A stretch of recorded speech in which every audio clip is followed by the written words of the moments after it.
Welcome to Commerce Committee. We're going to start on time here. And we'll start with the introduction of House Bill 172.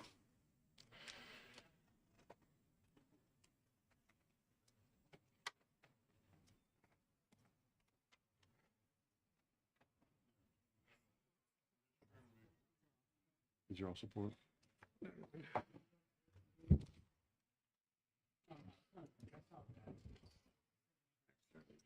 Good morning, Mr. Chair. Good morning to the members of the Commerce Committee. I'm Representative Jess Edwards from Rockingham, District 31, representing my town of Auburn, Candia, Chester, and Deerfield. I'm here today to introduce House Bill 172. To my right is Representative Leishman. We both have a finance committee starting right about now, so I don't think we're going to talk for long. But you have some really great people in the audience today who can amplify this.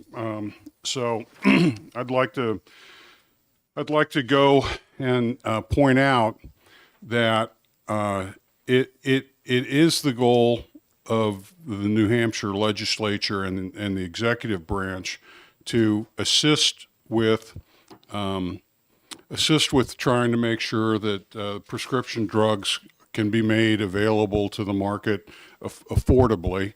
And it's so much of an objective that we've already implemented several programs, both at the federal and state level. This is the latest of multiple attempts to try to do the same thing.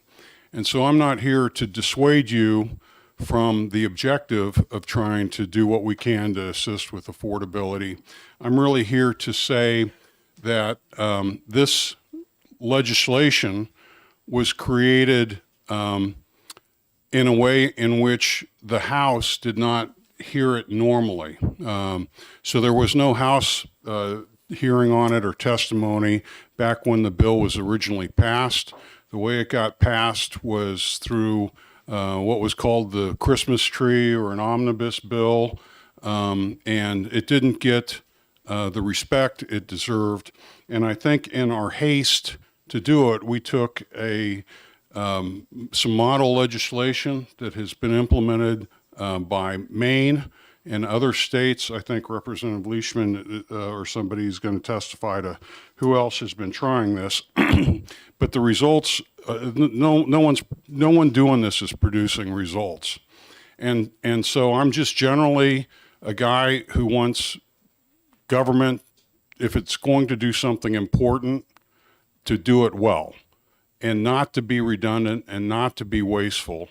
And in this case, the Affordability Board is on the precipice of issuing tax levies upwards to about $650,000 to the pharma industry, various players in the pharma industry. And I know that the members of the board do not view this as a tax levy. And so when I say tax levy, it's probably a bit offensive to some people who see this as a fee. I think it's a tax levy because our fees are intended to provide some governmental benefit to the people who pay the fee, like a marriage license fee, for example. This is a tax on the farm industry so that we can make them give us data that we may already be getting, so that we can do some data analysis that's already possible to produce a report that we don't really know exactly what's going to be done with it. And so to me, what this bill does is just say, let's time out. Let's look before we leap. By looking, we're asking to investigate the status quo and what this board does. We'd like the Department of Administrative Services, the Insurance Department, and DHHS to look for potential redundancies. That's on line 15 and 16 of page 1. We already know that the Department of Administrative Services reverse auctions in this area. And Mr. Arlinghouse has told me in public hearing that he thinks that that's successful and is accomplishing much of what was intended by this bill.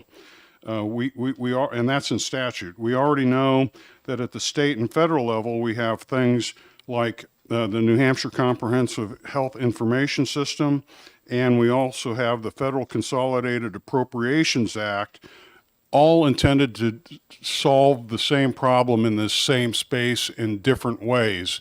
And this program did not really get integrated or smoothed with those others.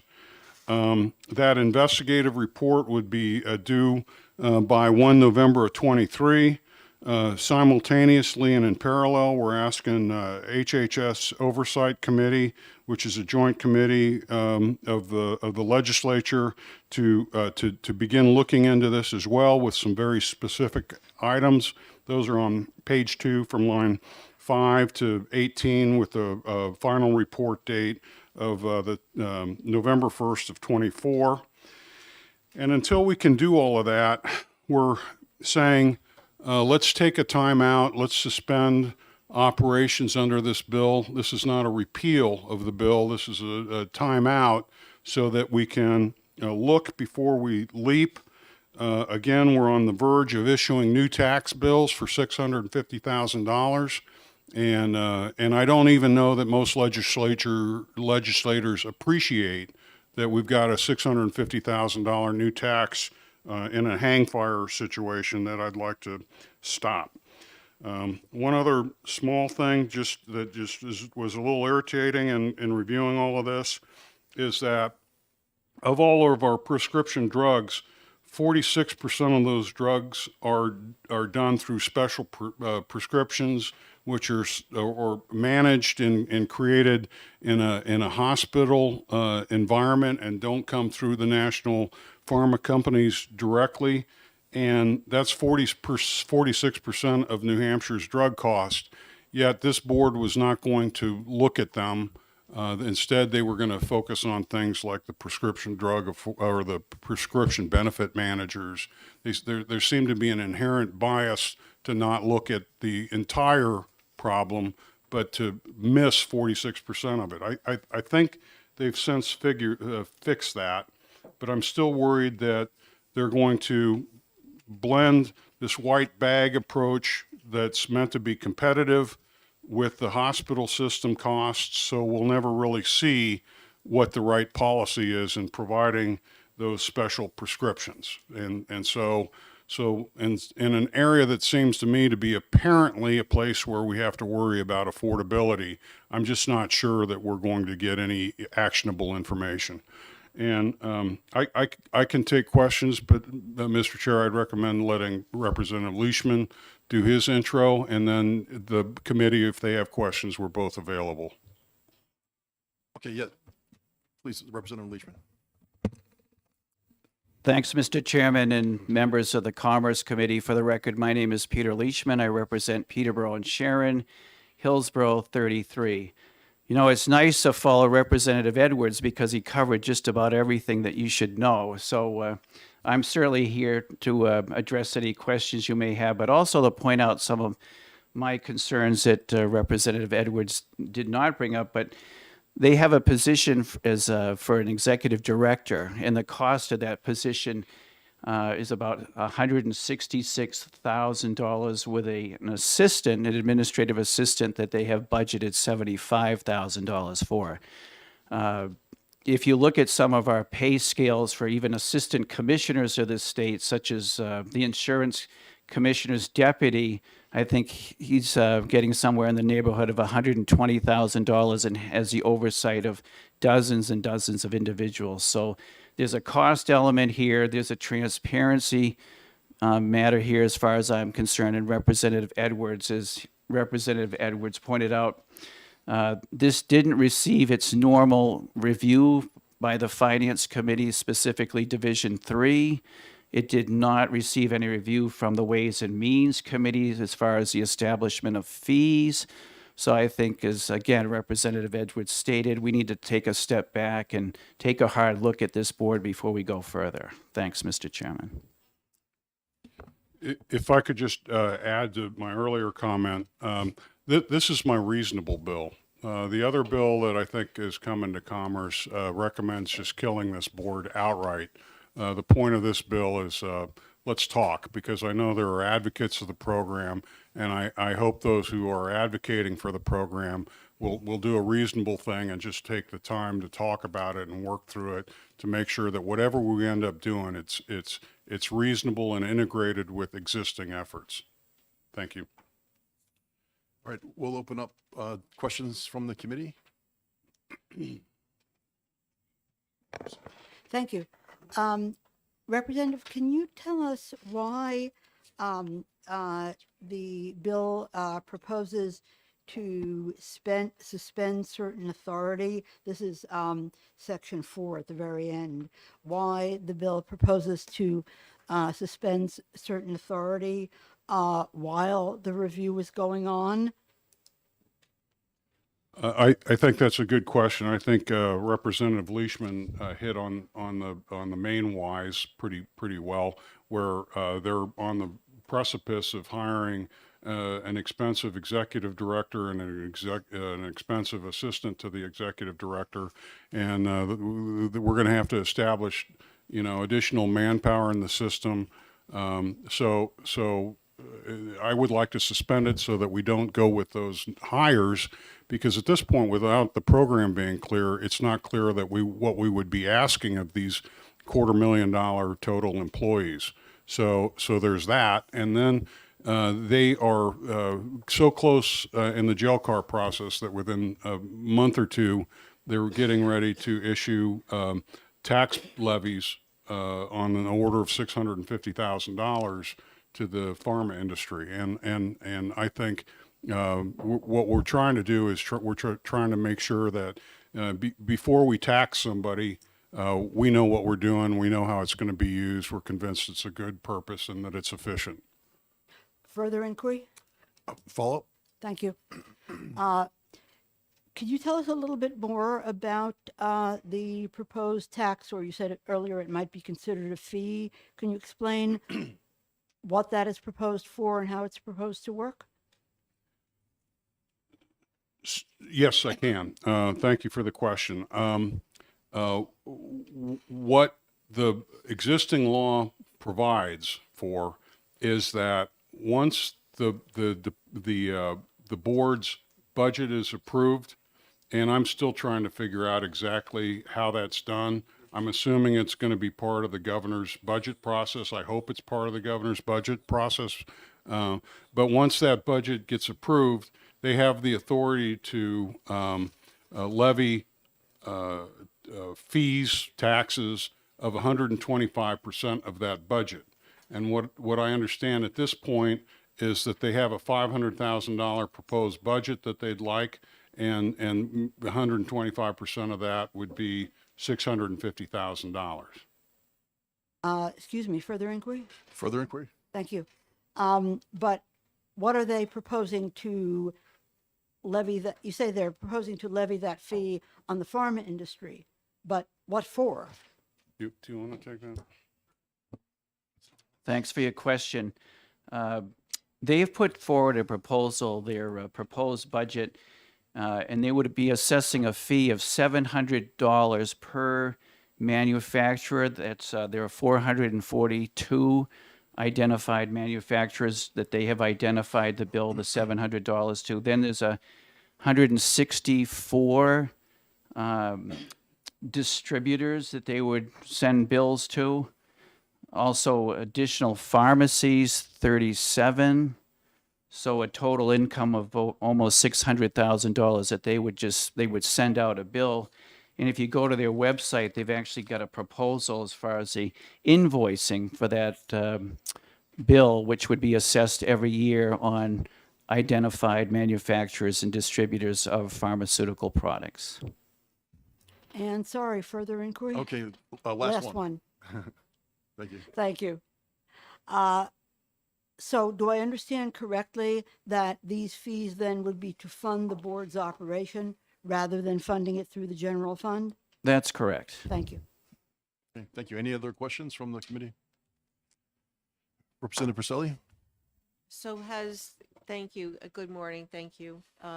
Has this board been formed and are any recommendations forthcoming? Is there a mission statement, an objective, or is this just under consideration to get started when the personnel are hired potentially? Yeah, thanks for the question. Yeah, the board has been formed. As Representative Edwards pointed out, it was formed more than a year ago, and they've been trying to get themselves organized.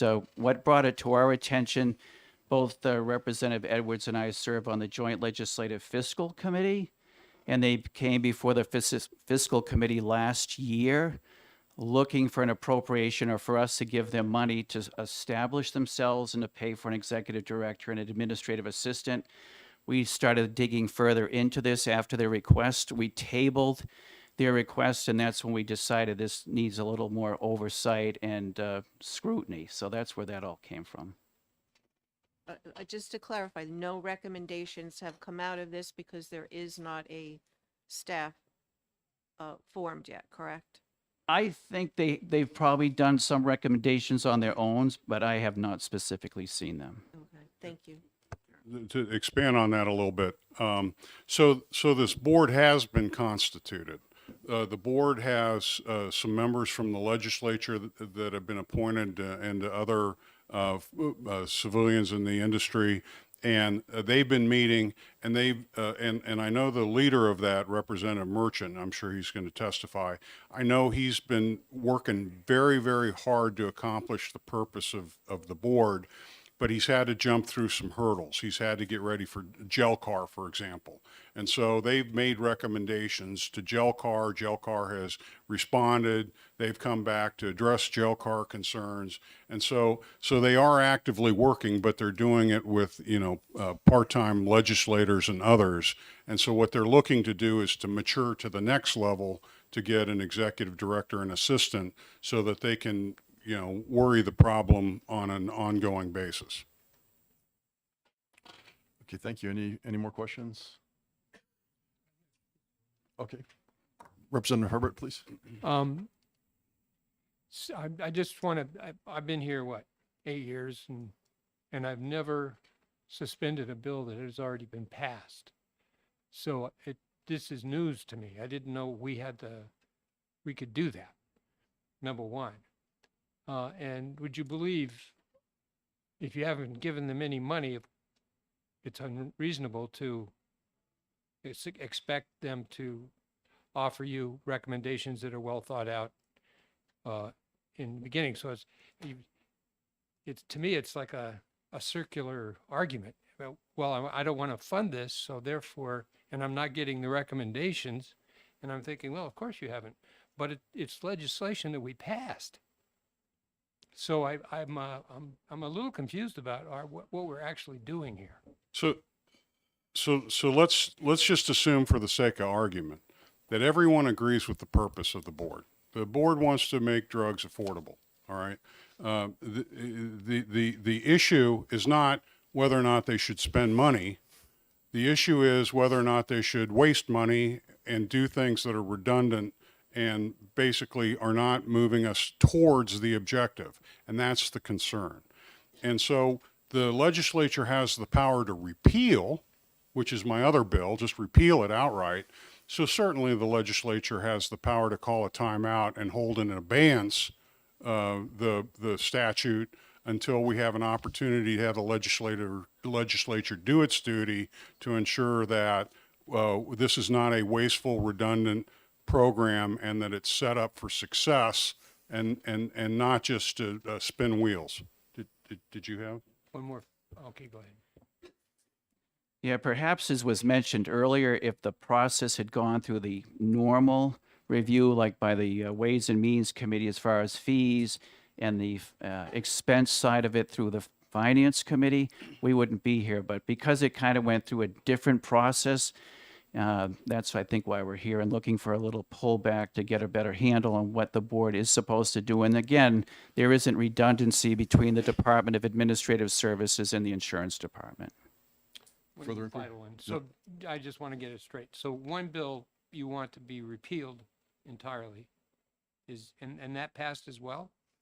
No, you haven't heard that bill yet. I think it's coming up in Commerce in I don't know, your next hearing or two. Okay, so, and that one you want to kill. I'm trying to have a conversation with your committee.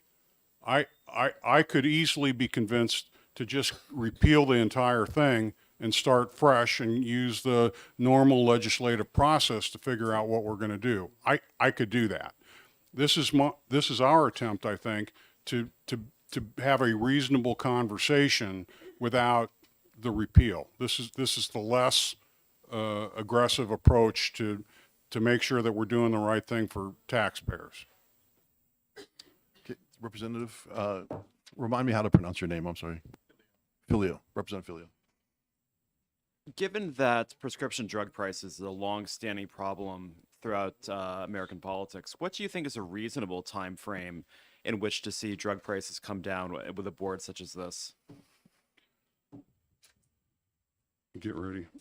Okay, so what I think we want to go back to is that already under statute, the Department of Administrative Services is conducting reverse options on pharmaceuticals, and I wish Mr. Arlinghouse, hopefully somebody from that department is in here. I've heard reported some success in controlling price increases through that reverse auction process. I'm not prepared to brief it for them, but I've heard successes there. Also, in statute, we're collecting a lot of this data already in the comprehensive health information system, and so the data is there and could be accessed to answer questions that we may have. And federally, there's already in statute Federal Consolidated Appropriations Act of 2021, and so the efforts legislatively have already begun to shorten the timeline to when we think we're going to see positive results. Again, this board is probably redundant. My instinct says this is redundant, and let's look at it. So even we accept the goal, the same goal, we want to reduce drug prices rapidly. I'm not convinced this board is the right way to go. You Follow up. Did you have a follow up? I do have a follow-up. To return to the question that I actually asked, what is the time frame in which you would expect to see drug prices reduced with a board such as this? I would turn your attention to, there's a report that was issued by the New Hampshire Insurance Department back in 2021, and they looked, it's an 85-page report, and there's actually been a decline in a number of drug price drivers. The thing that's really pushing things up right now are the specialty drugs that are very expensive and often insurance companies don't cover. But there's, as you probably well know, on the federal level, there's movement right now as far as lowering prescription drug costs. There's some question whether the states even have the authority to go down that road since the federal government is already doing it. So I think all of us would agree that drug prices need to come down. And the whole idea of this board was a good idea, but again, there seems to be a lot of redundancy in what we're trying to do when we're already having it done, and the review of drug prices by the Department of Administrative Services and the Insurance Department.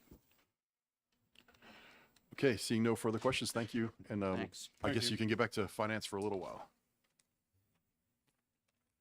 Next up, we'll call Jen DeLay from AARP New Hampshire. And it says time needed to speak 30 seconds, but we'll give you a little more than that.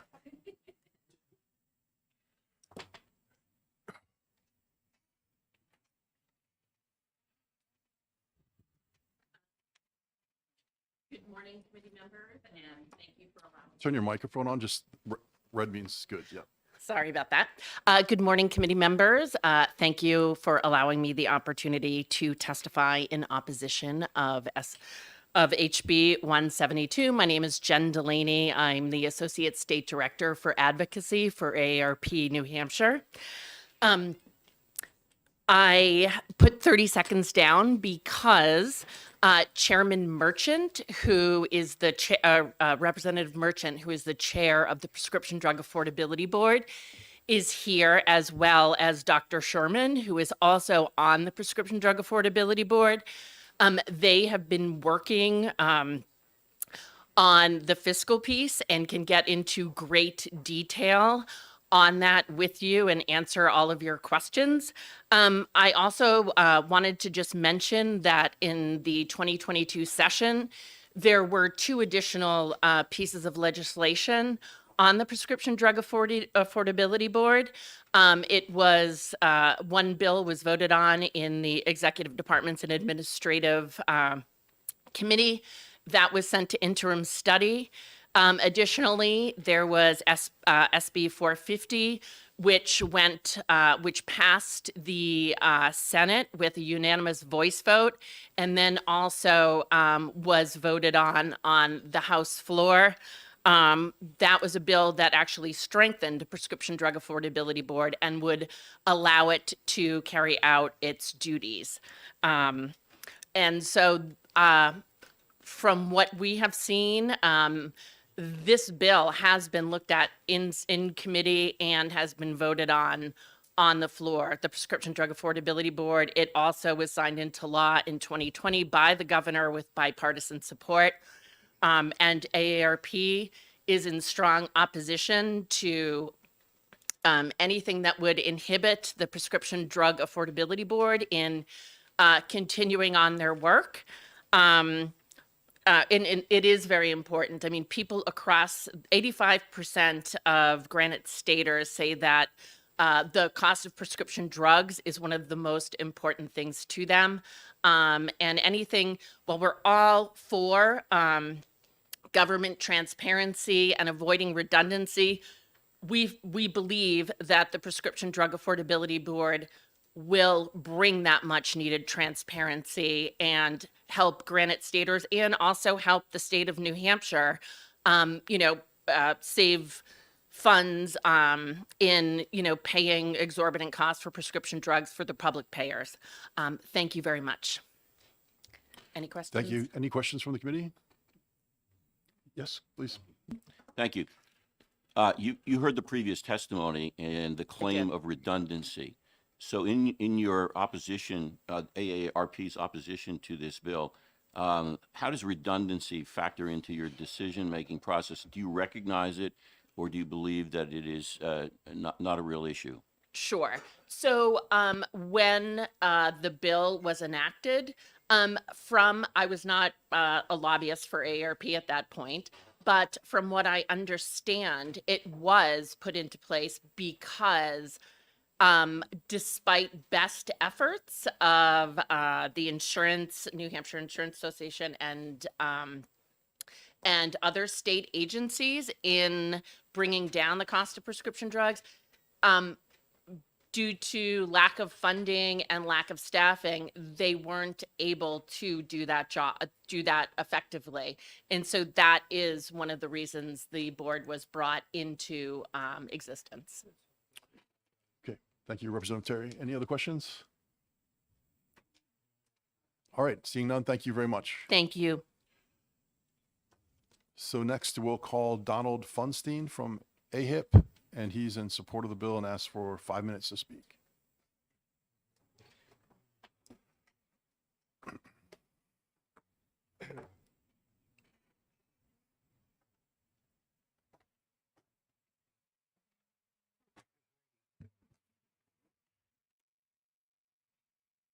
Thank you, Mr. Chairman. My name is Just please turn your mic on. Thank you. Sorry. Thank you, Mr. Chairman. My name is Donald Funstein. I am a lawyer at the Gallagher office. With me today is my boss, Heidi Kroll, who is the primary lobbyist for AHIP. We have been very involved in the operation of this prescription drug board. And I'm going to try to touch upon the questions that each of your members who asked one asked. Sorry to interrupt you. Pull that microphone right up to I'm your mouth. sorry. Yeah, Usually people can hear me. There we go. yeah. There's an audience on YouTube. You're in the 21st century. I just want to make sure my mother's volume's okay. Can she get that? No, here we. This bill was passed 2.5 years ago. It took effect 2.5 years ago. There are only 2 states in the nation that have tried this spending target experiment. The state of Maine established this law in 2019. I believe June 23rd is the effective date. The New Hampshire bill is identical to the language that was in Maine. It was adopted, as the representatives before me explained, as a result during the COVID emergency. So as a result of the emergency and not due to anybody's mischievous behavior, the bill never had a hearing in the House. This is an experiment that Maine thought might work for Maine. And Maine, you may know, has an income tax. The relationship between the state and the municipalities is different than the relationship between the state and the municipalities here in New Hampshire. That's one fundamental difference. The experiment in Maine is 3.5 years old.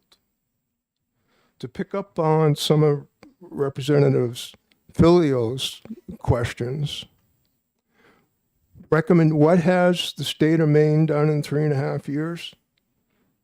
I looked at the minutes for the last 10 meetings. Over 3.5 years, they, in the fourth quarter of 2022, were still discussing what their law does. They created it. We copied it. The principal component of the bill is the establishment of spending targets for prescription drugs purchased by public payers. They're still debating what that language means. The only recommendation that Maine has come up with in 3.5 years is they think now it might be a good idea to look at some type of reverse PBM auction. Well, New Hampshire, as you've heard from Representative Edwards, is already successfully using that mechanism, which is, like the board, incorporated into our statutes. In fact, I believe it was the same omnibus bill, but I may be wrong about that. So with 3.5 years in Maine, 2.5 years in New Hampshire, with our adaptation of the Maine experience, and we're all in on Representative Edwards and Leishman's bill, because it's time now to do it the New Hampshire way. And I'd like to point out a few observations that we believe firmly support the reason why you should stop and take a look at what's going on.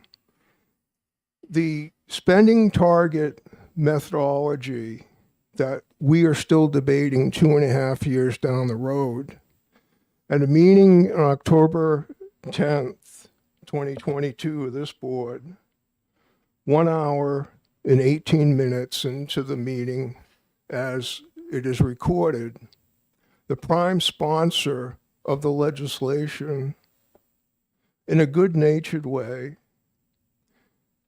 makes a joke about who filed this bill when reading the spending target methodology, which was an obvious acknowledgement of, what does it mean?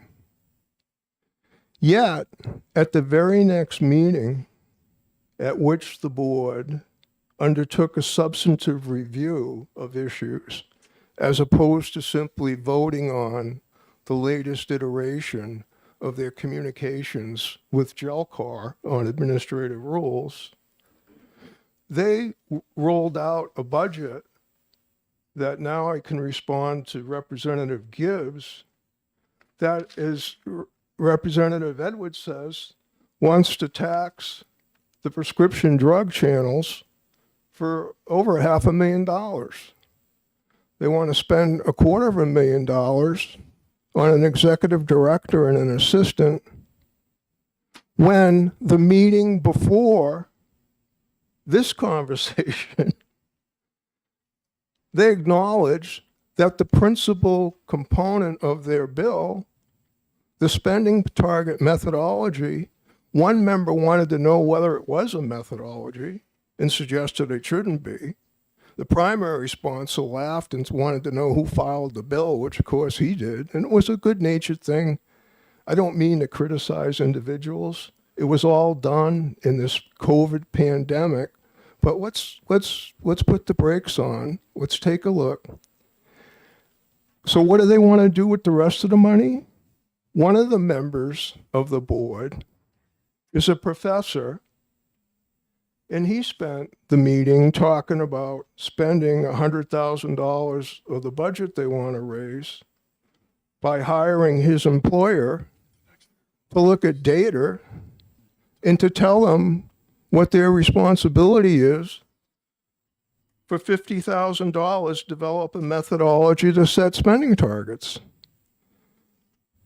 Now, if the member had been associated with Southern New Hampshire University, would we now be looking at the data quants from Southern New Hampshire University? I don't know. I didn't see any proposals. I don't know if there was an RFP. I don't know if anybody talked to anybody. Now, what really is astonishing when you look at that is the fact that New Hampshire has on its state employee payroll a PhD healthcare data professional that's actually been following the developments here. New Hampshire has, getting to Representative Terry's questions concerning do you see redundancy, New Hampshire has the professional staff that people want to contract for and tax for, or impose assessments is the way the language reads. We have the data system. New Hampshire has the all-payer healthcare claim data system, the prescription drug claims under both the pharmacy benefit and the medical benefit, the latter of which includes the real expensive drugs that Representative Leishman was referring to, the specialty pharma drugs. We have all that data. It's already being collected. We have professionals that can analyze it. Those are just two redundancies. There are others. So these are just examples of why we think it makes a lot of sense to slow down and take a look at what's going on, and let's stop trying to adapt the experiment in Maine, which if you read their minutes, 3.5 years out, pretty well has failed. And let's look at it the New Hampshire way. Thank you very much for your patience, and I'm happy to answer any questions if you have them. You want to speak? Heidi? Yes, I'm just going to add, I wanted to also just be clear that from AHIP's perspective, we very much support lowering prescription drugs and making them affordable for New Hampshire consumers, whether it's individuals, businesses paying the premiums, or state payers paying for the drugs and the premiums. Our hope is that we can do that efficiently and effectively, and in a timely way as well. So I just wanted to mention that. The other thing I was going to mention, Mr. Funstein mentioned that the kind of central focus of this board is to come up with spending targets, and I'll just read for you what the law says. The board shall determine annual spending targets for prescription drugs purchased by public payers based upon a 10-year rolling average of the medical care services component of the United States Department of Labor, Bureau of Labor Statistics Consumer Price Index, Medical Care Services Index, plus a reasonable percentage for inflation, and minus a spending target for pharmacy savings as determined by the board. So far, no one has been able to figure out what that means. It sounds like there's a CPI plus another inflation factor on top of it.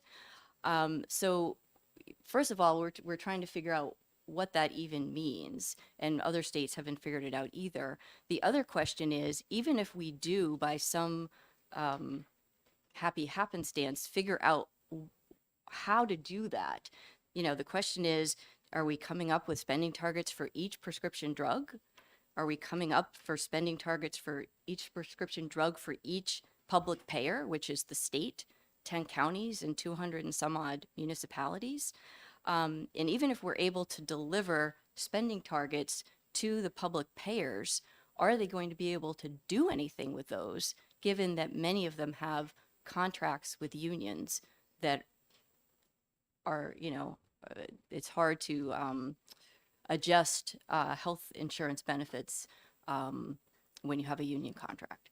So I just wanted to be very clear that we very much support the goal, as others have said, but we just want to make sure that we're not spinning our wheels as other states have, and make sure that we can figure out actually how to move forward. We're all for transparency around drug pricing, and in fact, greater transparency we do think could help put some downward pressure on pricing.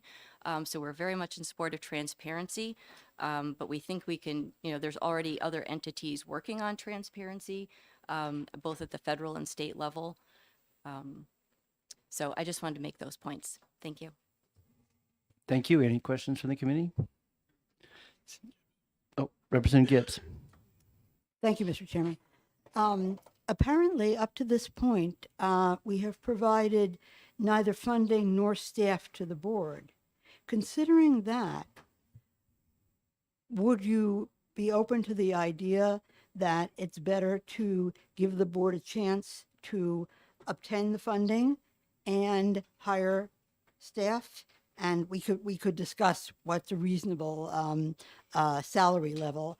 I don't think that's necessarily controlling, but give it a chance to obtain some funding and hire some staff that would actually allow it to do the work that the statute proposes for it to do before we decide that it's impossible for it to do this work. Short answer would be, I don't think it's a good investment, particularly after a acknowledgement that the primary principle of their law is, in my words anyways, nonsensical and needs to be redone. If I don't know anyone that successfully can run a business that will raise capital for something, they have no idea what they're going to do with it. Here we have a spending plan, but we have no business plan. The fundamental component of the existing law is a spending target methodology. Nobody knows what it means. The people that wrote it originally 3.5 years ago don't know what it means. And that's why at the meeting of October 10th, the prime sponsor basically said to Representative Edwards, who was in the audience, I guess we're going to have to go to the legislature. I would just, in addition to that response, I would say that, as you've heard hopefully from us in the prior testimony, we do think that a lot of this work either is already be done or could be done within the Department of Administrative Services, the New Hampshire Insurance Department, and HHS. And so I think it would be reasonable to see what is already being done there, and that's already built into those agencies' budgets. Now, maybe there needs to be some enhancement, but would the enhancements need to be, north of $500,000? I don't know. But again, I do think the other piece of it is this idea of a spending target is just kind of impossible to wrap your head around. Originally, it came from, there was model legislation. It was not a spending target, it was price setting. And even Maine recognized that they couldn't get away with price setting, so they turned it into a spending target. But the language really, even if you hire, my point is, even if you give the money, allow the board to assess fees and collect money and hire an executive director and staffing, I'm not sure that the executive director and the staff are going to have any easier of a time understanding what this means. And even if they could figure out what it means and they do come up with spending targets, to my other point, I don't know what the public payers are supposed to do with those spending targets. Thank you. Great. Oh, Representative Phillip. If the issue here then is we have an indecipherable statute, and to be clear, the work of lawyers, administrators, and judges is to decipher indecipherable statutes, wouldn't an equal fix just be for the legislature to make the statute clearer rather than to throw out the board? No. I mean, if Maine created the statute 3.5 years ago and they're still debating what it means and haven't done anything in 3.5 years, why would you try to build, as I said in one of the meeting of October 10th, why would you build a house on a foundation of crushed eggs? Eggs are too expensive right now. Great. Thank you very much. Chair will call on Tom Sherman, who is in opposition to the bill. And I bet you were in the room when this bill was passed.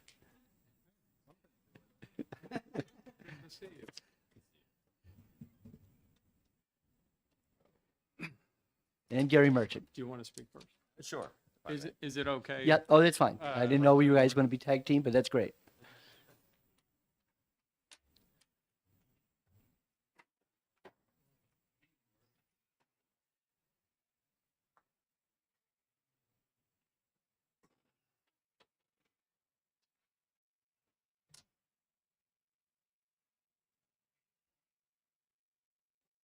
Okay, you're on.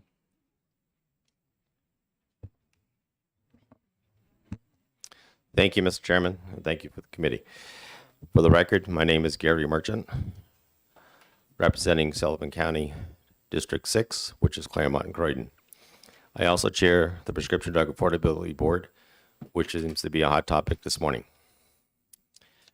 Before I get into trying to explain the board, is trying to help people understand, and you can relate to this because you had a previous bill, you heard from the setting a MAC price and how challenging it is for a retail pharmacy to even find the data. That's only a tip of the iceberg. When you start looking at the pharmacy market and how prices are set, this is how complex it is, how convoluted it is. It's not straightforward. And part of that is because it lacks transparency. The reason why it lacks transparency, because most people in the pharmacy supply chain benefit from the lack of transparency. They will fight any effort to bring transparency to the marketplace. Now, a couple of things were said this morning I'd like to clarify, or at least counter. One, regards to the executive director. The $165,000 is fully loaded. The actual salary is $118,000. And that's to be set by the Joint Commission on Employee Compensation. So we don't actually know where it's going to be set. That committee, through its consultants, will set it appropriately, depending upon the market. The other $35,000 to $40,000 is called benefits. What we pay in Social Security, what we pay in healthcare, dental benefits, et cetera, et cetera, et cetera. The same thing with the administrative assistant. It's only a level 2, folks. It's somebody to help with the paperwork to make sure the office is running accordingly. In regards to specialty drugs, we did listen to that. Initially, we wanted to focus our attention on the drugs in the pharmacy benefit channel because the data was more robust and was rich. But after listening to the public, we recognized that specialty drugs, according to the insurance department, was a lion's share, not lion's share, but a large part of it, and we needed to include it. And the board changed. It changed its direction. We listened and we responded. As far as transparency, every single meeting we have is open to the public. It's recorded. All of you can go online and listen to it. It's virtual. You don't even have to be there in person. We wanted it to be totally transparent. All the minutes, all the documentation, by law, have to be published 7 days before the meeting occurs. Can you think of your town or anyone else that's required? I wish I could say it was my mother, but it's not. And we are required by law, by the statute itself, to post all the documents that we share publicly 7 days before we actually review them at the board level. That's how much we take transparency. It's hard to hold other people accountable to transparency if you're not transparent yourself.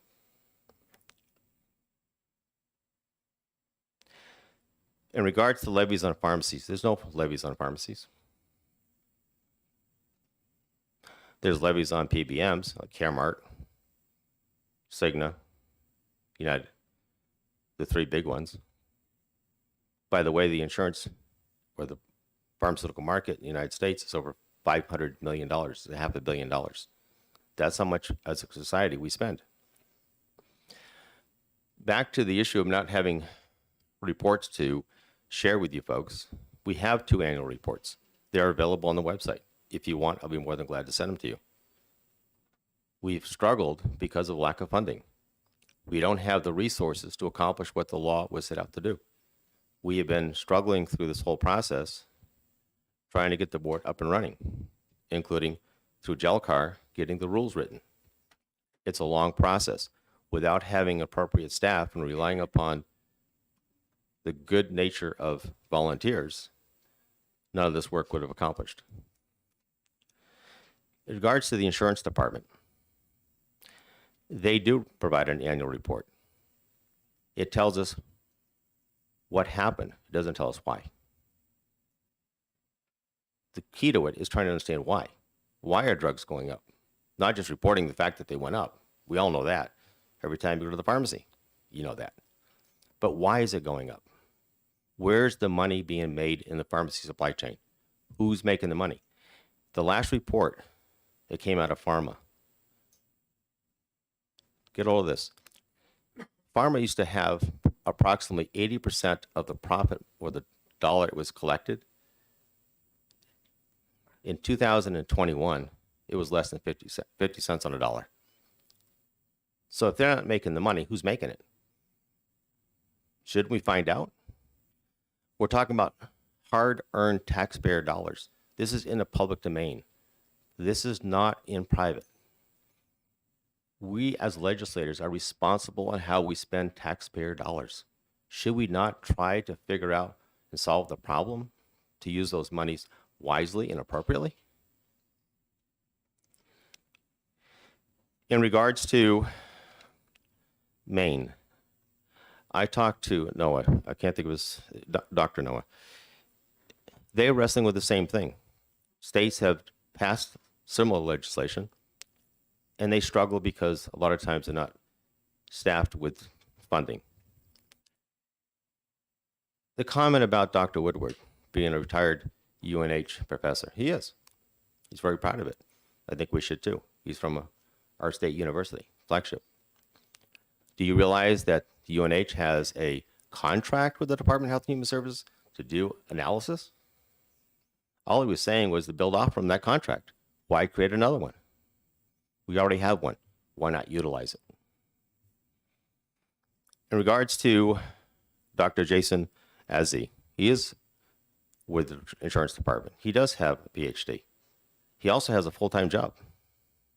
I think he has a full-time job, assuming that's why they hired him. So if he has a full-time job, how is he going to do the role we're talking about here that we're tasked with?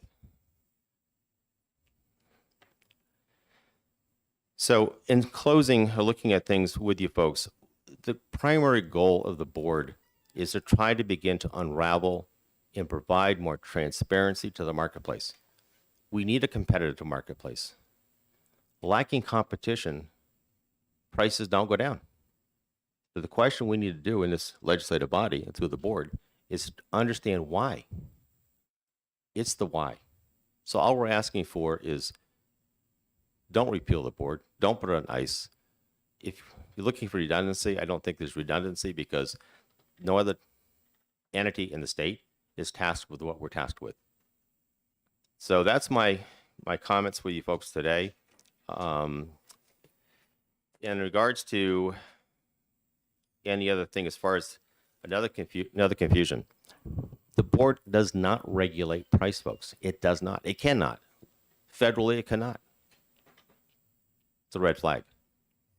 What the board can try to do is help people understand when they're spending more money on drugs than they should. And then for them to ask the question why. We need to find a way to educate people on how this thing works. So thank you. Thank you. Senator Sherman, would you like to speak? Thank you. For the record, my name is Tom Sherman. I am speaking today as a private public citizen, but I also serve on the board as a member, and all personal comments from the AHIP representative aside, I am the prime sponsor of the bill, and I do have a sense of humor, and it's nice to see it used against me in a public forum. But I don't take it personally, Mr. Feinstein. So I'm here, though, really to talk about the board and this bill. This bill puts the board on ice for a year. And there are several reasons for that. But going back to where this bill came from, as state senator representing District 24, I was prime sponsor of SB 687 in 2020. This was introduced and heard in the Senate in January of 2020 before the COVID crisis hit New Hampshire. And due to the pandemic, after clearing the Senate, it was incorporated as one of several prescription related or pharmacy related bills, including the reverse auction bill, which I was a co-sponsor of, into HB 1280 as an amendment. The bill made changes in the statute. We also last session introduced SB 450, and I was prime sponsor of that bill. SB 450 was in response to the initial meetings of the board and recognizing that there were several areas that needed to be upgraded or amended or changed in how the board was structured, and also how we limited fees, how we limited our budget. These were all brought forward by people like Representative Leishman, by AHIP, by others, and we were trying to respond to that and adjust the board accordingly because we thought there was merit to all of that. SB 450 did have a House hearing. It had a Senate hearing. It passed both chambers and was signed into law by the governor. So the notion that this board has never had a full hearing in the House is just false, patently. And the House and the Senate moved it forward with SB 450. So HB 172 has been introduced. And I don't believe the findings that are listed in the bill are supported by fact. The New Hampshire Drug Affordability Board, Prescription Drug Affordability Board, which we call PDAB, without the benefit of full legislative review, I just addressed that. It has had subsequent hearings in the House on at least 2 occasions, and the House went ahead and moved the PDAB forward. The second finding was that recognized that there were high costs of prescription drugs, but said that this was identical to the main law. It wasn't identical to the main law. It was adapted to, as was previously stated, the New Hampshire way as best as I and others, the AARP, New Futures, and other supporters knew to do. But it has been further modified, just like was suggested right here in today's discussion. And it will continue to be modified. The overarching goal here is to understand the prescription drug market as it impacts state cost and to do everything we possibly can to identify strategies for lowering that cost. That, not the sentence that Mr. Funstein brought forward, is the principal goal of this. And if we need to change, which is where my quip came from, if we need to change how we do that, we have legislative oversight. We have several legislators on board. We have already come back to the legislature for modifications, and we can certainly do that if we need to.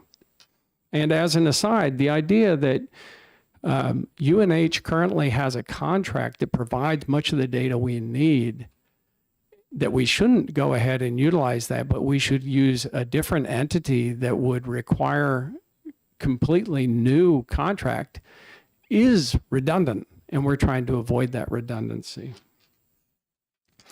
Finding number 3, we created redundancies.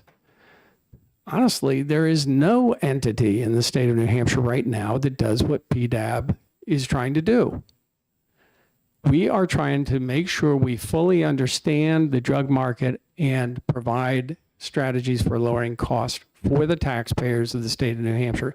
That does not exist. But there are people in different positions, including Jason and including in Department of Administrative Services and Department of Health and Human Services and UNH and Dartmouth, that actually have resources that the board can tap into to achieve its goal. And that's the role of the board. We've spent the last 2.5 years really, and my hat's off to Representative Merchant. He's done a phenomenal job. We are leading the effort in the country on this. And it is no surprise that the people who are asked to pay fees and the people who might feel threatened by the existence of the board would come before you and try to kill it. But we're here to serve the people of New Hampshire. We're here to provide that transparency that currently does not exist and for which there is no mechanism to do so, in spite of what this bill claims. Section 2 and 3 of the bill require unnecessary and burdensome investigation. I thought our goal is to decrease the work of the government. This board is not increasing the work of the government. It's using actual data and resources already available, coordinating them and coming up with a strategy to move forward. Can you imagine suspending the board and then asking 3 different departments to investigate whether the board is redundant? I mean, that speaks for itself. And finally, there's a requirement that the Oversight Committee out of the Committee on Health and Human Services, that the law is required to ask the Oversight Committee to provide oversight of the board. They already have that authority. We are statutorily attached to DHHS, and that's what the Oversight Board is designed to oversee. So that's not even necessary. It doesn't need to be in statute. They can already do it, and we'd be happy to work with them. The part that to me is a little disingenuous is that we have worked with this bill's sponsor over and over. We've had public session during and aside from the actual PDAB meetings. And yet this session, again, there are 2 bills designed to torpedo and repeal PDAB. So the state of New Hampshire, with millions of dollars of cost for prescription drugs, will remain in the dark, and the black box around these expenses will remain intact. As a physician, my highest priority has always been to advocate for the health of my patients. prescription drugs have always been a critical component of the provision of appropriate care. As a provider, I have had to have a full understanding of their efficacy, side effects, and even their financial impact on my patients.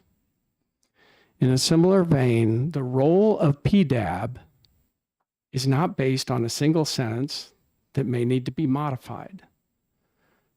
The role of PDAB is to ensure that the state of New Hampshire has done everything possible to fully understand the extremely complex prescription drug marketplace and cost structure in order to ensure that patients covered by the state and municipal and county programs have access to the medications they need at the lowest possible cost. That makes sense. That's common sense. And by the way, this was never a partisan bill. Neither of my bills that I've filed were a Democrat or a Republican bill. They had bipartisan sponsorship and strong support in the Senate and the House. We have all watched as prescription drug prices continue to skyrocket, representing a significant and rising fiscal burden to patients, municipalities, and to the state. HB 172 will effectively eliminate the only tool that we have to fully understand why this is happening and how we might mitigate its impact. I ask you to ITL this bill and to allow the Prescription Drug Affordability Board to continue its work with transparency on behalf of the people of New Hampshire.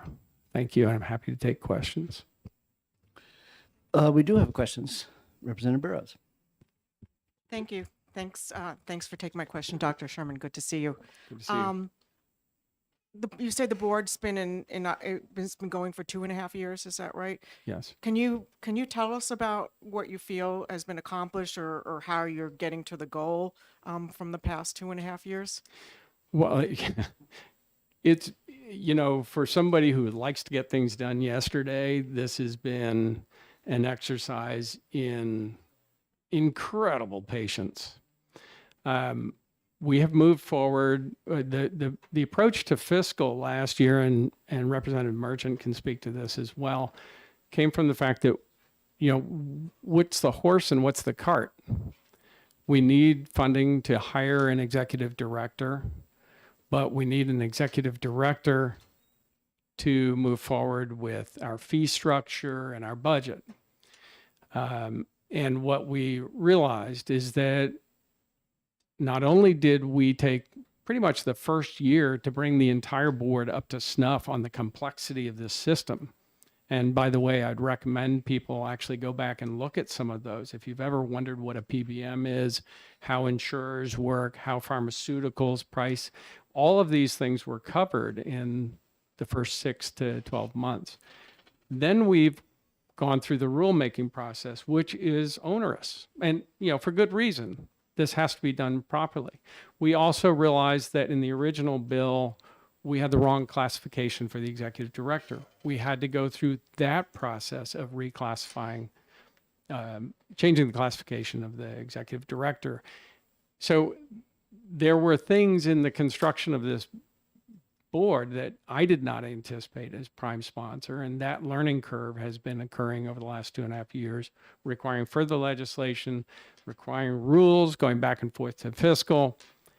Right now, with the budget, we are poised to start the data collection. And the data collection is both from the entities that we are asking to work with, and some of it is proprietary, so it has to remain confidential. We tightened the accountability on board members for that confidentiality at the request of pharma and at the request of AHIP. We have adjusted much of what we do at the request and based on the input of AHIP. And so we are really listening and responding, and finally, we're at a point where we can start gathering that data. But again, trying to avoid increased cost, avoid redundancy, we recognize that UNH, even though one of our board members is from UNH, is a professor there, UNH actually, through the College of Health and Human Services, has the data that would be very helpful. Dartmouth also has it, so we're not exclusive. Working with UNH and understanding, normally that would be the role of the executive director, but we don't have one. So we're doing it. And Representative Merchant has been very good at divvying up the burden so that each of us on a voluntary basis is trying to fill that role until we have the ability to hire and assign that role to our executive director. The point is that right now we feel poised to start gathering data. As was pointed out by Mr. Funstein and Heidi, there is a question about whether the metric that we identified originally in the original bill is the most appropriate metric for understanding cost and how is it applied. That's part of the deliberations of the board. We still completely understand our mission, which is to lower cost, if possible, to make recommendations on strategies to lower cost for prescription drugs for the people of New Hampshire, for the taxpayers of New Hampshire. That's our goal. Whether we have to make further adjustments in the actual metrics we use to achieve that goal, that's something we talk about every time, as you can tell from the prior testimony. But that doesn't mean that we should stop the process. Maine is a different state. It has a completely different process. Ours has been incredible. For me personally, I thought I knew a lot about prescription drug pricing and cost. It's been a very steep learning curve. But there is no redundancy. There is no other place in the state of New Hampshire where there is a charge to actually look at all these costs, unmask the black box, understand what the what the cost drivers are, and then come up with strategies that allow patients to go ahead and get the meds they need at the lowest possible cost to the state. Thank you. Follow up, quick follow up. I'll make it quick. Further question. Well, I'll I'm make it sure quick. you'll make it quick, but So, okay. Dr. Sherman, would you, if this board was put on ice, which is what seems to be what the goal is, how would that impact the commission? Would all this data, I mean, all this work basically be flushed out to see? What's your take? You know, the work that we've done would be archived, I assume. If the legislature chose to unsuspend, I mean, the suspension goes until June 2024. You know, these things are very fluid. Changes in the prescription drug market and in cost drivers change rapidly.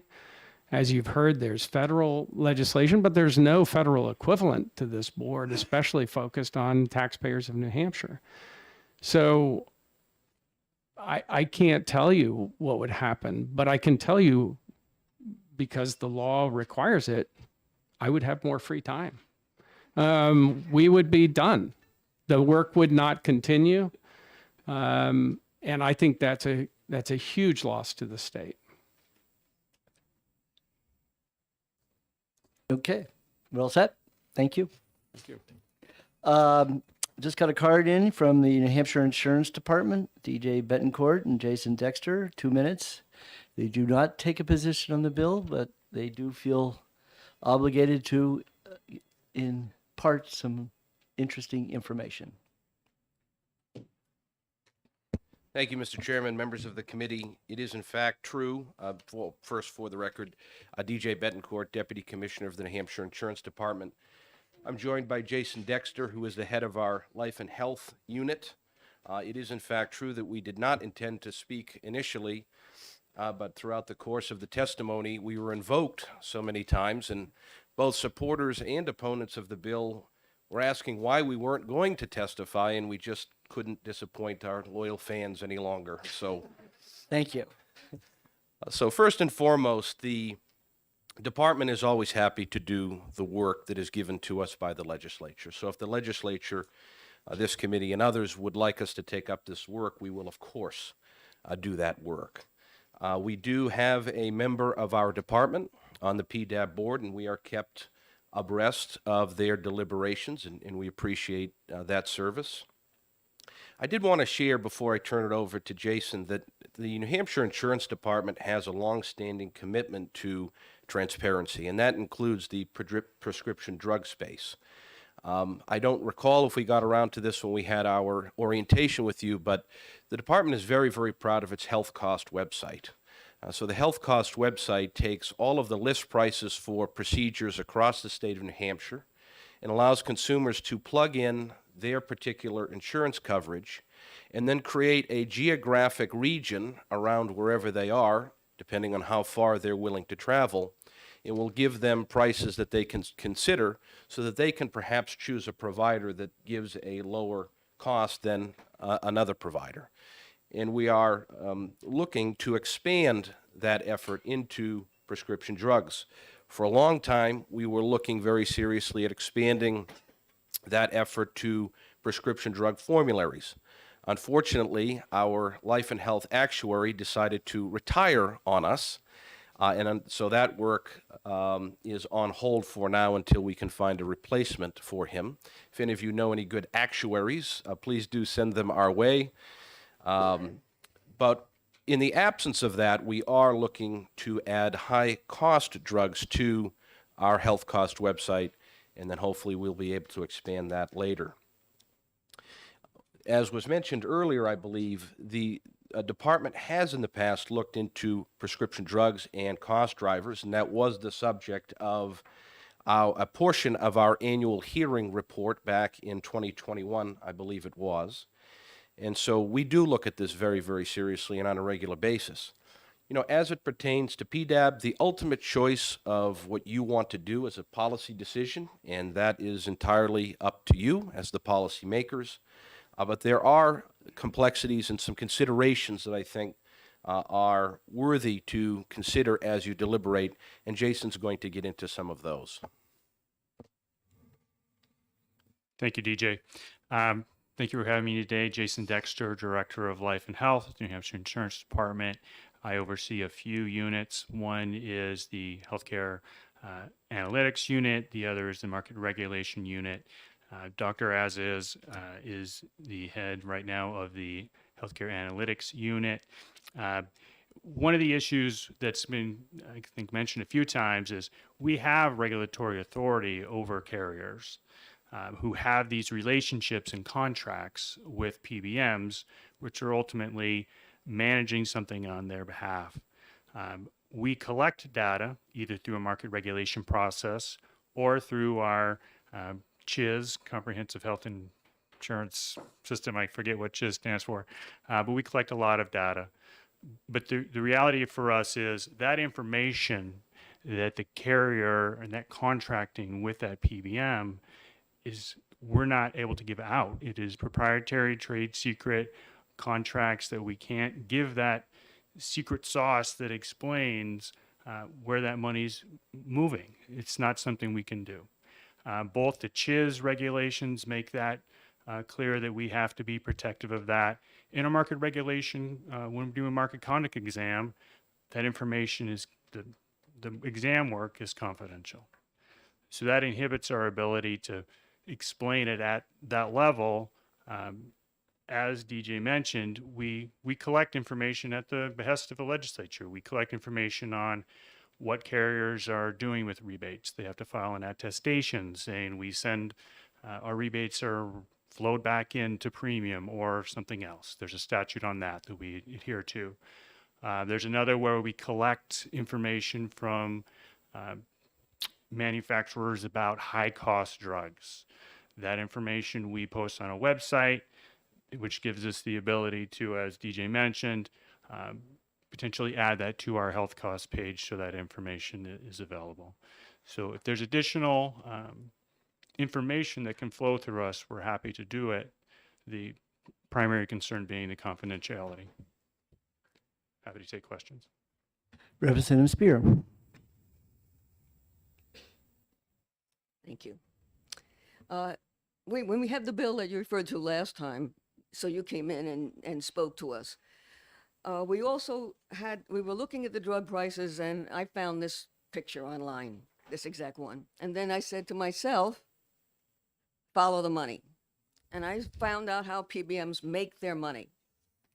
And quite frankly, I was appalled because they make their money at the expense. They negotiate with parties on both sides. Make sure you're focusing on a question. Yes, I am getting to the question. So the fact that there is absolutely no transparency in that process as a buyer of drugs upon occasion was really appalling. What Dr. Sherman and Representative Merchant were talking about was opening up some of that transparency, because otherwise, how would you get to that? And you're saying that you cannot get to that. Is that what you're saying? Yes. And they will Based not on- be able to either. I don't think so. Interesting. Thank you.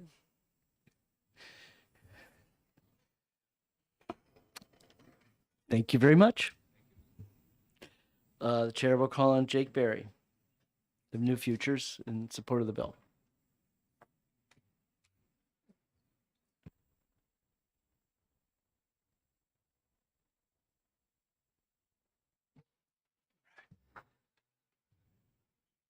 Good morning, Mr. Chairman, honorable members of the committee. My name is Jake Berry. I'm the Vice President of Policy at New Futures. As many of you know, New Futures is a nonpartisan, nonprofit health policy and advocacy organization.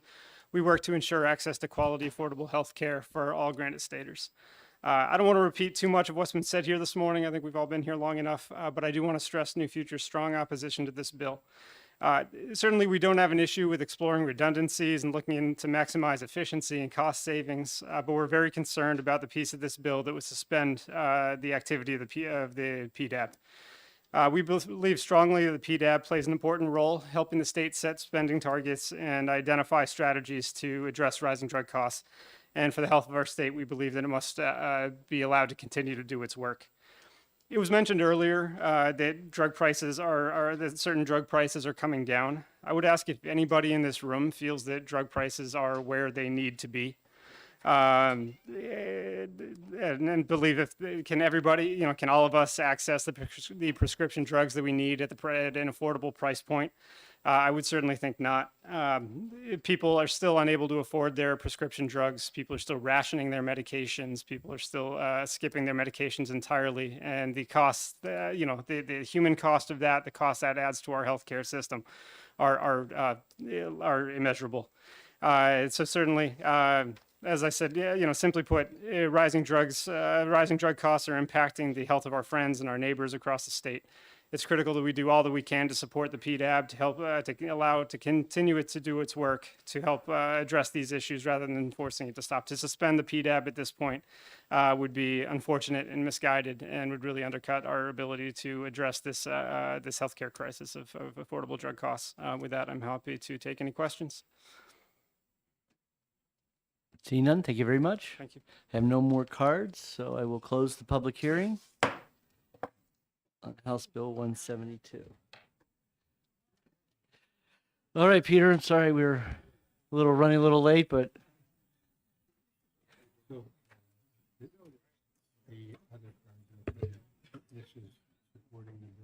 right.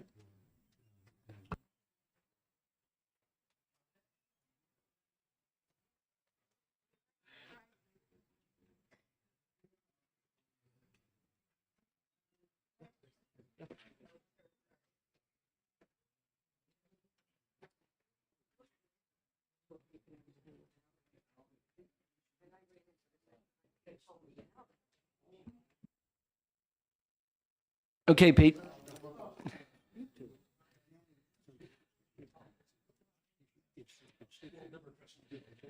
Good morning, Representative Schmidt.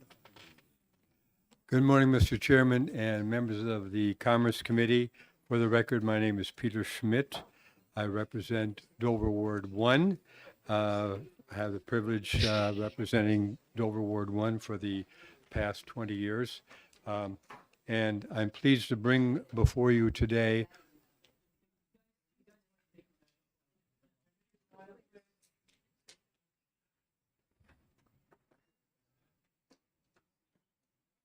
I like competition, but not in all cases. Bring before you House Bill 319, establish a committee to study an all-payer system of insurance for hospital services. And I'm not going to go on at any length here because I have several medical friends and associates who are extremely knowledgeable about the system which is currently in use in the state of Maryland. So this is not a new concept. It has been looked at by several states and is being used very successfully in the state of Maryland. And so I will defer to Dr. Dalkart for his testimony in regard to the bill. And thank you for your attention. Thank you. Thank you. Chair will call on Ken Dalgard from Grantham.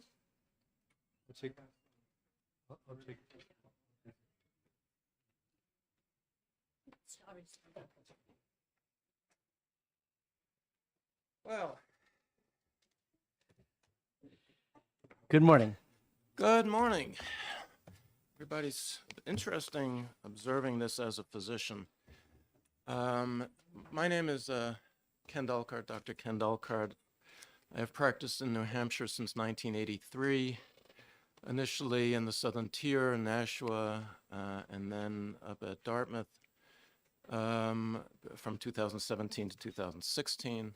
And I'm currently semi-retired, teaching still at Geisel, but also working at Mount Ascutney Hospital in Vermont, which serves Claremont and the Claremont area. And I have to tell you that tragedies related to unaffordability, crazy deductibles, not receiving care does kill people and results in genuine loss among your citizens. I'm seeing this firsthand in New Hampshire. And you're likely hearing from constituents, and certainly from many doctors, that healthcare in New Hampshire is in trouble. I've been here for 40 years. I have never seen it like it is right now. I'm a vanishing breed. I'm a primary care doctor. You are seeing, I don't know how many of you are having difficulty finding a primary care doctor where you live. That is not an accident, and I'll discuss this briefly. So you're hearing from your constituents about this, and what I'd like to do is introduce HB 319, which is sponsored by Representative Schmidt, and proposes creating a legislative committee based in the legislature, appointed by folks in the legislature, but including multiple stakeholders, including folks from communities. This committee would study the merits of an all-payer global budget system that can bring down the absurd costs of healthcare that your constituents are dealing with, both in their property taxes, in their employee-sponsored insurers, and business owners who are trying to keep up with this. So I just want to make a couple of key points. I'm going to just read a little bit from here as well, but we have seen just now from the discussion simply about drugs that New Hampshire has no overall strategy to manage the explosion of healthcare costs that we have all seen in the past 40 years. There is no overall strategy. You have one group that may be looking at prescription drugs, another looking at insurance issues, but unlike all other New England states, by the way, the New Hampshire advantage has, in this case, resulted in a major disadvantage. In fact, according to the New Hampshire Insurance Department's published information in 2021, New Hampshire has the highest premiums and deductibles that our citizens need to pay for employee-sponsored insurance in all of New England. And we are 49th in having the highest cost. We have the 49th highest cost of deductibles of that insurance. This is a real issue. It's not imaginary. So a couple of things about all payer is probably something that is new to you, that word. It is not going to be new to you in the next 6 months, next 12 months. You're going to be reading a lot more about this because Centers for Medicare Services has looked at the Maryland model and said, hey, this does work. We have saved in Maryland billions, that's a B, of dollars since the institution of this program. And they are now going to be introducing this across the country. So I'm asking that this legislature, in fact, start to look at taking responsibility for overall strategy for healthcare costs and accessibility and quality. This is one such model that would be important to look at. You know, I heard something about transparency of costs, and I hear from my patients, as you hear from your constituents, you have no idea what the cost of that procedure will be until you get the bill in the mail. Yes, you could see prices listed throughout New Hampshire. There's been efforts, there's been legislation passed nationally as well as locally, but those costs remain opaque, not by accident. It's how the system is structured. We heard a little bit about proprietary costs for drugs. Well, the amounts paid by your insurance company for a particular service, if it's a private for-profit insurance company, what they pay for your appendectomy, for your colonoscopy, for your whatever it might be, hospital-related or even outpatient, is not transparent. If you have an MRI your doctor ordered, yeah, you could look up what MRIs cost, but you're not clinicians. You're not going to know if you need intravenous contrast with that MRI, if it needs to be of this organ or that. The costs remain opaque because that is how the status quo has designed it. That's not by accident. So as you know, private health care insurers during the 1990s basically led the show. So American Health Insurance Plans, AHIP, represents managed care, HMOs, that basically ruled the nest, or the roost, in the 1990s and dictated to hospitals, this is how much we're going to pay you for that procedure. Hospitals got smart. They decided to structure systems. So it's not by accident that Leahy Clinic expanded as it did, that Brigham and Women, actually MGH Brigham used to be called Partners, expanded as it did, that Dartmouth Health has expanded as it has. It wishes to have more clout in those negotiations. And in fact, now the healthcare systems, local healthcare systems like Leahy, DH, and these large systems, they actually have more command of those negotiations that happen behind closed doors with the insurance companies. That is proprietary information. Although there's now law and effort, there is recent legislation trying to pry open that information, it is hard to do. So what you have is the health insurers now dictating to the insurance companies, this is what you need to pay us because we have this many communities that you have insurance in, okay? The health insurance companies say, no problem. The ACA mandated that health insurers pay 80% of their revenue to healthcare. The other 20% you could use for administration, for overhead, for profit, etc. So the health insurance, like a utility that's unregulated, says, okay, you're charging us more, no problem. We will raise our premiums and our deductibles. It's no issue. And it's not by accident that these prices have been accelerating in the recent past because of the change in the health structure in the health industry. This is well recognized, by the way. There was a study that came out Tuesday in Journal of the American Medical Association looking at health systems. They raise the prices through communities, and they do not provide better quality. And that's been my experience as a practicing physician in New Hampshire. So they have little incentive to keep down costs. They make the same profit regardless. The problem is what we pay for as citizens. This is public knowledge. It's on the New Hampshire Insurance Department's website, published 2020 and 2021. Both in the large and small group insurance markets, this is private insurance, we averaged 19% higher than the average deductible in the United States. And as you know, we also pay higher premiums for both the large and small group markets than the U.S. average or any other New England state. That's not by accident, because no one's watching the store. I don't have to tell you, between 2000 and 2019, when average inflation, given recent variables, has been about 53%, the price of your employee premium contributions went up 243%. That is not looking at their deductibles. That's premiums. So there's a problem. If you have to have a colonoscopy and you have to pay $5,000 out of your pocket to get that done because you have a cheaper plan, but that's your deductible, are you going to get your colonoscopy? Heck no. You're going to get your surgery for your colon cancer, is what's going to happen. And this is, do I see this in my practice? Yes, this is a reality.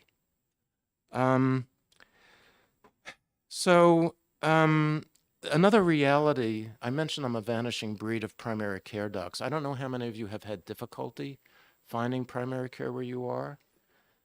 That is not by accident either. And there's some background to that.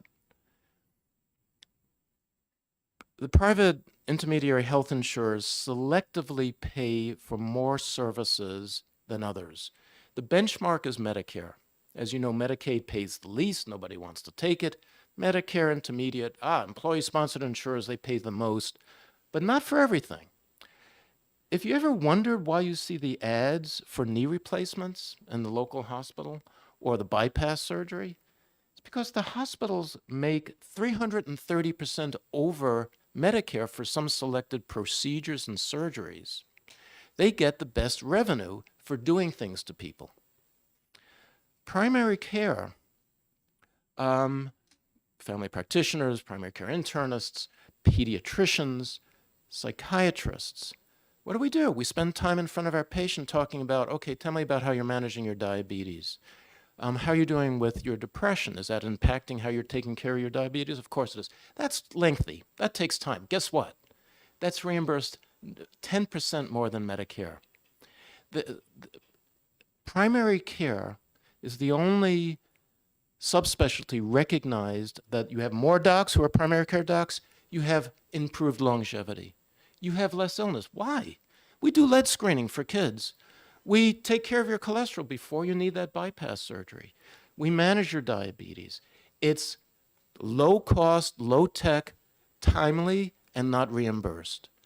Hospitals look at hospital systems whose intent is the right place, don't get me wrong. When they have to manage their finances, they look at primary care as a lost leader. Yeah, we'll maintain it, but we certainly won't incentivize it. This has been the experience across the United States. This is not new. This has been throughout my career. Maryland and other states that have all-payer systems figured this out some years ago. If we can disincentivize hospitals from building more real estate, if we can level the payments for a service between all insurers, and by all insurers that means Medicare, Medicaid, which hospitals hate taking because they lose money on it, and employee-sponsored insurers, then there's one price for a service. It's easy to translate what your MRI is going to cost because there's one price for it. It's not across the state, it's per hospital, by the way. That's important. Hospitals, by the way, that are teaching hospitals, that have a neonatal ICU, these have big ticket items. They have different needs than Cottage Hospital or Androscoggin Hospital or whatnot. They have different costs. So the all-payer system creates a transparent state agency, basically would incorporate all the other agencies that comes before this committee and HHS on a regular basis, gathers the data and says, okay, let's sit down between Southern New Hampshire Medical Center, St. Joe's, and Humana or Cigna or whatever, and let's negotiate what you think is going to be the right price. They set a price that's uniform for all those employee-sponsored for-profit insurers, Medicare and Medicaid.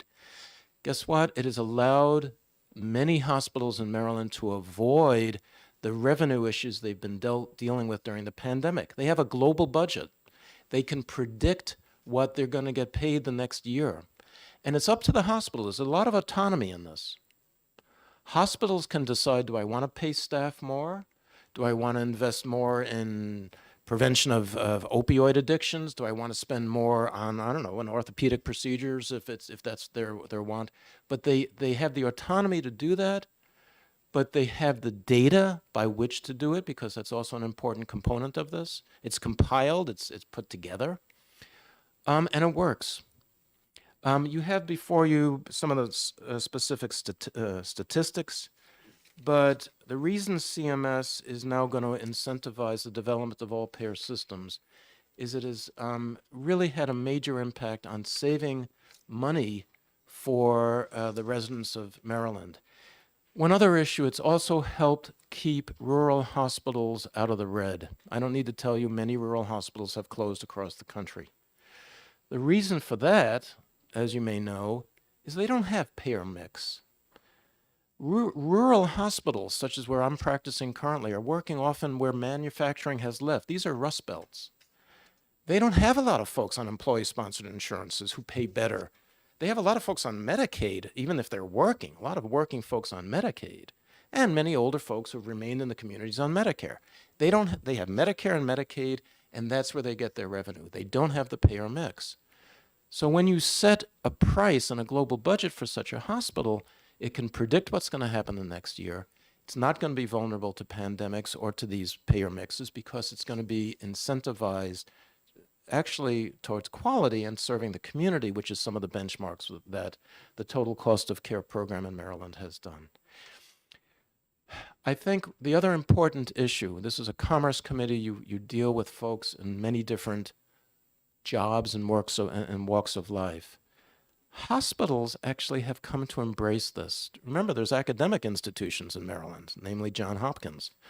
The academic institutions, which are teaching hospitals, as well as the independent other hospitals, private hospitals or community hospitals, have embraced this because it makes it more predictable. And they're having assistance in looking at these global budgets with the data that's gathered. I think that it's something to get familiar with. It's going to be important in years to come because of the crisis that we're actually seeing right now. The statistics are in the stuff that I've provided you. I think that I will share that no health system is perfect. I want to underline that. That is clearly true. But in my career, I have never seen the health system in as much trouble as it is right now. The status quo is not working. It's not serving as an advantage to New Hampshire.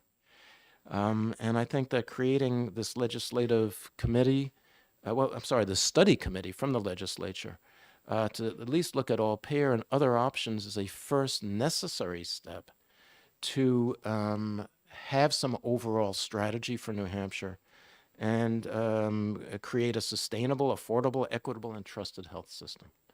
So at that, I'll conclude and welcome to take questions. Great. Representative Herbert has a question for you. Your last statement, I don't know if you were here when the previous bill was discussed. Would it be your advice that we keep that original bill and not kill it? I am speaking on a related but different topic. Yeah, no. No, it's not, no. I would say, I would agree with Dr. Sherman, with what's obvious to all of you, yeah, that there are no restraints on the cost of pharmaceuticals because there are no restraints on the cost of pharmaceuticals. PBMs, the pharmacy benefit managers, are opaque. They do not serve the insurance subscribers. They serve the for-profit insurers. That's their design. And nonprofit, too. Anyhow, but that's not far afield. Sorry. Further.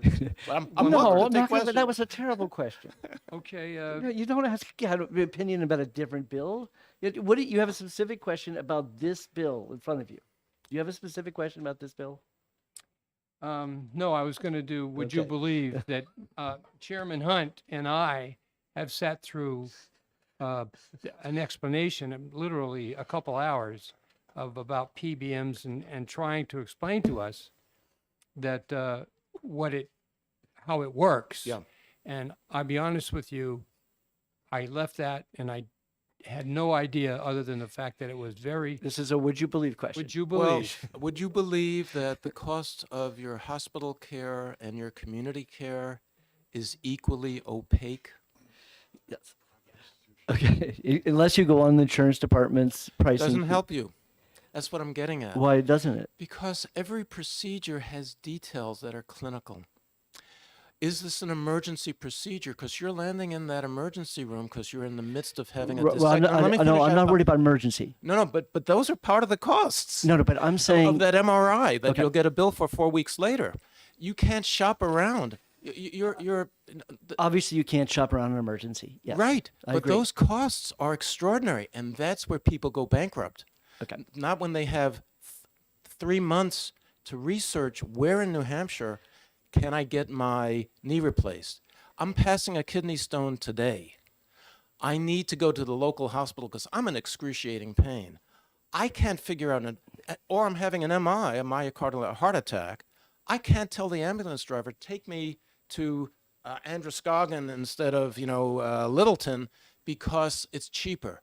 They will take you to the closest hospital. When it comes to real costs for New Hampshire citizens, that emergency is real. That's what makes New Hampshire citizens go bankrupt.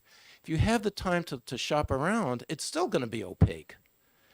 I just talked with somebody the other day. I got an immunization for something.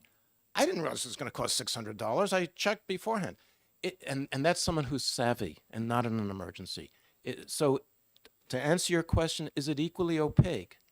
Yes. Does AHIP want Americans to know that? No.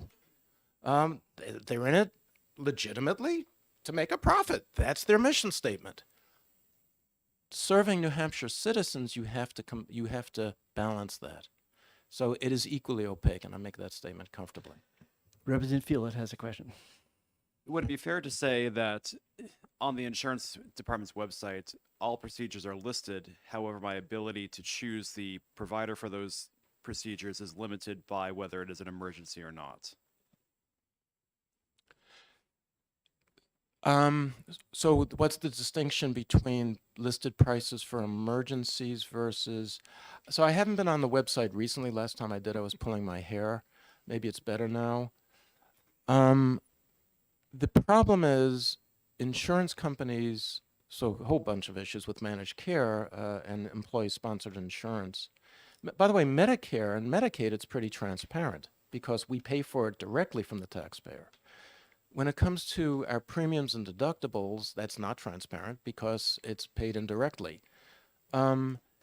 So there is a difference between an emergency procedure and a non-emergency procedure, but clinically, there's so many details that go into the performance of a particular procedure that you really have to be a physician to know, does this kidney stone that I'm passing need intravenous contrast? Can I do it without contrast? Can I do this a CT scan versus an ultrasound, et cetera?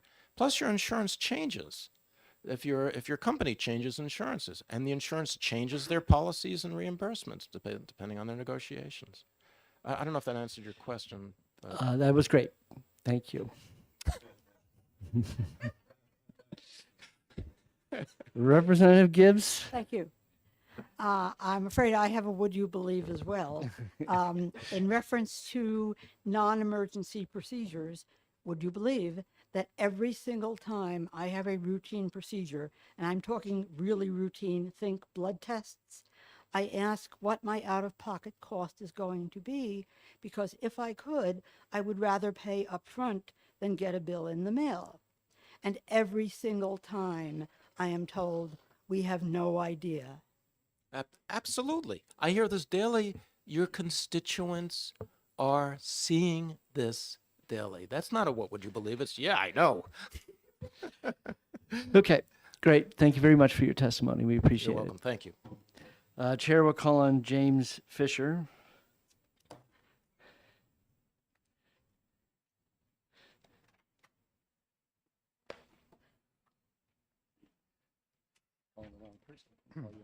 Good morning. I'm Dr. James Fisher. I'm retired, also a primary care physician.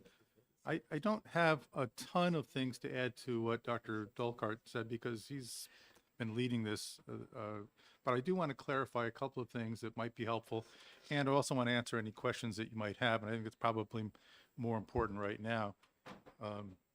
I think one of the things that came up in the questions were about emergency care versus routine costs. And that's important. I'm glad that you were able to make a distinction. But one of the problems that Dr. Dolkart mentioned is that it's more difficult to find primary care physicians. I was one of them. And on a personal story, I've been working at Portsmouth Hospital for about close to 20 years. And Portsmouth Hospital back in 2014, 2015 went through a primary care purge. There was a report that we heard at one of our meetings that the administration gave, mentioned specifically that primary care was a loss leader and that the hospital administration thought that they had way too many primary care providers. And they said we need to cut about 20 or 30 positions, which they did, and I was one of those positions. I ended up at the VA hospital and was happy to get into the VA system. That's another story. But as a result of having fewer primary care providers, and it's not just physicians, there's nurse practitioners, there's PAs and so on, but what happens is fewer people able to get in a timely manner. And when you have fewer primary care physicians, it means that people aren't going to be taking care of themselves as much. You're going to get more emergencies. You're going to get more problems coming out, and people are going to need emergency care, emergency procedures. And so by definition, you're going to drive up the cost of medical care. So yeah, it's nice to know in advance, but even trying to know in advance is difficult because sometimes things happen even during regular procedures. So it's difficult. As Dr. Dolkart mentioned, complications occur even when it's a routine procedure. And so you don't always know. And so you're getting these extra bills and it's driving up the costs. The other thing I like about this particular House bill, it doesn't force you to do anything, okay? It asks you, it beckons you to look at other ways of reducing medical costs. And I know some of you campaigned on issues on inflation. Well, there's no bigger spot to look at inflation than in medical care costs. It's been the biggest driver. It's been going on for well over a decade, several decades. So that if you're really truly interested in containing inflation, this is a great place to start. This is something you can go back to your constituents and say, look, we've looked at this, okay, and we want to do something about it. It doesn't commit you to actually doing something yet, but it at least gives you a perspective that you can take back to people and let them know about. Others of you were concerned about local care and local community control. Well, that's what this also does, okay? It allows individual hospitals to decide what their global budget is going to be from 1 year to the next, or for as long as you decide that time commitment, that time frame is going to be. And so it takes a lot of the costs or the determination of costs away from large insurance companies, which I'm sure aren't going to like this very much, and it puts it more in the control of local hospitals where we live. So those are just a couple of points that I heard from the questioning. I'm not as, well, let me just answer any questions you might have based on either what I've said or any backup on your questions on Dr. Dolkart. Any questions from the committee? Oh, come on. I'm not that clear. You got to have some questions. Well, sure. I'll ask a question. How is this going to control prices when the hospital? You say the hospitals will determine the price, or is it? Or what I see here is that there's going to be a select board who is going to decide how much that hospital can get. No, How's that what- going to, how's that My work? understanding is that the hospital is going to have their global budget, and the budget is based on patient care, not based on real estate. We're going to buy up the land next door so we can expand whatever. This is based on care at all as itself, so that the hospital's determined from one year to the next. The way that kind of saves money is that, well, take the pandemic, for example, okay? We've just gone through this, and we're still going through it. It's not over. I mean, it's now an endemic. It's going to be with us for a long, long time. But the hospitals that will fare the best are the ones that know what they need for personnel to manage from one year to the next. So part of their global budgeting will be based on, how many employees they need. So they can determine that. If they have to, what's happening now in New Hampshire is people are burnt out. They're quitting. They're retiring early. And so what are hospitals doing? Well, they have to hire a lot of temps. Well, that's twice as expensive as just simply having somebody on staff or having extra people on staff. That drives up their costs. So by being able to budget a year in advance what they're going to need to take care of the people in their community, that's going to save money over time.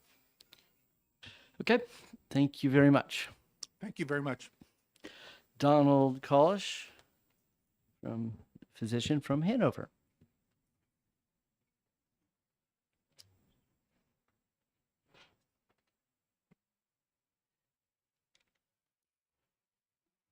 Thank you very much, Mr. Chair and honorable members. I'll try to keep my comments short.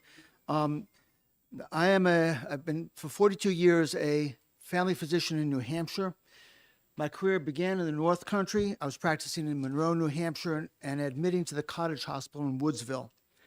Now, these comments relate only to this bill about hospital financing, but I'll refer to my background again later for the next bill. As president of the medical staff of Cottage, I learned that hospitals which serve low-income communities, and Cottage served farmers and loggers and small business people, depends on an adequate payer mix.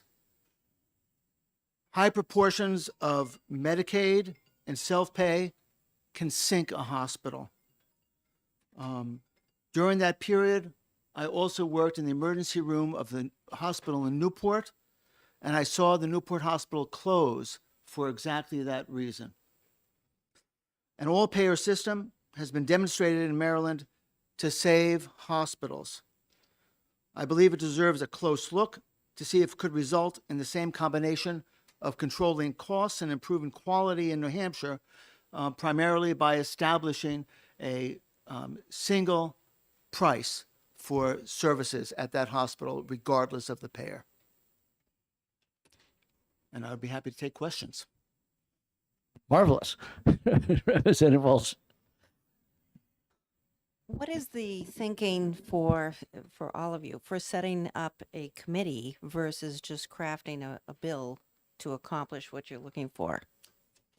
I think the main reason is because there are many experts here in New Hampshire who we can't readily have access to, particularly the experts from the insurance department. And I think that from my understand of the Maryland bill, and also of the even more complex, overly complex as far as I'm concerned, Vermont all-payer bill, which requires huge data collection. My understanding is that involving the insurance department will make it possible to craft something that is efficient and effective. So I think in order to bring in the expertise that we have in this state, a committee would be the most efficient way of doing it.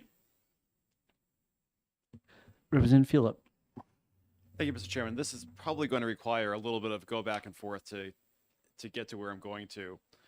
As I understand it, any medical procedures can require any number of variables to get to the final cost, as our previous speaker talked to about that. For example, imaging may require contrast or no contrast. Is that correct? Yes. And that will change the cost of the procedure, for example, if there is contrast or not. Is that right? Yes. And would that be if there was an all-payer system, would the need for those types of variables still remain in healthcare, correct? Not quite, because the way that hospital billing works right now is led by Medicare is by bundling all of the care for any given condition into a single bill. This all-payer system only deals with inpatient services, does not deal with outpatient services, so that when somebody is admitted to the hospital with, let us say, a heart attack or a kidney stone, the total charge would be for the total care of that condition. And so, therefore, the hospital shares risk because it provides a single price for all payers to care for anybody who comes to that hospital with that heart attack or with that kidney stone, regardless of whether or not they use contrast for that MRI or not. Okay, I think I understand. So Further question you may inquire. rather than under the current system where, for example, it may be, and you have to, rather than it would be particular surgery A is the billing, it would be heart attack care would be the billing. And you'll have to forgive the fact that I'm not a physician. Yeah. Would that be, is that correct? The way that I'm understanding it? Short answer is yes, although they are often very closely linked. If you come in with appendicitis, the definitive treatment for appendicitis is an appendectomy. The big difference is that right now, Medicare is the only payer that does this bundling, and the other ones, all of the other payers, the commercial insurers, pay for individual charges for each of the contrast, each of the aspirin tablets, as well as the OR charges. So by simplifying it to be bundled around that unit of care, and by charging the same amount to all payers, it will both control costs and allow for planning.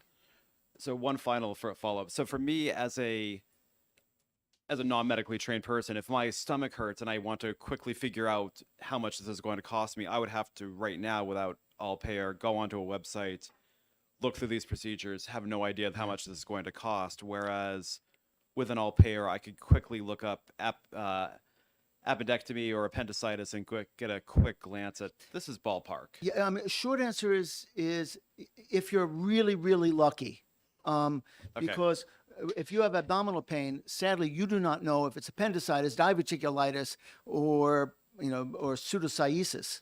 And they might want to try to cure it with antibiotics before they put you under the knife. So at any rate, so I want you to know, I really would like you to check the New Hampshire Insurance Department's page, because we are bundling. We were able to match up, because in office you have anesthesiologist, you'll have the physician, and you have the hospital chart. We were actually able to bundle all those together. So when it comes time for one of those procedures that you're interested, that you elected, obviously not emergency, if it's elected procedure, you can actually see what the cost is for that hospital. Yes, and thank you, Mr. Chair. I think this might be a two-beer conversation about how that that data that is provided on that website that I've looked at, not perhaps as extensively as you would like me to, does not provide the same price for all payers, because each payer negotiates separately. So again, what we're talking here is there's your apples and oranges. One is, what is the cost that the hospital is going to charge? Okay, so even your insurance company is a little fuzzy on that, because they don't know which primary care, which physician, which surgeon is going to show up that day. Okay, so but you can go on and see what the cost is, the hospital cost, plus the doctor fees, plus all those added costs. Then your question is, well, how much is my insurance company going to do my deductible? You have to call your insurance company at that point and say, with this procedure, what gets paid. Yep, I do appreciate that, and I think that this is almost as difficult for hospitals to plan their budget as it is for individuals such as an early representative, because it all again depends on payer mix and figuring out how much each of those. If there are 100 appendectomies, they may get paid 30 different amounts. So I'm interested you bring that up because I heard that was statements made before, and this I'm going to use this as an education for my committee because I have a lot of new members. So right now we run on fee for service. All right, so that means that absolutely the hospital does not know how many people they're going to get. The old model of managed care was capitation, in which they got reimbursed regardless of how many procedures they did. Okay, people didn't like capitation because it seemed like they were getting paid for procedures they didn't do, and that's why we got rid of capitation. So the idea that you're going to use this bill is to help a hospital budget, I would then assume is that you plan to get rid of fee for service and that you're going to allow that hospital to charge some base amount and to the insurance company based on a per capitation rate, because you want them to pay for not doctors and nurses who might not actually do anything, but because that is a fixed price that they negotiated ahead of time. And with apologies, Chairman Hunt, we again, this might take a while, but I'm not in favor of capitation. I think that at least not at this level. I think that what is often now called value-based care ends up being so gameable by insurance companies that what I'm proposing is not capitation, but rather by bundling around a unit of care, a unit of concern, which is diagnosis and care, but then charging the same amount to all insurers for that condition is not capitation. What this is doing is creating a even playing field for the hospitals and for the insurers, because they're not. What kills us all is the cost shifting. By having all payer, there's no cost shifting. Everybody pays the same, whether it's Medicare, Medicaid, or Cigna. Great. Thank you very much for your testimony. Oh my God. Okay. Who's got their hand up? Yes, Representative McVeigh. I'm reading from page 2 of this bill, number 1. It says, establishing an agency or board in New Hampshire that has the authority to set negotiated for in-hospital patient services, etc. Where do you get the leverage to do that? Where does this group have any leverage? I don't understand that. I'm not sure that I can easily answer that because I don't understand well how boards. I was interested to hear about the pharmacy board and how complex it was to establish it. But I think that leverage comes through the insurance department. To answer, I think the answer to the question is that the study committee is then going to be given. They're going to create a statute that's going to create this board. And this board would have the authority to tell the hospital how much they're going to get. But let me clarify. I think that and I'd have to take a very close look at the individual words. The amount that the hospital gets for that unit of care is negotiated. It is not the board telling it. Yeah, word negotiate is there. That is correct. Yeah, and this is very important because this will determine how much premiums are going to be. And so the board is not setting prices, it's guiding the negotiation. Okay, thank you very much. Oh, yeah, yes, Representative Post. So would the all-payer system create, for the state, it would be like redistribution because of Medicaid and Medicare, that those dollars, if it's negotiated, now the state's going to have to pick that up? No, ma'am. Each hospital will negotiate with the board, with representation of the insurance companies, as to how many, let's say, appendectomies they take care of in any given year. And instead of having the each insurer negotiate a separate price, all payers will have the same price for that appendectomy. So a person who has who did not have any insurance at all will still have to pay a bill. Although some hospitals pursue those bills, some write it off. People who have Medicaid will pay that price. People who have Medicare or Cigna or something else, they will all pay that price. So the no bill will be coming back to the state, except to the extent to which the state's contribution to Medicaid is contributing. Okay, now we're all set. Thank you. Chair will call on Heather Stockwell, who is in support of the bill.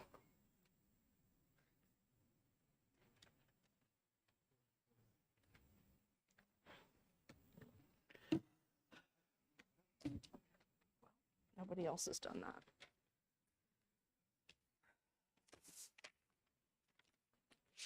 Good.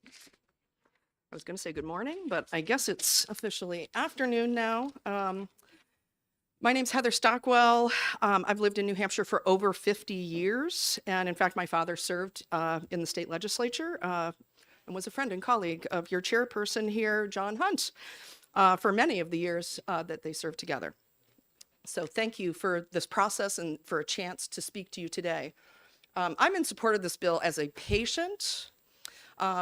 I think that not only does this bill bring more fairness and transparency and oversight to hospitals and insurance companies, but it's also here for the patient. And as the Consumer Affairs Committee, I'm hoping that you all have my consumer protections in mind. And right now, as somebody mentioned before, I feel like we don't have a great advantage. We call this state that we have this granite state advantage, yet not only are our insurance rates higher than any other state, we have very high rates of deductibles, as was said before. We also, which nobody has mentioned, has the highest rate, or not the highest rate, we have one of the higher rates of denials of care. This would not, in my view, I don't think that that kind of thing would happen as much because people would know ahead of time. And in fact, 2 years ago, my husband had a surgery where he was denied care. He already had the surgery, so it was afterwards, and we were being left with a $6,000 bill. We had already done our budgeting. We thought we'd paid everything. The hospital told us that it was our responsibility. Now, I don't know what you all pay for insurance premiums. I'm told I have one of the best policies I can get. Yet they still denied that care. That year, I paid $24,000 in premiums alone. We almost lost our house. The people of New Hampshire need y'all to stand up for them. We are being nickeled and dimed to death. We have so many co-payments, and sometimes I don't even know when I'm going to get another bill from another company that's like a radiology or an imaging test that I've had to have. I get another bill for that, or I get blood work, and that lab has their own separate billing.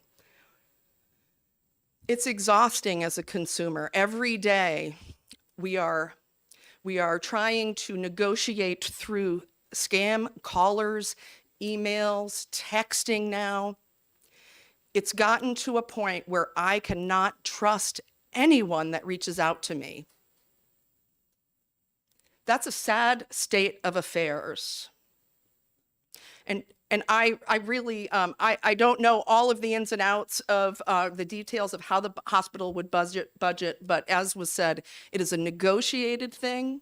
And as someone who has, not had insurance for over a decade and suffered that way, had to switch jobs and policies and doctors because this insurance wouldn't pay that doctor or that hospital.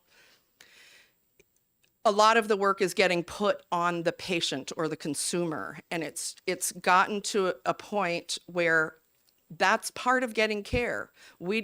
I really feel like I don't have any more time and energy I need to concentrate on my care, and every patient should be concentrating on their care, not worrying about what they're going to be left with as a bill.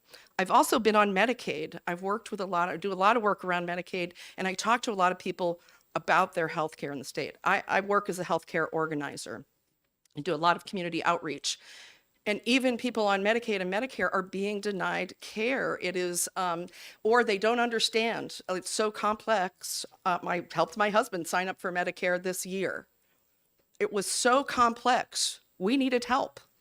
We couldn't understand all of the ins and outs of the policies. They're going to pay this much of this if this happens, or this much of this if this happens. When I was pregnant 20 years ago, I called our local hospital to find out how much it would cost for me to deliver my baby. And I got that same answer. Well, we can't tell you that because there's too many variables. And I said, well, let's just think about no variables. My birth is normal, fine, I'm out of here in 24 hours. How much, can you tell me how much that would cost? They couldn't tell me. They gave me a range of 20 to 30,000, and when I did the math of the percentage that I would have to pay, I realized I was not going to be able to afford to deliver my baby in a hospital. There's something wrong here. I did find alternative care at a birthing room near the hospital if I needed it. I figured that women have been doing this for thousands of years without hospitals, that I should probably be able to do this. Even that provider told me that, I said, how much is it going to cost? And they said, well, let's see how much we can bill your insurance company for. So what I'm saying is right now we're encouraging fraud in the insurance industry and the hospital industry. And hospitals are not, they say they're nonprofit. I heard that in this room today. But hospitals aren't really giving back to their community. They're buying property.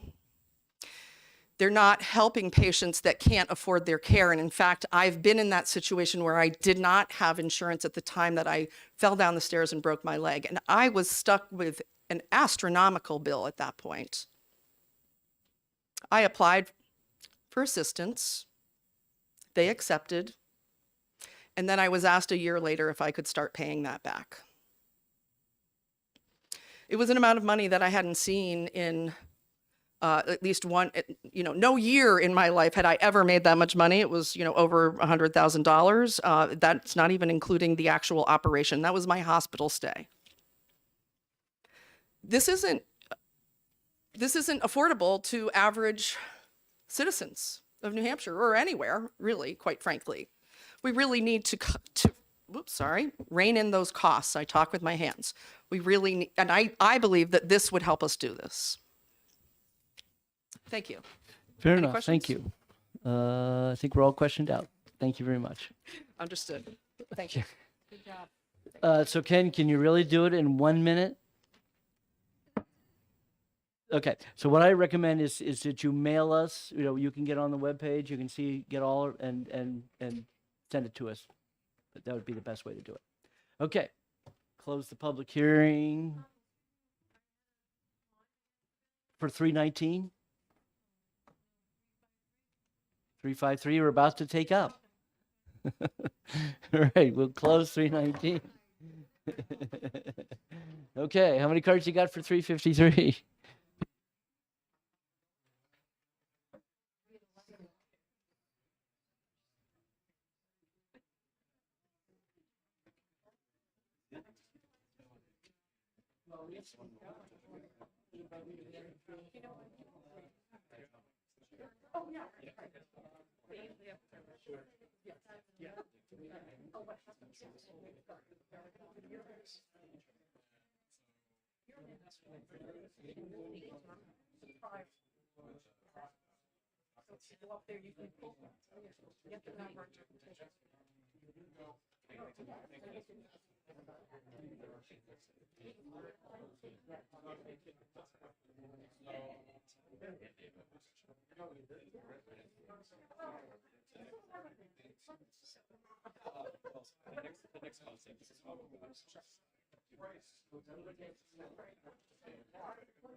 Everybody who's here to testify to know that all bills in this committee go to a subcommittee. And we have a smaller group who are focused on just insurance. And so they would be the ones who would be there. But we don't take testimony when we do a subcommittee. We just thrash out a bill and and get to an answer. So otherwise, and we love written testimony. Yes, sending stuff, written testimony is great. That's very appreciative. Okay, Peter, 3 minutes. You're on. Thank you. Again, for the record, Peter Schmidt, representing Dover Ward 1.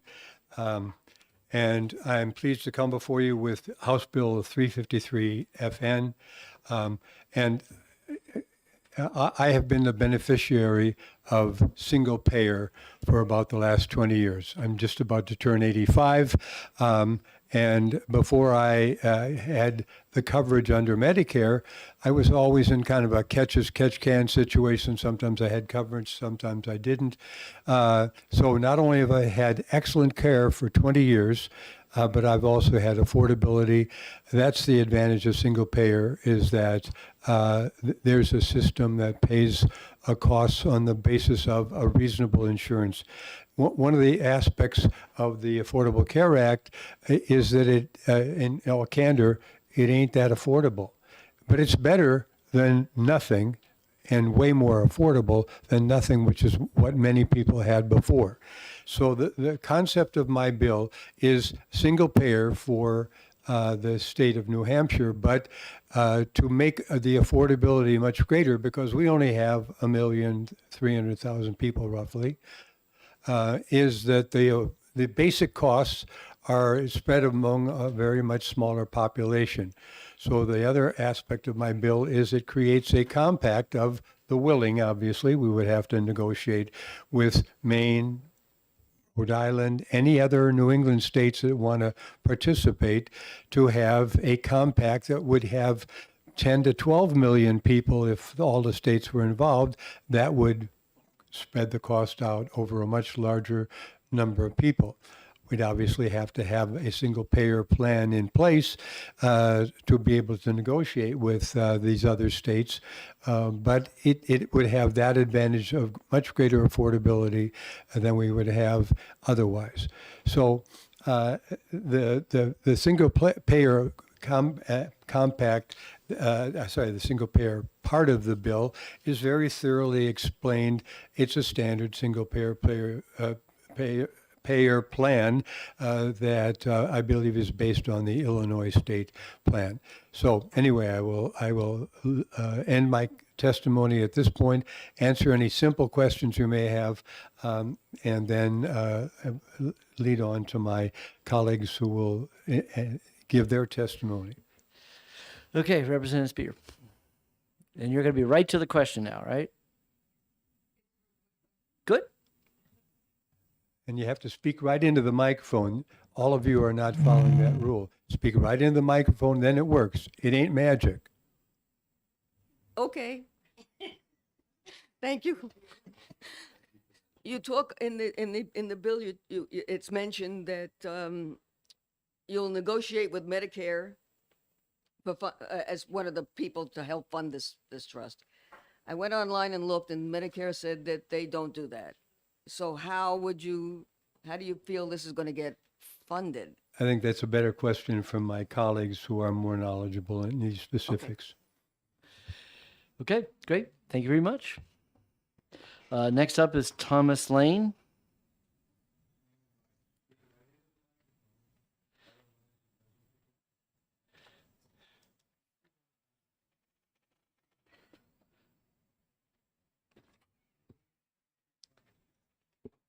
Can you hear me okay? Yep, go ahead. So good morning, Mr. Chair and members of the committee. My name is Thomas Lane, and I'm from Hanover. I helped write this bill because I'm sick and tired of seeing our state suffer needlessly from preventable causes.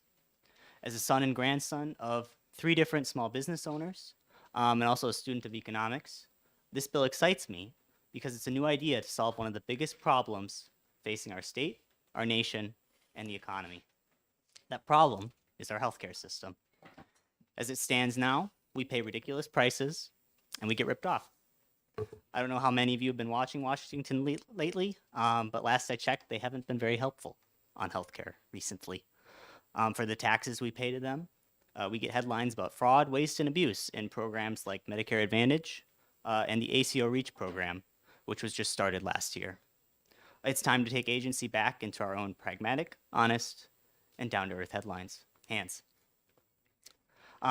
The big picture here is we pay far more for care that leads to solidly mediocre results compared to our peer nations. It's an embarrassment, and it also puts our businesses at a competitive disadvantage. How does that work?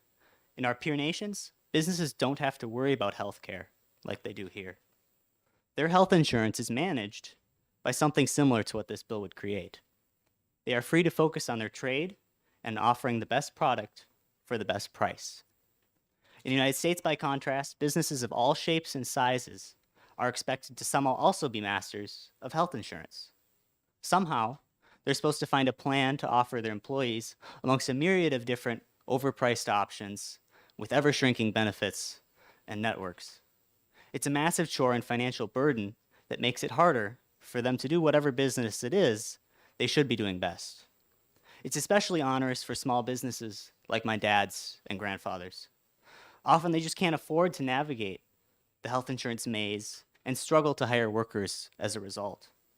There's been a lot of talk about labor shortages lately. This is part of the reason why. In a world of insane healthcare prices, workers don't want to work for firms that can't afford to offer them health insurance. After all, why would they? This bill solves that. It takes health insurance off the table so our businesses can focus on what they do best. By ensuring that all residents have access to robust health insurance at a price they can afford based on ability to pay, we gain a workforce that is happier, healthier, and more productive.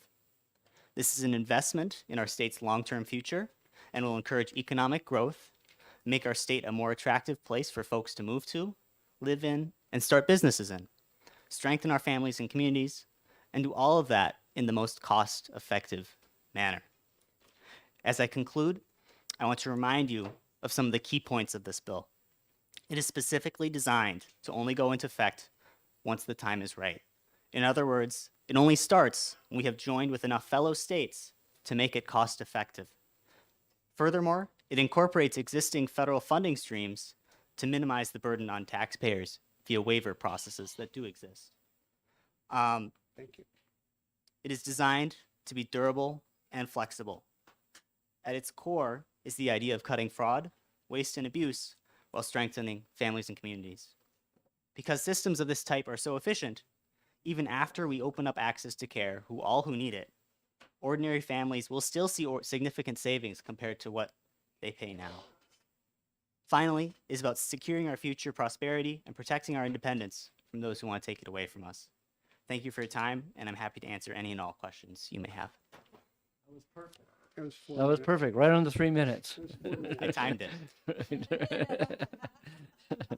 And if you're willing to part with that, your presentation, the clerk would appreciate that. Of course.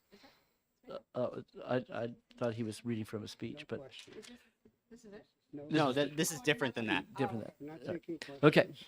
And Representative Burrows has a question. Yes, thank you for taking my question. I'm wondering if your group has been in contact with folks who from other states about doing this, and what, if so, what the reaction was. Yes, we have. They're interested. Okay, follow up. Okay, reading here that you want to incentivize a medical attention earlier rather than later, and I'm Correct. wondering how this may fit in with. I think one of the biggest failings that we have, at least in my neck of the woods, is that we don't do wellness care. We do sick care, but we don't do wellness care, which I think could really save consumers a lot of money and avoid a lot of procedures and heartache down the road. So I'm wondering if that fits into this at all. So the problem with the way we do things now is because people don't know how much they're going to pay, and because they hear stories of such big bills, they procrastinate going to the doctor. You know, we should all see the doctor every year for obvious reasons. They don't do that. They only go to the doctor when it's an emergency, and emergencies are really, really, really expensive. So if we just get people going to the doctor every year by establishing a system that allows them to do so at no charge upfront, they're going to see their doctor every year, and that's going to catch things before they turn into disasters, which saves us tons of money. It saves lives. It's just the smart, rational thing to do. Thanks.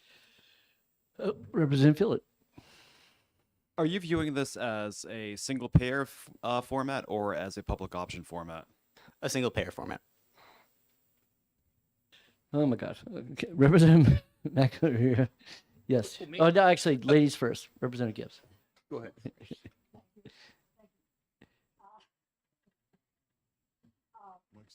Whoops. Okay, now it's on. Thank you. As I'm sure all of my colleagues have, I've been receiving many email messages in opposition to this bill.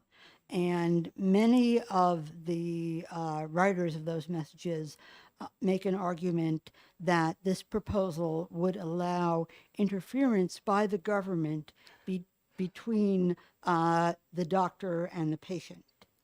In your opinion, if you can tell us, would this system allow for greater or lesser or about the same interference between the doctor and the patient as we have now from insurance companies? I think it's amusing that you're getting those letters, because it's actually quite the opposite. We currently have boatloads of interference in the relationship between your patient and your doctor. That existence comes in the form of insurance companies they'll require prior authorizations and other sorts of tactics like that, because they make money off of paying for less care. I mean, they're an insurance company. They pay out less, they get to keep more. And so what they do is they look for reasons to say no, which is really hard, which is really dangerous, because if you're some insurance employee somewhere sitting in an office on the other side of the country in San Francisco or something, they don't know what's going on in that doctor-patient relationship. And so what we do here with this system is we say, we're just going to open it up. If the doctor says that this is what the patient needs and it's, a normal procedure, we're going to trust the doctor and we're going to let that go forward. And by, investing then in primary care, because we're going to reduce the amount of those emergency procedures, we can afford to do that. And so what we're really doing here is, again, protecting that doctor-patient relationship from undue interference from outsiders. Representative McVeigh. Most of the letters I get are saying this is a giant step towards socialized medicine. And the letters are almost exactly the same. Who is behind this? Who is generating this kind of negativity? I see it a lot. People see the S word and they get scared. This is not socialized medicine. Socialized medicine is where doctors are government employees. This does not make any doctor a government employee. This is just saying that we will provide insurance to ensure that everyone can go see the doctor. The doctors are all going to be employed by the same hospitals, whatever groups they work for. If they're on their own, doing their own private practice, nothing, that does not change. This is not socialized medicine. I do Further not question support may that. inquire. My question was, obviously, this is an organized effort to put Yeah. this down. Who's behind that? George Santos. The Koch brothers? He's not smart Maybe enough. he's paying for his next campaign with this. Again, I mean, the private insurance industry is not going to like this. I imagine that they have an interest in trying to shoot me down here. I find that unfortunate, but that's the way it is. Okay. You really have a question?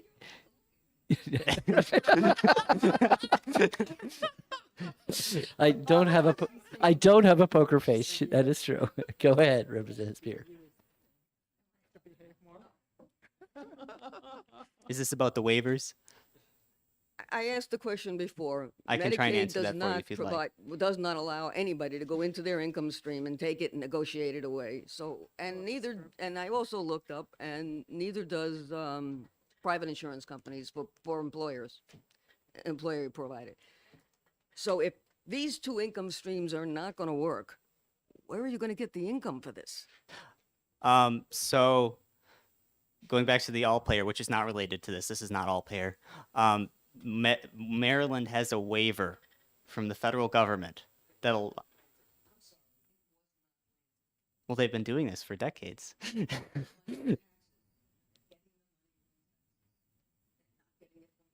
You're not Well, on Medicare mic. gets its You're money not from on mic. taxes too. You're not on mic, but we all heard you. Okay. So with programs like the ACA, with Medicare, I believe CHIP as well, you can get waivers.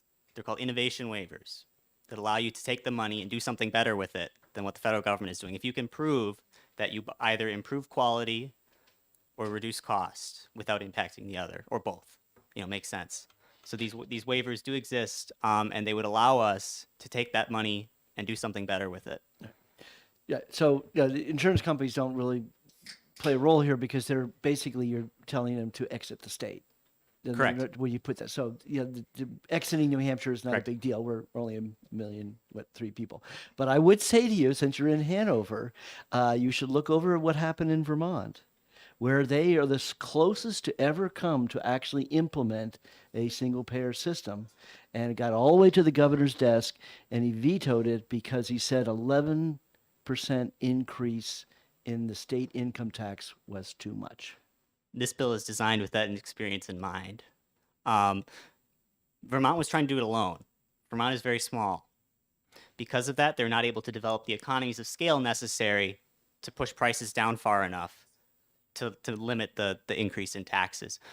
This bill is designed so that it only goes into effect when we have partnered with sufficient states to give us enough economies of scale to make it so that we save lots of money. Fair enough. I don't think New Hampshire wants to put in an income tax for the You sole don't have to. purpose. We wouldn't have we don't have an income tax. I know and, that. And Vermont needed 11% increase on their 4% tax. I disagree with that. You but- think economies of scale. Got it. Okay. Thank you very much. Great job. Okay. Ahmad Cuddy, Dr. Cuddy from Peterborough.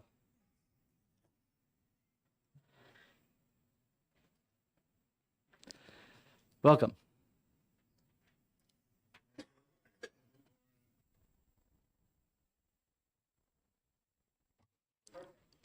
Thank you for letting me speak, Mr. Chairman and esteemed members of this committee. I'm a physician, retired, a cardiologist who practiced for 50 years and retired 10 years ago. So my claim to your attention is that if I speak to you from what I experienced, American medicine, from 1962 to say early 80s, 20 years of my career in the United States, you would call me a Rip Van Winkle because that era of American medicine is gone forever because we, as an intern and as a resident and trainee in cardiology and so on, in different care settings, I practically saw no uninsured patients or no family members going into medical bankruptcy and having to sell their farm to pay for. I'm an interventional cardiologist who had to have stents put in, and the patient would, tell me I saved their life. But next visit, when they come to see me, they would also be having tears in their eyes because the hospital asked them to hawk their family farm. And that was my experience, both in about last 20 years in central Nebraska, but my primary years were in Philadelphia, Pennsylvania for 24 years. So therefore, and all along, starting with when I landed here in July 62, Saskatchewan, Canada had just begun their Medicare program for Canada. And you may recall, or I will tell you, that provincial doctors went on strike against Tommy Douglas, who was the chief proponent and the governor of the province. But he imported doctors from UK and Australia and also to fill in the gap. And the strike got busted, and the doctors by Christmas of the year went back participating in the program. And that was the nucleus or forerunner of the national Medicare program in Canada. And so ever since then, my question to myself has been, why is it not possible on this side of the border? And of course, there are many, many answers. Anyway, for New Hampshire, we now spend per capita $6,000 to $7,000 per year compared to the national average of $5,000. So we are already spending in excess. And an average cost for an average person in America now, total cost, is estimated around $20,000 per year, out of pocket, through insurance, all sorts of outlay cost. So if you take an average American family earning, say, $55,000, that is way over their annual income. And we define, we meaning most healthcare community policy experts, that a person should not have to spend more than 10% of their annual income on healthcare. So why is that? Obviously, and by my historical background, around early 80s, this profession, rendering care to the sick, became corporatized. And not any, can't blame one person, one factor, but it haphazardly it happened. And institutions, including organized medicine and insurance companies, drug companies, every player need to ask that question. Did I help to bring about the mess that we are in now? And I believe this plan, the bill that I'm supporting, in a compact setting, in a regional New England sense, would alleviate, would take away. New Hampshire has 29,000 people with no insurance. And if you take in underinsured, that's about 70,000. And nationally, as you probably are all familiar with, is uninsured is 29 million in America, the richest country in the world. And the birthplace of modern technological scientific medicine. It's still the envy of the world, the mecca of scientific research medicine. and people from where I'm from, originally India, and so on, still, even this generation of doctors training over there look forward, dream of coming to America. But do you see the paradox when they land here and when they are put in, say, Bronx Hospital or a hospital in Manchester or CMC? 6 to 10% of our people are, New Hampshire people are uninsured. They cannot afford this life-saving, high-quality, very scientifically up there level of care. So that's where we experience that paradox. Are we also containing a third world within the first world, the paradox? You guys can save it by supporting this bill. Thank you. Thank you. Thank you. That was time. So I appreciate your testimony. Any questions for the guest? Excellent. Thank you. Thank you very much. Thank you.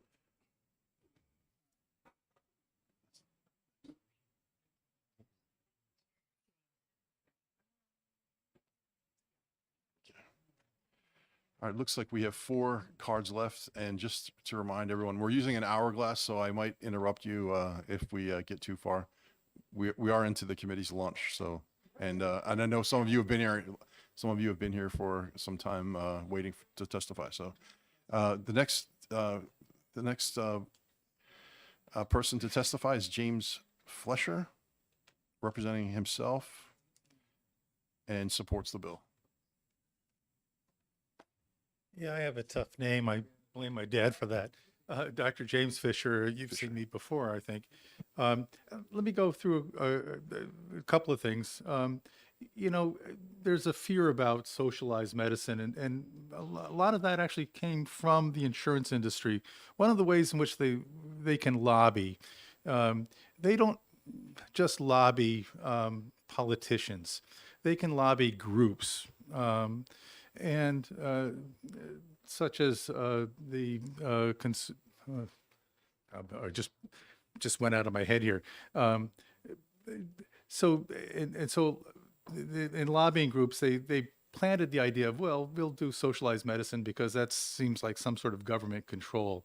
Well, you know, the government has things like Medicare, which pretty much keeps its hands off of what happens personally with us with I'm still trying to think of the word, with their own health care. In fact, regular Medicare has far fewer denials, far fewer interferences than the Medicare Advantage plans, which is a privatized form of it's not even Medicare, privatized form of insurance for older people. And so one of the ways in which those private companies make money is by having people contribute to their plans and then not paying out.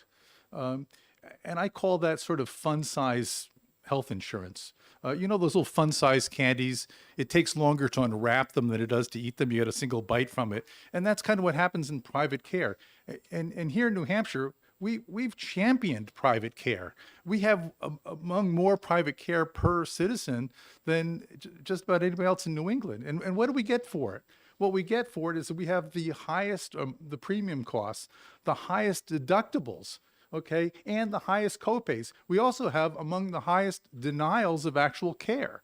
So we get the worst care possible of all of New England for championing private insurance. And so what are we afraid of? We're afraid of the government saying, look, you know, let's let people and doctors get along with each other and not interfere with them, which is what we're suggesting here. So, you know, the whole idea of premiums is that gets you in the door to insurance. But getting in the door isn't good enough because then you have to pay for a deductible. What's a deductible? That's additional money that they're not charging for the premiums. And when the deductibles go up, it basically says the insurance company is saying, look, we're going to pay even less. You've got to be in the, forgive the pun for candies, but sweet spot when it comes to healthcare. You've got to be able to make the amount of money back from your premiums, make the amount of money back from your deductibles, make the copay for your hospital or doctor or whatever it is, and then your health problem has to be serious enough to cover all of those expenses, but not too expensive because you have a cap that if you go over it, it comes out of your pocket as well. And so that's fund-sized insurance, and that's going to only get worse. We're looking to get away from that, okay? We're looking to say, look, let's let the doctors and the patients get closer together so that there's less interference from other outside sources, whether it's the government or whether it's private care. And so, yes, there's going to be a little bit of government only to regulate it, to make sure that doctors are doing what they're supposed to do and hospitals are doing what they're supposed to do. But beyond that, we're saying, look, let's get this right. Let's make sure that healthcare is more available and cheaper. And when you have a single payer type of system, everything else goes away. You no longer have to worry about Medicare or Medicaid. It's already covered.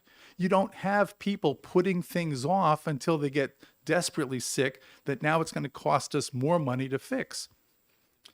And that's basically, in a nutshell, what this is asking to do, except, as Thomas pointed out earlier, we don't even want to get it to kick in until it becomes something that this state can handle, especially this state, because we don't have an income tax. We want to keep it that way. So let's co-opt with other states, which are very much interested in this, so that we can make it affordable for our own citizens. This is why it's especially important in this state to do. I'll entertain any questions you have. All right, any questions from the committee? Quick question. My testimony was that. Representative Porcelli? Oh, I'm sorry. Yeah. Question.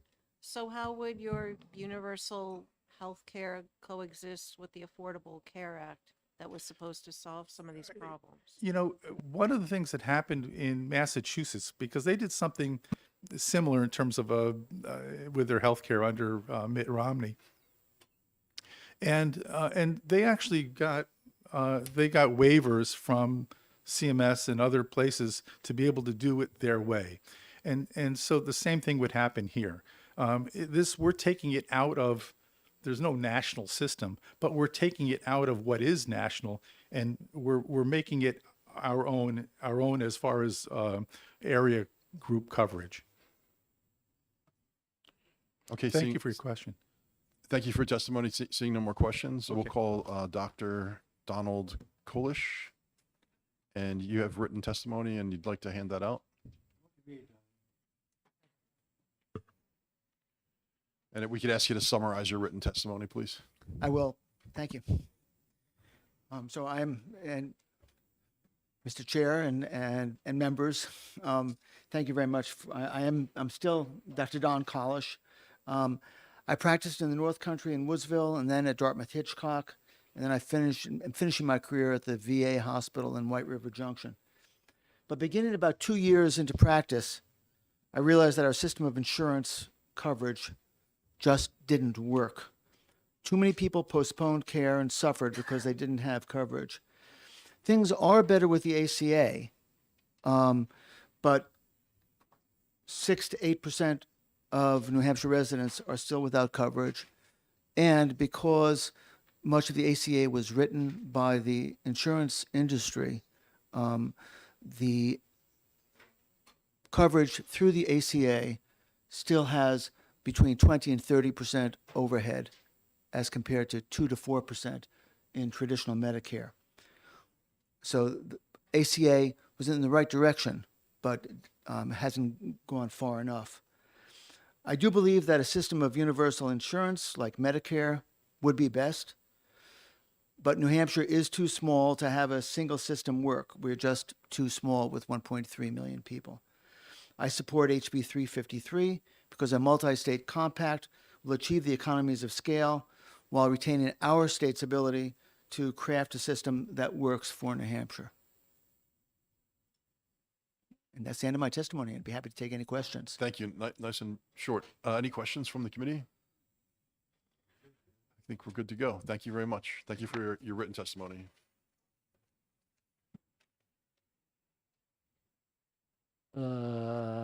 Catherine Smith. We didn't lose your card. She's in opposition to the bill.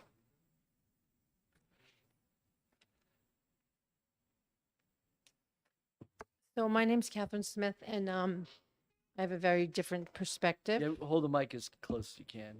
My name's Catherine Smith, and I have a very different perspective. I'm a home care hospice nurse, and I get to kind of see what everybody thinks look good on paper play out in reality in people's lives. And it's not consistent at all. But that's not my my angle here. My angle here is to look at some specifics of the bill. So I did write something. I'm a landowner, taxpayer of the state of New Hampshire, and I've taken into serious consideration House Bill 353, introduced in the regular session, titled Establishing an Interstate Compact for Universal Health Care. So we've been told it's not universal health care, but it's right in the title. I'm conceiving that the same, if finally armed with the sanctions of an act, will be dangerous abuse of power and a violation of the limits of governmental power established in the Constitution, Bill of Rights, adopted June 2nd, 1784, Act 7, Article 7, state sovereignty. It says the people of the state have the sole and exclusive right of governing themselves as a free, sovereign, and independent state, and do and forever hereafter shall exercise and enjoy every power, jurisdiction, and right pertaining thereto, which is not or may not hereafter be by them expressly delegated to the United States of America in Congress assembled. So I believe government should have minimal involvement in healthcare. And this bill is the first step towards socialized medicine as it seeks to create a completely government-controlled healthcare system, beginning by creating an interstate compact via the Compact Trust Fund. Additionally, upon serious consideration of Section V404-K:4, it says eligibility. Each beneficiary shall be issued a compact health insurance card with a unique identifying number and any other relevant information the board or its designated officers deem necessary. And conceiving the same, if finally armed with the sanctions of an act, will be a dangerous abuse of power and a violation of the limits of government powers as stated in the Bill of Rights. Article 2-B, right to privacy. It states an individual's right to live free, an individual's right to live free from governmental intrusion in private and personal information is natural and essential inherent. And a more consideration of the House bill pertaining 404-K:6, qualification of participating practitioners or facilities, as well as facilities shall also meet quality and licensing guidelines the board or its designated officers may from time to time deem necessary to create. And I conceive that same, if finally armed with the sanctions of an act, will be a dangerous abuse of power and a violation of the limits of government power as stated in the Constitution of New Hampshire, Bill of Rights, adopted June 2nd, 1784. Article 12, protection and taxation reciprocal. Every member of the community has a right to be protected by it in the enjoyment of his life, liberty, and property. He is therefore bound to contribute his share of the expense of such protection and to yield his personal service when necessary. But no part of a man's property shall be taken from him or applied to public uses without his consent or that of the representative body of the people, nor are the inhabitants of the state controllable by any other laws than those to which they or their representative body have given their consent. Because the policy of this bill is repugnant and abhorrent to the Constitution of New Hampshire's Bill of Rights, and a measure of such magnitude and delicacy ought not to be imposed without clear evidence, it is the will of the people to delegate these governmental powers to non-elected board members, non-government organizations, global health organizations, which provide participation guidelines for the Center for Medicare and Medicaid Services. Is it our hope that the representatives of the counties will espouse the dangerous principles of the bill? Furthermore, investigation into the privileges and immunities granted these non-elected governmental organizations should be investigated and revoked. And it might not seem like there's a connection, but anytime these, it says right here, the facility shall meet federal and state quality and licensing guidelines, including those for safe staffing ratios and care. These facilities are beholden to Medicare rules and regulations in order for participation, who's beholden to the Center for Disease Control, the World Health Organization, and all these other organizations. So while it looks like we have autonomy, we do not. We are controlled by outside forces, non-governmental elected officials. Great. Thank you very much. And I hope you're willing to share that testimony to the clerk. Do you want a copy? Yes, please.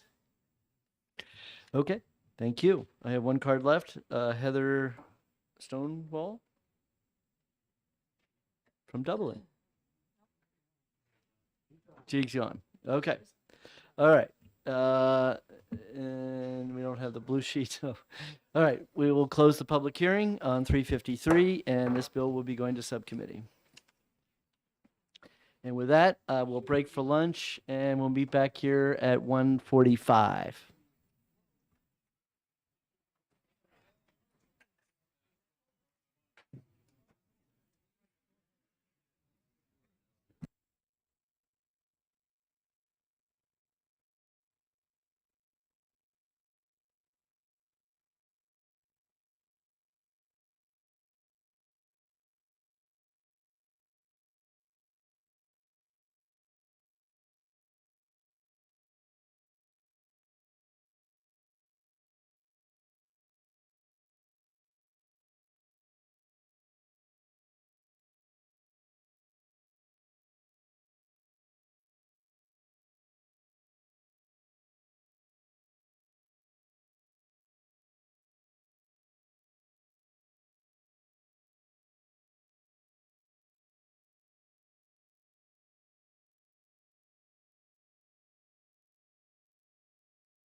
Okay, we'll open up the public hearing on House Bill 389 and hear from the prime sponsor, Representative Yoakum. I'm sorry about the delay. Oh, you're not the prime? Oh, okay. She's the prime. Okay. All right.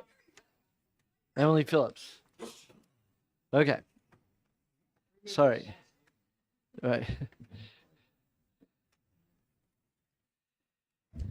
Good afternoon.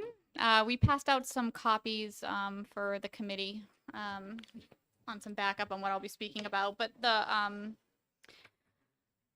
this legislation, the purpose of it is to require healthcare facilities to disclose prices for certain items and services provided by certain medical facilities and prohibit collective action of debt for non-compliant facilities. There is a federal law in place. And we're trying to hold hospitals accountable for not complying with that federal law. There are 2 states that have passed similar legislation, which I'm sure someone else will speak on, but this law would further encourage compliance by hospitals by preventing collection of non-payment from patients if the hospital is not in compliance with transparency requirements. For too long, the price of healthcare at hospitals has been shrouded from patients, leaving them with unexpected bills long after they receive care. The lack of transparency leaves patients in the dark and renders them unable to make informed decisions about where and when to receive care. Efforts to improve transparency are bipartisan and aim to increase consumer knowledge, increase competition, and put downward pressure on the prices of medical devices and services. I believe in a free market, and I think competition would be healthy here. And if it's all shrouded behind darkness and the patients can't see prices, then we don't have that here. Hospital compliance with this rule since last year has been subpar since it took effect. Last year, only 53% of hospitals in the U.S. disclosed any prices, and an estimated 14% were in full compliance. In your attached packets, we have 2 recent articles that were published this month saying that most hospitals are not compliant. I mean, upwards of near 80% are not complying with full price transparency guidelines. And then I have a specific to our state in New Hampshire, this breakdown of hospitals that an independent group, Patient Rights Advocate, had pulled downloadable data on their websites, and they are not compliant. You can see, you can go through them. I actually called 4 hospitals in my area from Fremont and found that 1 out of 4 were compliant. So it is a real issue here. So people want to shop online and find prices for a shoppable service like a knee replacement or a mammogram, colonoscopy, and they're not able to get the data that they're required to provide through the federal law. On a personal level, I am a type 1 diabetic, so I'm pretty familiar with navigating the healthcare system to get quotes. My son needed to be sedated for a dental procedure, and I was quoted one rate through my dental insurance, and then I was quoted a rate somewhere between $2,000 to $3,000 to have a 1-hour procedure of sedation at a local hospital. This was in 2019, so it was before the federal law went into place, but that $2,000 to $3,000 became $24,000. And that's what I was billed. So, and I think I was pretty educated and I tried to get all the information, but they surprise us and then they are allowed to do out of network providers, or they do the anesthesia fee plus the facility fee plus the OR fee. And it's very hard to get information from these people. So if we had it all online, my hope is that the transparency would be there and I could shop services and everyone else could help reduce prices across the board. That's all I have. I think I'm open to questions, of course. Did we talk? Yes. Did I tell you? Did we talk about the insurance department has this available online? I saw that there's a public website. So there are other states, Colorado, who has a nice, a private provider of a website that is more all-encompassing, and you can kind of put in your insurance information and all of that. So I'm not sure. Nobody can be better than ours. I think privatizing some things is better than Well, in the this government. this case, we were able to gather the information for the physician and the hospital so that we could so that when you look at the price, you can really see the total price of what that procedure will cost at any given hospital. So what you're saying is that what I just presented is not true and they're all compliant, all the hospitals? In terms of what the compliance, because I know we did talk about that issue, and I heard there was some pushback in terms of what they're tracking, what they're trying. So in this case, what I was telling you is regardless of the hospital themselves, that the state of New Hampshire on its insurance department's webpage, you can go in and you can type in the procedure that you want. You know, I have to do that colonoscopy every 5 years, so I duly type it in and see, you know, what the hospital that I'm going to go to anyways, to see what they're going to charge. And I actually tested this last time to match up when I got billed by my insurance company to see if the dollar amounts followed, and they did. So we actually do it, and so it's not as much as that we're regulating the hospitals.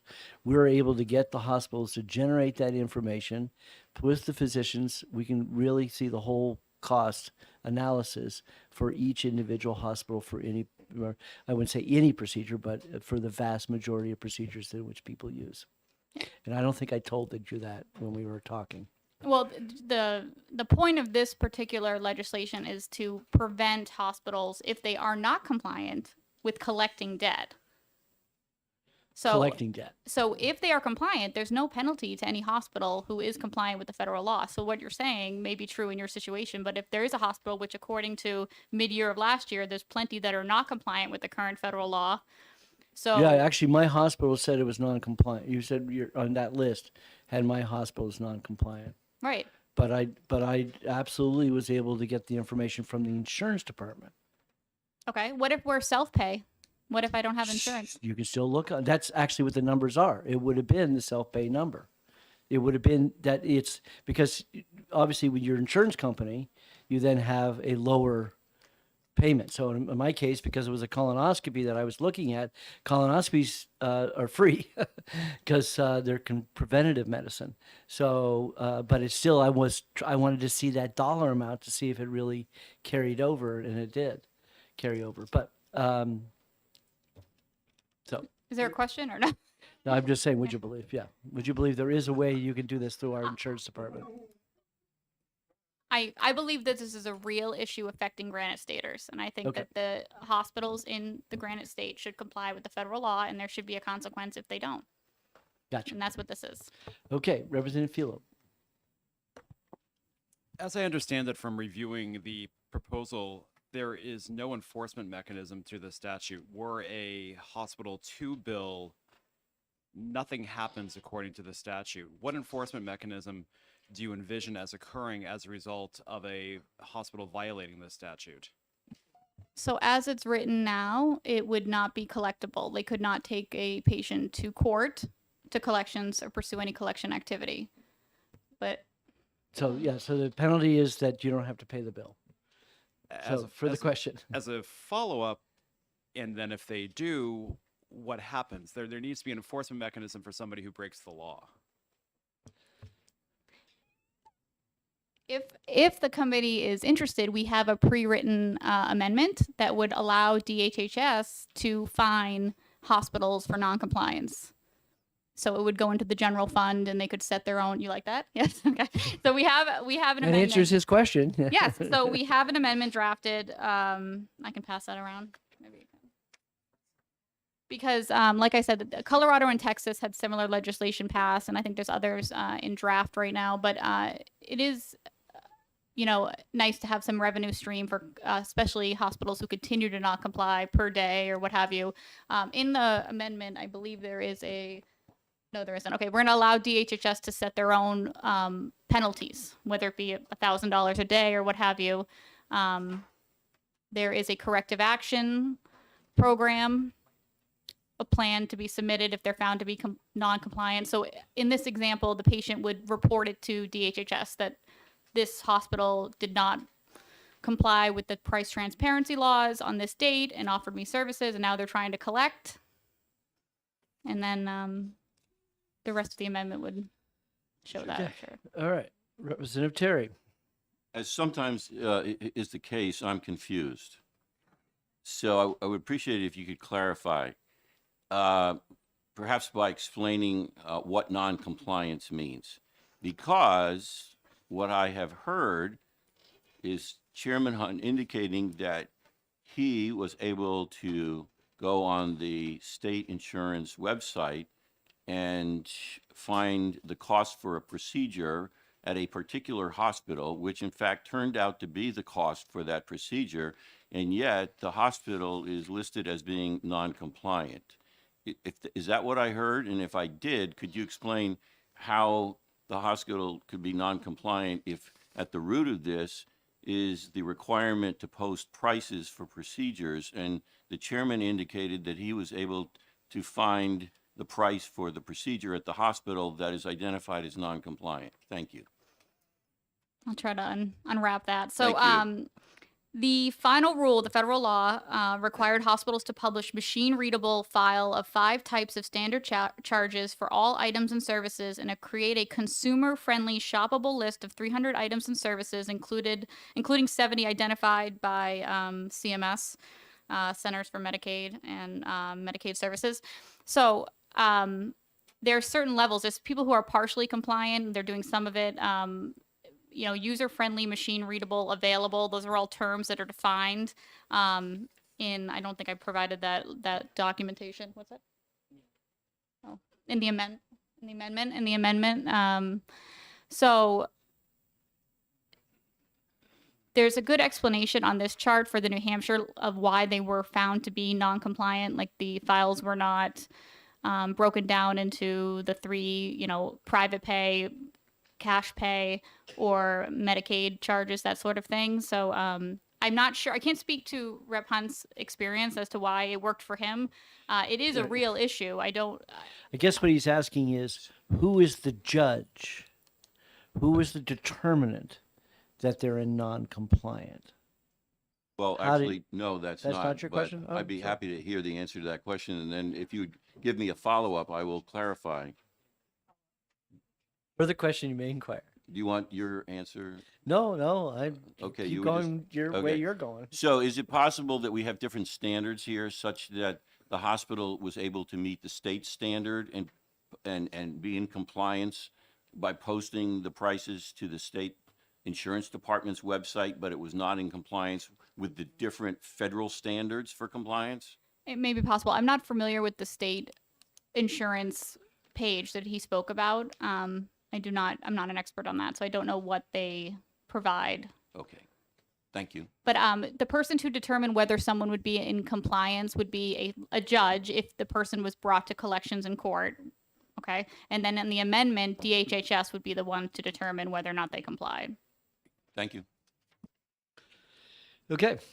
Representative Philo. Would this be a administrative action or would this be a legal action? I think you mean this would be an administrative action, correct? Correct. Administrative. Okay. Representative Walsh.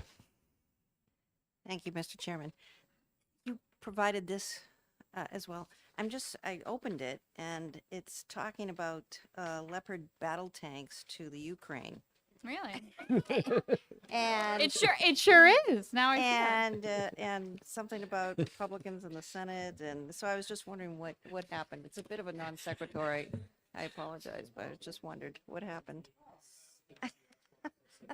Yeah, I will send the committee the copy of the article. I sent it upstairs to have them print all these copies, and this is what happened. So, when you let the government do things, no. Okay. I need a will- tank for my hospital. Yeah. But they were great recent articles supporting the fact or reinforcing the idea that hospitals are not complying with this a year later. And it's all over the country. It's not just here. Right. Okay. So there's a Forbes article and an Axios article, but I will get the link sent to That'd the be great. committee. Representative Sullivan. Thank you, Mr. Chair. So I guess I actually have 2 questions, but the Okay. first one would be, so you said that it would be up to the judge to decide whether or not they're in compliance. So does that mean like I get a bill from whatever hospital and I can just not pay it and then go see if maybe they're not in compliance by going to court? Is that really the mechanism by which this would be enforced? I don't know about that. No, I mean, Well, I get- so you said earlier that the person who would be in charge of deciding whether or not somebody was in compliance, because we don't seem to have like an authority here in the state. So and the feds apparently don't have a way of enforcing it. So if I get a bill from Littleton Hospital, is the one that would be close to me, I can just say, well, I don't know if they're in compliance. I'm going to just not pay, go to court and see what the judge says. Like, is that really how it would work? Like, how do you see it working if that's not how it works? my interpretation would be that could work that way, yes. Okay. Because it is up to the judge, yes. Okay, and then my further question. My other question is, this is more just a clarification of maybe the federal law that you probably know better than I do. But does this apply to just hospitals, or like if I'm gonna go get a colonoscopy from the local colonoscopy clinic, do they also have to put this all online, or is this just affecting hospitals specifically? It says facility, so I'm not really sure if that's what defines a hospital versus a day surgery place type of thing. Okay. Yeah, I think it would be, maybe the expert who's going to speak about it would know better, but I think it's facility, so that could include a day surgery Okay. place. All right. Thank you. Representative Ammon. Thank you, Mr. Chair. Thank you for your testimony. Could you help me understand the term material compliance? So to me, one layer is that the information is available, and then the second layer would be, is it accurate? You know, is it up to date? So how are you thinking about material compliance, and does it include the information being accurate and current? And how is that checked? You're referring to the amendment. Did you read that portion or no? The amendment defines material compliance means information regarding the cost of items or services provided by a hospital must be available as a comprehensive machine readable file with all items and services listed and as a display of shoppable services in a consumer friendly format. So that gets to follow up, please. Good question. That gets to the question of, is it available, but not, is it current and accurate? What is your thinking on that aspect? As far as how much time you would allow for them to update prices, that sort of question. How do you know that the price is accurate? That the information is accurate? I don't know. I mean, I assume if they bill that price that they had on the website on that day, then that would be accurate. I think what he's that getting at is saying is that to be compliant with your statute is they could just put anything up. And as long as they dotted their I's and crossed their T's, then they would be in compliance, even though the information, there's no actual test to see if the information is correct or accurate. So they would put any price that Well, no, is he's that what you're saying saying? is we would assume they wouldn't just wing it, right? They would make a college try at the number, but that there's no accountability. The bill is not about accountability that the numbers are accurate. That this bill is really all about is, are you in compliance with the federal law? Did you dot your I's, cross your T's? And that's all we care about. We don't really care whether the information is actually accurate.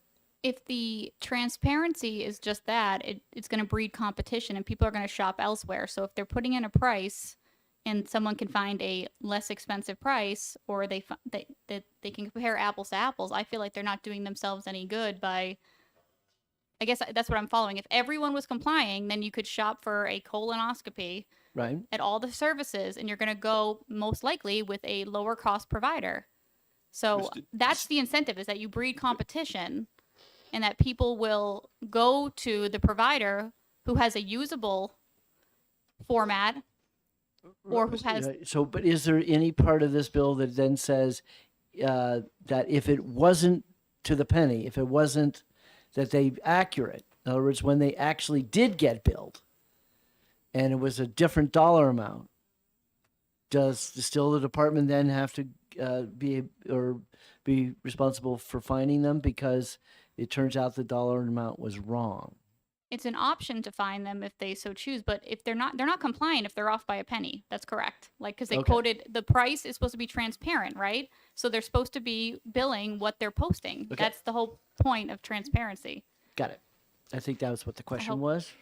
Are you Representative Terry? Are you still? So you're still the current and questioning here? accurate means that it's in the best interest of the institution to update its numbers with its current prices, Of course. especially if they go up? Yes. Right. The example that you gave was with respect to competition, and it's in the best interest of the hospital, presumably, therefore, to have it the lowest price possible.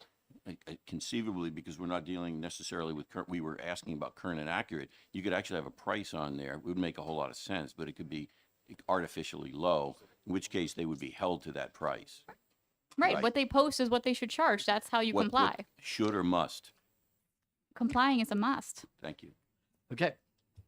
We all set? Thank you. Thank you. All right. Now, Josh. You'll go.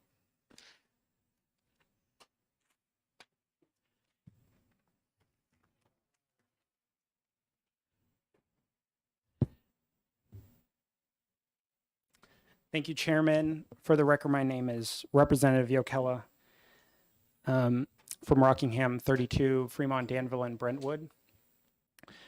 So the main thing in this this bill is to ensure that if you get a quote for, if you go online and you see that the bill should be $500 and they try and charge you $12,000, you should be able to go to court and say, hey, this is not the amount that I agreed to, because part of this transparency is just like if you go to the grocery store and they put the price of $5 on the carton of milk. If you go up to the cash register and they try and charge you $25, that is not appropriate, right?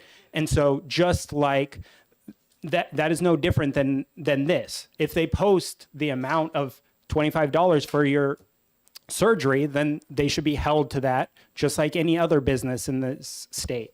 And so I think that is what they would be held to, irrespective of this law. I think if they post the amount, this is just getting them to post the amount. Right now, a lot of times you go in and you don't necessarily know the amount. And my understanding is that the amounts on the insurance website is estimates. They are not binding to those providers, is my understanding. But so this would actually be binding, is my understanding of the current law. And so also I think that it's possible that some of the things that are currently posted, this may be what the federal government are requiring, may be a broader amount of things to be posted. And I think that we passed around this amendment that gives the option for if the committee so chooses to empower the DHHS when a person complains, instead of, as the representative suggested, instead of just not paying the bill and waiting to go to court, that they could preemptively go to DHHS and file a complaint and say, this place is not in compliance, and then DHHS would make a determination, and so that you wouldn't have to wait to go through that court process. And so we're kind of giving the committee the option to go with either situation, the situation where you go to court and you use this as a defense that they were not in compliance and you should not be held to pay for a bill that you didn't know how much it was when you were getting the services rendered. That is one way to address the issue, and it's my understanding that in Colorado, that since the bill is passed, the sentiment is that when people reference the law and say that they're not going to pay it because it's against the law, then the facilities will actually just not try and collect because they know that they will lose in court. And so that is my knowledge about what the sentiment is since the law passed. Also, I wanted to just give my personal experience as far as being someone that had to go to the emergency room and wanted to kind of make informed choices about what the bill, like what I was accepting and what I was not accepting, and under the current transparency or price structure that we have now, you can request the information from the hospitals, but it takes multiple days and multiple phone calls to actually get what the price will be, like a hard quote for your procedure.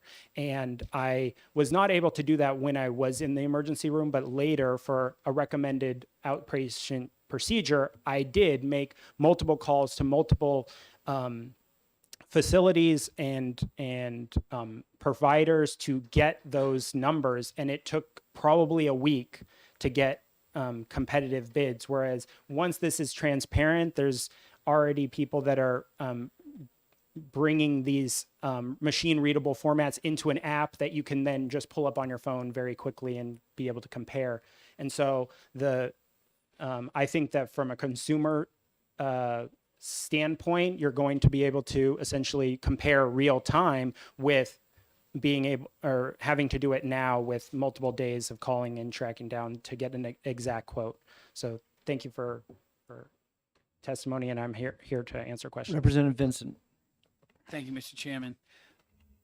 What you're referring to in your example was called bait and switch in the retail business, which is illegal.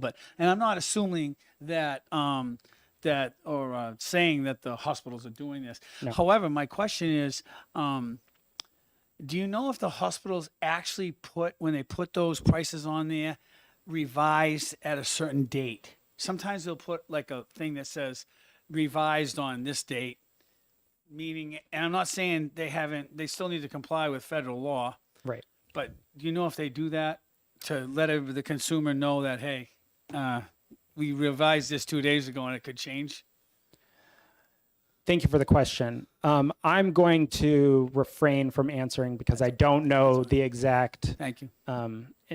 like the price as of this date and then price as of this date kind of a thing. I'm not 100% sure. So I will, hopefully there's an expert with more knowledge that will be able to answer that question. Thank you. Thank you. Representative Terry has a question.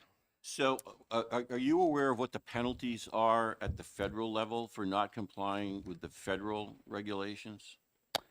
Thank you for the question. The penalties were, there's going to be someone here that testifies that knows more intimately than me, but my understanding is that the penalties were recently raised to around $2 million, but the department decided to not really enforce any of that.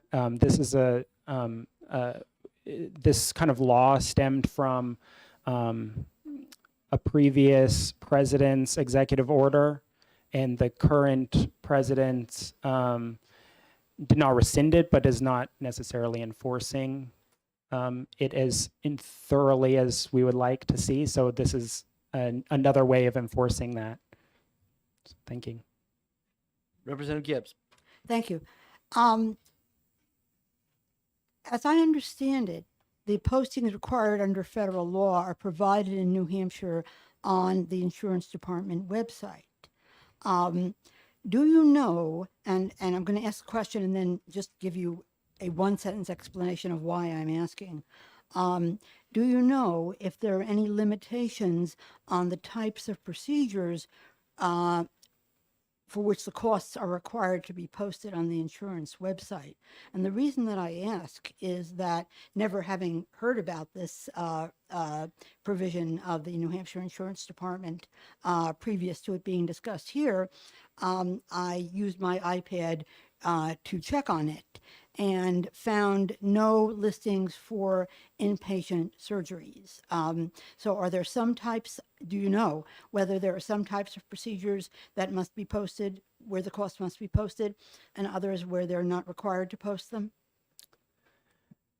Thank you for the question. I am not familiar with the list of things that need to be posted and which things are not required to be posted. So I wouldn't be able to answer that question for you. Thank you. Sorry. Thank you very much. Chair, let's go. Let's do it, Paula. Paula Minahan, representing the Hampshire Hospital Association, who is opposed to the bill.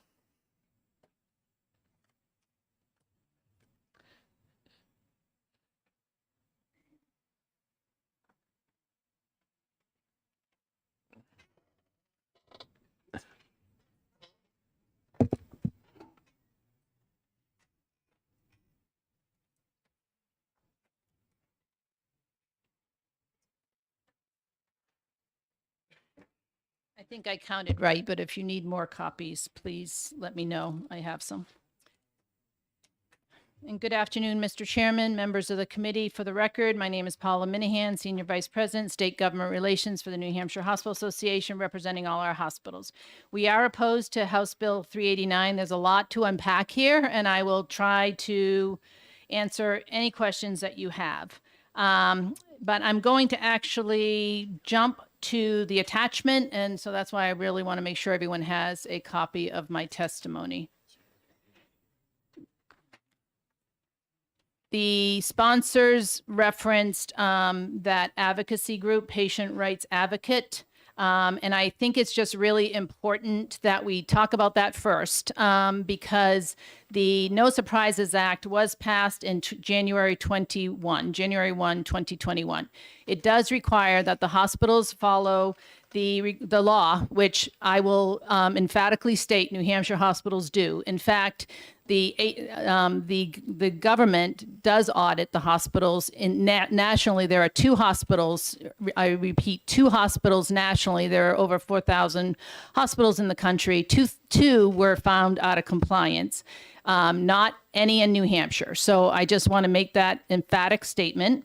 And back in last summer, you will see there's a letter that is attached to Attorney General Formella from Steve Ahn, the president of the association.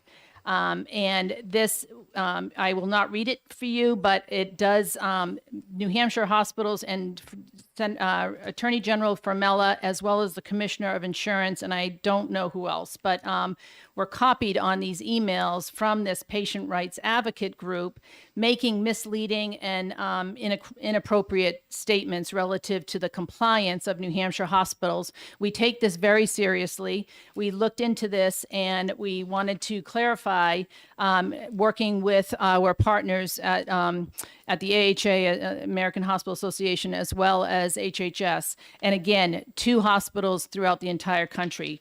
They are not, New Hampshire hospitals, I want to reassure you, are not out of compliance. In fact, the vast majority of our hospitals around the country are not. They are following the law. It was put in place in January of 21, so keep that in mind too. There are many provisions that are implemented, and it is actually, it was passed, Senator Hassan was, our senator, was very instrumental in getting this law passed. So I'm a little confused about that statement about a prior administration. The current administration is following this requirement. In fact, the second chart shows the hospital transparency rules that were the criteria used by this advocate group versus the CMS requirements. And it is pretty clear that the criteria do not match what the CMS requirements are. So any report that is done by a group that is not using the same criteria will result in a different outcome. And that is just a fact. So I just wanted to clarify that. And again, we are opposed to this for many reasons. We do take this very seriously, and our hospitals are in compliance. To have something at a state level, and I understand this advocacy group, is my understanding there is kind of model legislation being shopped around the country. That is not what New Hampshire typically does. New Hampshire wants to do what New Hampshire needs to do for their residents. The federal law is complex. They do have a requirement to have machine readable charges on their website. And again, the hospitals do this. We routinely double check with them. They have compliance officers, they have revenue cycle folks, they have chief financial officers, CEOs, the board. They take this very seriously. I just want to reassure you. To add more complexity to this by adding references to, let me find that bill because I found it very confusing, and a number of you have already picked up on this. What material compliance according to who?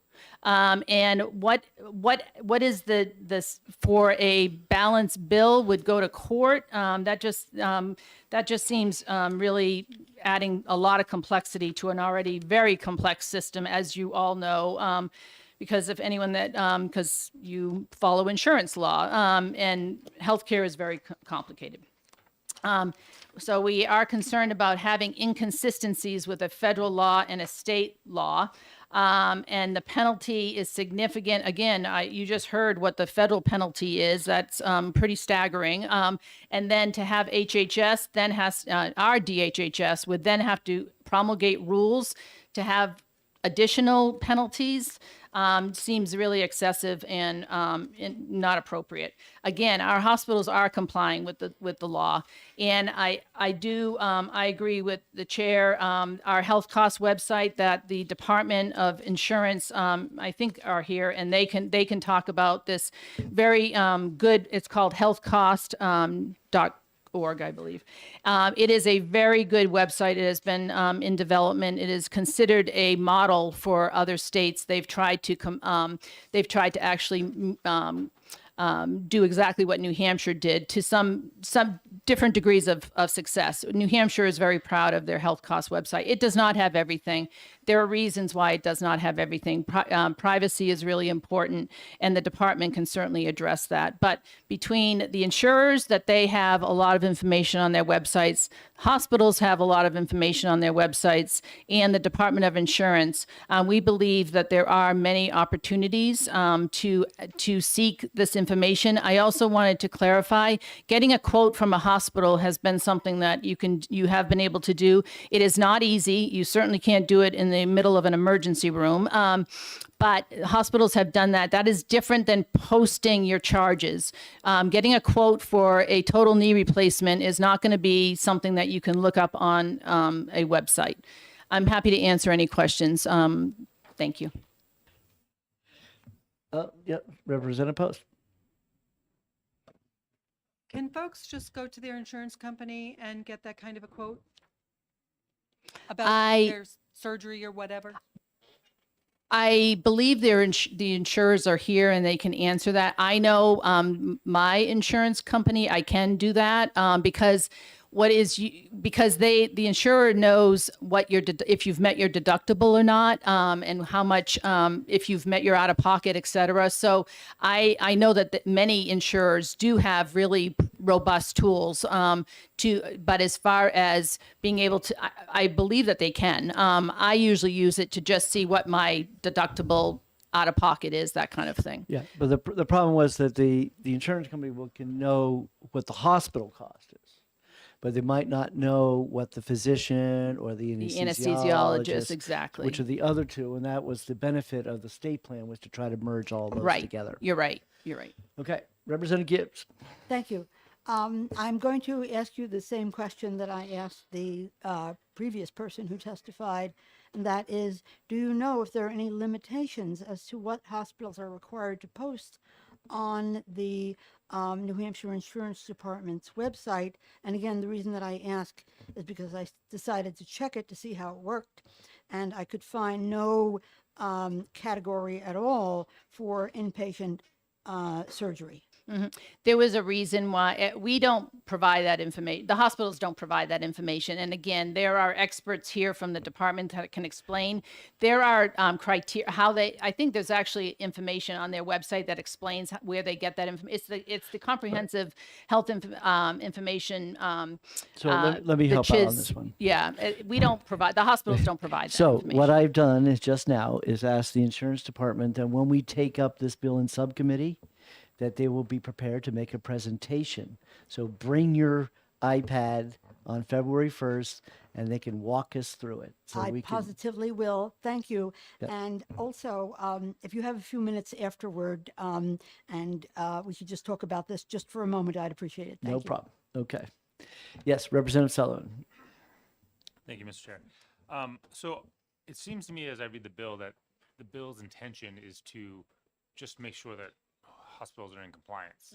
So if you're all in compliant, what is the concern about this bill? I mean, you cite a lot of things like conflicting standards, but it seems to me that the standard is to be in compliance with the federal law. You guys are all in compliance. So if that's true, A, you have nothing to worry about, and B, it only becomes a problem if somebody becomes not compliant with the federal standard. So I'm just trying to figure out why you have such strong opposition to it.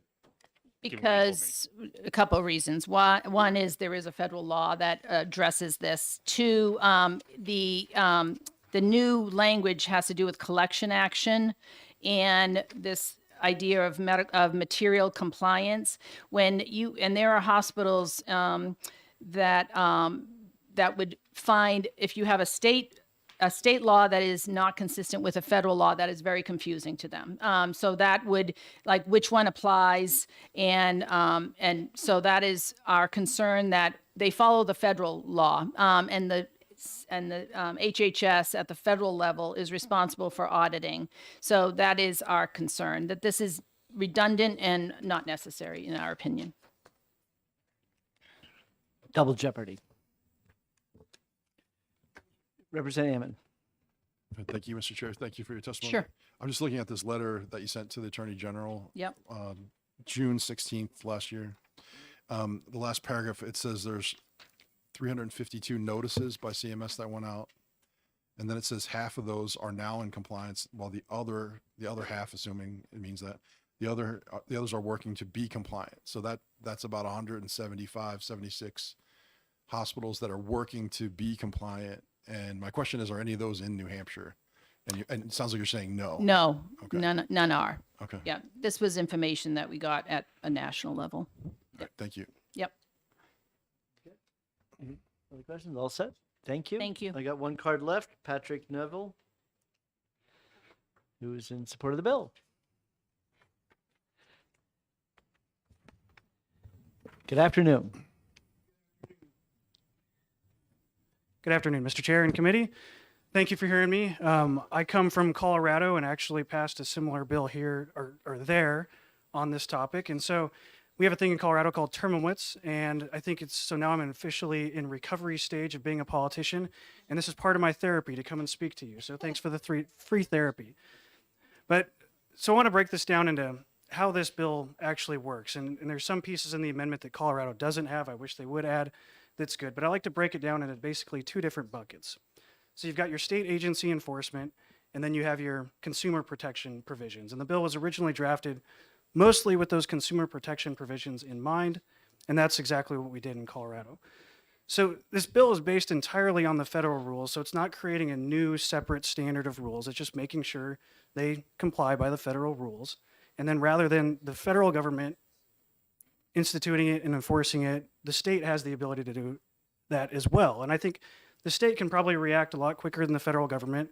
And I know my circumstance, even though I'm in a very blue state and I'm a very red person, full disclosure. And when I did run this bill, by the way, I ran it with someone on the other side of the aisle who we probably never agreed on in 8 years of serving together. And we got it done 99-1. So it's a very bipartisan issue.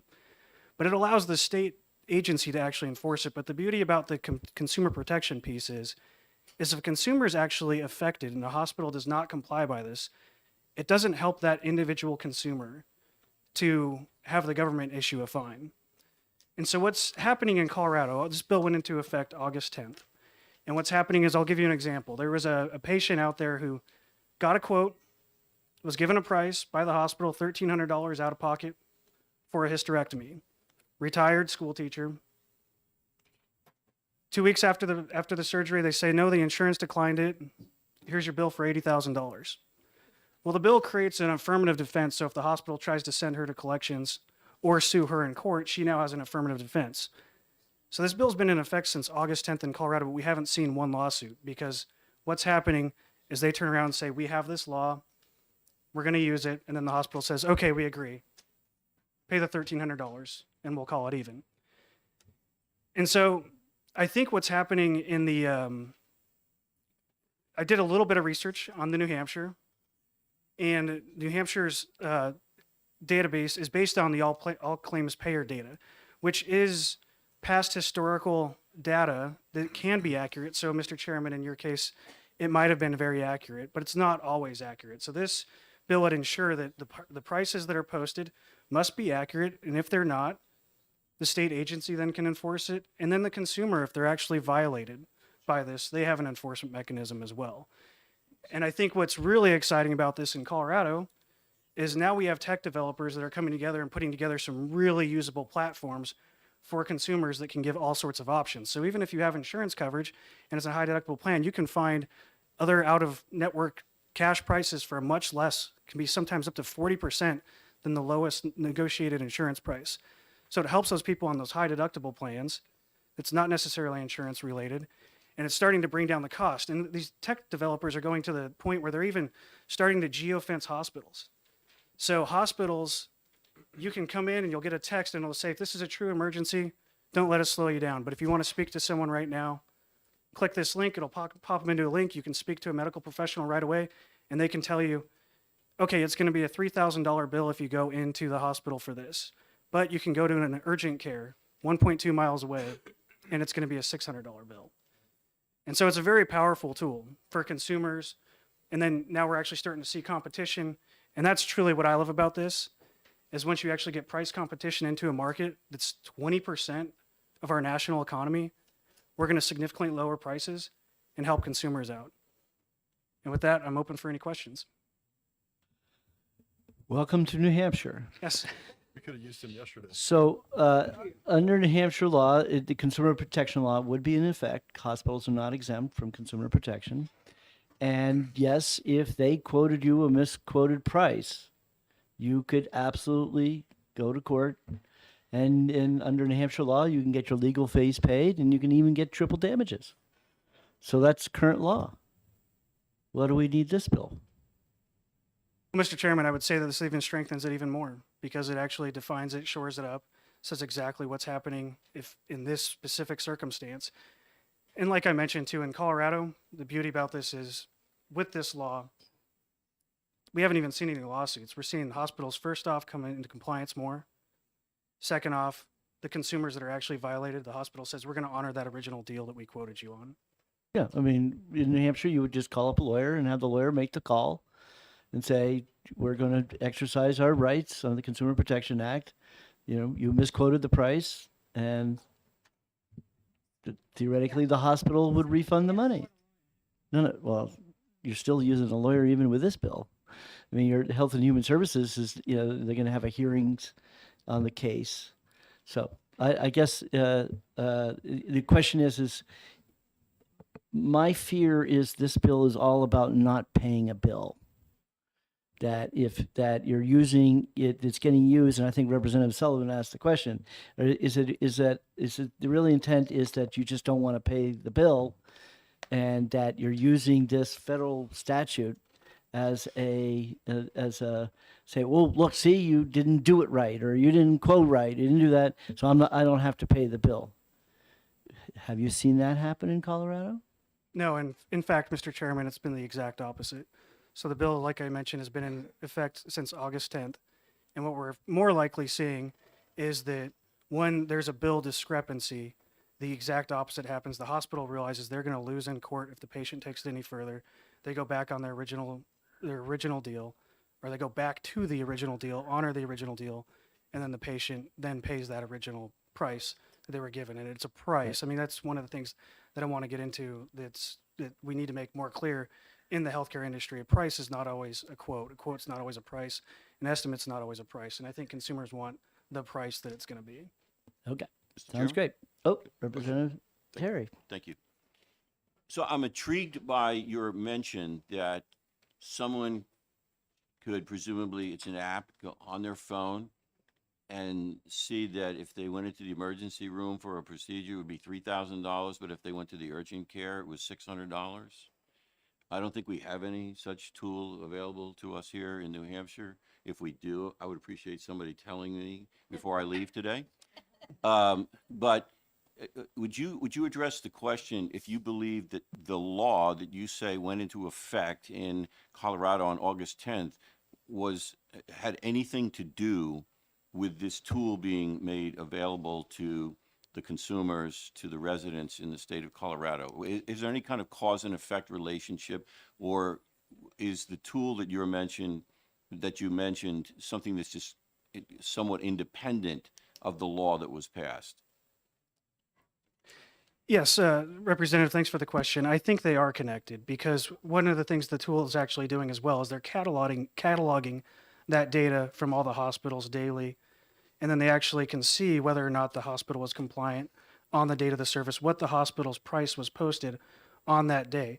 So then if the patient then gets a different bill for a separate amount than what they actually had logged on the date of service, then they can help the patient then fight that discrepancy in the bill. Representative Post. So what was your fiscal note? Did you have to have an agency take care of this on a certain level? So unfortunately, Representative, in Colorado, we didn't do the state agency enforcement. I think it's a yes and conversation here, not an either or. We just did the consumer protection.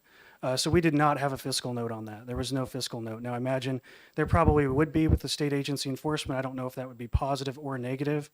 As we've seen with the White House, they've raised the fines up to $2 million.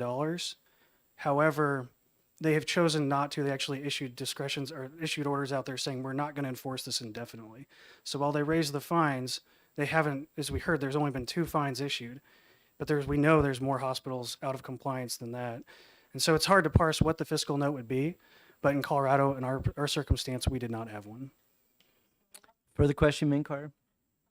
Yes, so the other part of that is who are the people that are doing these new systems where, is that something that is being paid? Is the healthcare industry doing that? Is it people doing it on their own? Are they different companies, and who's paying for that? Thank you for the question, Representative. It's private individuals that actually see a business opportunity. Once the data is actually posted, they can utilize that data. And what we're seeing a lot of too is it's not just individual patients that are using this, but employers are taking advantage of this in a big way because employers can start looking at what they're paying and their true prices they're paying to the hospitals and actually negotiate better rates with their insurance companies once they actually have that information. And so oftentimes the tech developers are actually selling this to employers as well. So employers can access it and actually see what they're paying. Because the problem is a lot of employers, especially small employers, will want to insure their employees, but they don't actually know what the out-of-pocket cost is. Once they have all this data, the tech developers can sparse that for them and actually show them that, yes, you have insurance and you can move to a better insurance plan that's actually going to cover less out-of-pocket for your employee. Or if you've got an employee that's got a very specific issue that maybe there's another insurance carrier that has lower costs for that, the employer can then move it to there. And it makes it much easier for them to do it. And it's all being done by private tech developers. So they're also tracking insurance reimbursement and insurance price rather than the hospital? Because I assume this was just the rack price for the hospital. Are they actually tracking the individual insurance reimbursement for that bill hospital? I mean, because most hospitals have no idea what the dollar amounts are going to be. They track, so under the federal rule, that's actually another thing that's not really separate to this bill, but there's another federal rule that requires the all claims payer data, so they can actually pair that up, and then the employers can actually see this is what the hospital's posted price was, and this is what my insurance actually reimbursed, and match those two up. Wow, I'd like to see that. Okay. Thank you very much. Thank you, Mr. Chair and committee. I have no more cards. So we will close the public hearing and move on to the next one. I guess this is me. You want to do this? Yeah, I'll just do it.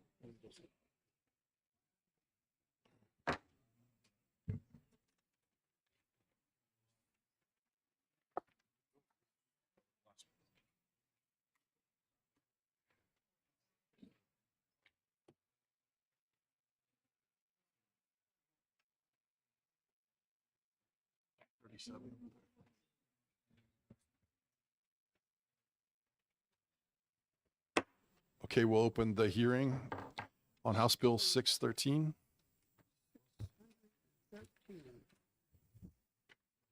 Okay. Who's got the wipes? Oh, who took off with the wipes? They were there earlier today. I saw them. Oh, They were- okay. And just the time check, we're an hour behind schedule. So I will be very brief. This is, okay, forget the form. So this is a legislation, we will call it housekeeping, and it's submitted by the insurance department. And so my name is on it because I think I was in the room where most of these things got passed in the first place.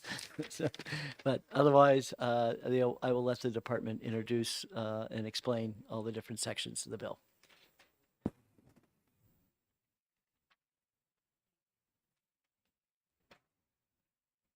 okay, and did you guys submit cards for the testimony? Yes. Okay, they're here somewhere. So if you just introduce yourself for the record. Good afternoon. I'm Heather Silverstein. I'm General Counsel of the New Hampshire Insurance Department. And I'm Alex Feldwebel, examiner for the Insurance Department. This bill, HB 613, it is truly a cleanup bill. It's a it relates to RSA 404G, which is with the individual health market.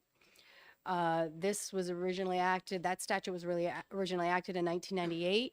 It created a nonprofit, the New Hampshire Health Plan, with the purpose of making health insurance more available and also to establish a mandatory risk sharing plan with regard to the individual market. We have been working with the New Hampshire Health Plan to make these, they helped us with this bill, because what happens is with any type of legislation, you put things in, changes happen, programs change, and then several years down the road, there's things in the statute that have become obsolete, and it makes it confusing if you're just picking it up anew. I encountered that. I've been at the department since 2015. There was a couple of years ago when Alex was my supervisor as deputy, and I was general counsel, and I was trying to help him write an order, and I didn't understand why there was a mention of all these other programs that no longer applied. You know, I as an attorney, particularly one I started my career working working for judges as a law clerk. Like, I didn't understand why there was mention of these sorts of programs, and should I be somehow concerned with that? And luckily, Alex is a great historian as to all of these programs that have been used as to how to help share risk with this particular market. So this truly is, we went through with the New Hampshire Health Plan and helped change the definitions and remove any terms that were no longer needed. You know, in the past, a couple of programs, you'll often see through the statute, the high-risk pool. There was a state high-risk pool. There was a federal high-risk pool. Those are no longer applicable. You may have heard of the 1332 waiver program. That is currently in play, and that is something that the New Hampshire Health Plan does administer for us. So we have tried to do the best that we can to clean up the definitions, get rid of what is not needed, and just make it better, you know. So if you have any questions, I may be able to help. And Alex, definitely, like I said, he's a great historian for all of the things that happened in the past with regard to this market. Any questions? Seeing no questions. I have a See- quick question. Okay, Representative Priscilla. I'm sorry, I'm not that familiar with some of the terminology. So the New Hampshire Health Plan is? It's a nonprofit quasi-governmental entity that is set up by statute, by this very statute, and its operations are overseen by the insurance commissioner through an approval process. They develop a plan of operation for executing the programs that they're statutorily responsible for implementing, and then the commissioner approves that plan of operation. So that's how it's existed that way since the initial creation. quick follow-up. So give me an example of the program. Thank you for asking that. Just a little context would help to explain it. The individual health insurance market is different from the group markets, the small group and large group, in an important way. For group coverage, you have this phenomenon where you get a group of people together for reasons other than buying health insurance. They're together because they're working for their employer. And so you inherently get a coverage group that isn't necessarily high risk from a health insurance perspective. In the individual market, you have people buying coverage one by one because they want it, and they're more likely to be high-risk individuals. For that reason, this market has always been unstable in New Hampshire and in other states as well. So originally, in order to keep the market vital and competitive, the first program that was set up was called a risk subsidy mechanism, whereby all insurers, group and individual, offering coverage in the state were assessed a small amount, and that funding was used to pay for some of the excess risk in the individual market. So that was the risk subsidy mechanism. And then came the high risk pool, which is a different way of doing it, where you don't require the carriers in the individual market to accept everyone, but you do require that there be a source of coverage for people who are high risk, and that has to be subsidized. So we had that. We had the risk subsidy mechanism, the high risk pool, and today we have a reinsurance mechanism, which essentially does the same sort of thing. It pays for some of the excess risk in the individual market so the premiums can be affordable. Okay, any other questions for our guests? Seeing none, thank you very much. I don't have any more cards for 389. Is there anybody else that would like to testify on this bill? I'm sorry, yeah, 613. Or 389, but 613. All right, well, I don't see any. Close the hearing. Thank you. And then we'll open the hearing on 414. And now we're 55 minutes behind schedule, so we gained 5 minutes.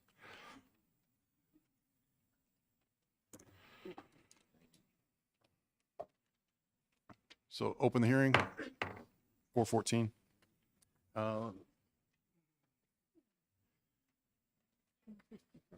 Just get my bearings here. Representative Thomas, Yes, and you support the bill? I'm introducing the bill. You're introducing the bill. All right. So Thank you. I do. To answer your question, yes, I do support it. Before I get started, I'm going to make reference to a document. It's 300 pages long, and I've emailed it to each of you instead of making copies of it. The other thing is that I've recently lost a tooth implant, so I have a wee bit of a lisp. I've emailed you my testimony as well, in case you can't understand me for some reason. Could you just state your name for the record? Yes.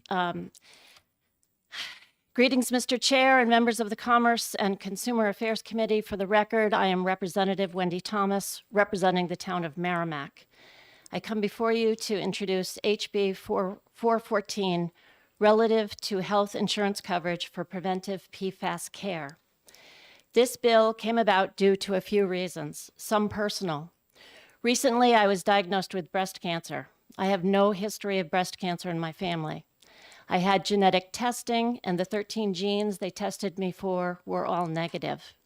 I did not have those genetic mutations. On the advice of the Environmental Working Group, I had my blood tested for 40 PFAS chemicals by the laboratory Eurofins. It turns out I have 12 PFAS chemicals in my body that are over the toxic limit for humans. My total PFAS chemicals are 38 times over the national average. PFAS chemical exposure has been linked to breast cancer. Because of this, I opted for a double mastectomy. I have more total PFOA in my body than 99% of Americans do. PFOA chemicals have been linked to ovarian and fallopian tube cancer. Based on this information, the oncologists I saw at Dartmouth-Hitchcock, Lebanon, felt it was prudent to preventively remove my ovaries and fallopian tubes. Initially, this surgery was denied. It took several hours on the phone and my doctor recoding the surgery for it finally to be approved. Because I have gone public with my cancer story in our town, a young woman contacted me. She is the daughter of a mom with breast cancer. When she had an abnormality with her breast, she was referred to a breast clinic. They examined her and told her that she had dense breast tissue. When she asked about a mammogram, she was told that she didn't qualify because she was 24, and they, quote, don't offer mammograms until you are 29. For a young woman who has known PFAS contamination, waiting 5 years for a mammogram might be a death sentence. The science of PFAS and health has been steadily marching on, and we need to incorporate it into healthcare standards. In the greater Merrimack area, we have 7 towns with NHDES identified long-term PFAS exposure to thousands of residents. Many residents in my town have contacted me with their cancer stories. According to a state analysis of cancer rates, we have high rates of breast cancer, ovarian, and prostate cancer in this area. I have been told of young women in our town who have been diagnosed with ovarian failure. They will not be able to have their own children. We also have a lot of cardiac conditions in our town. Many heart attacks, stents, diagnosed irregularities of electrical activity, and cardiomyopathy.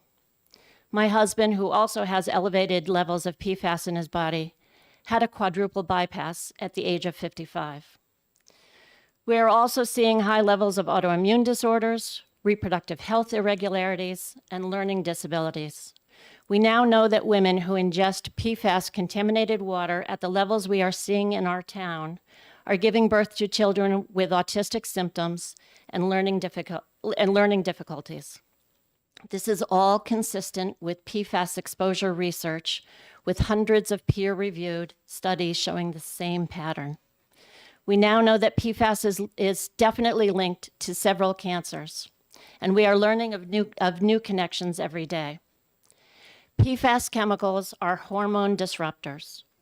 Hormonal balance is an important part of our health. It is not surprising that we are seeing reproductive illness and cancers. In women, we are seeing breast, ovarian, fallopian, and uterine dysfunction and cancers. In men, we are seeing breast, prostate, and testicular cancer. Hormones do not just govern reproduction. We are also seeing thyroid issues, alterations in liver function, high cholesterol, and high blood sugar as a result of chronic PFAS exposure. Again, all consistent with the vast body of knowledge. This bill would require insurance companies to cover PFAS-related illnesses based on both the current and rapidly evolving CDC ATSDR guidelines. And for your information, CDC is obviously Center for Disease Control. ATSDR is the Agency for Toxic Substances and Disease Registry. You will hear from the insurance lobbyists that if a doctor orders it, then it will either be approved or the patient can file an appeal. We all know that's not true. My surgery was initially denied. A mammogram for a young woman was denied.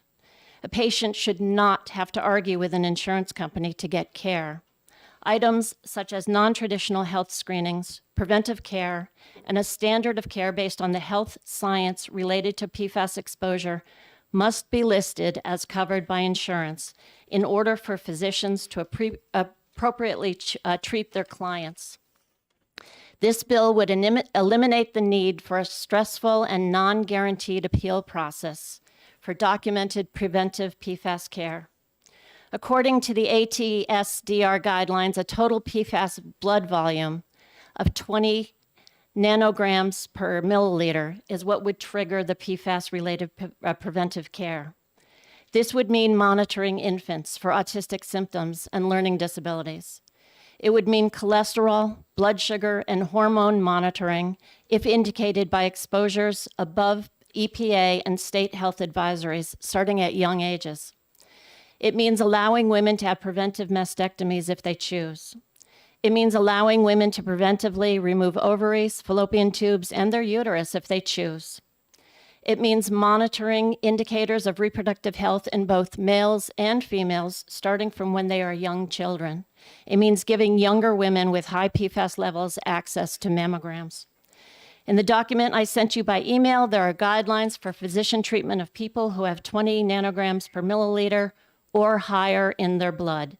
These guidelines will soon be adopted by the CDC ATSDR, but there is no federal regulatory requirement for insurers to provide for PFAS-related care. This is why the New Hampshire legislative body previously passed a requirement for insurers to cover the costs of PFAS blood testing in our state. That was 2 terms ago. This bill builds upon that requirement. The fiscal note suggests that this bill might raise insurance premiums.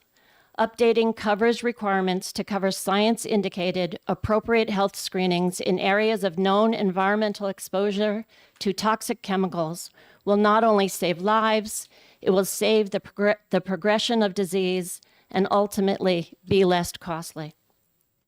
Despite the decades of PFAS-related science indicating harm to human health, corporations are still allowed to discharge and emit toxic PFAS chemicals that have contaminated our water sources, air, and soil.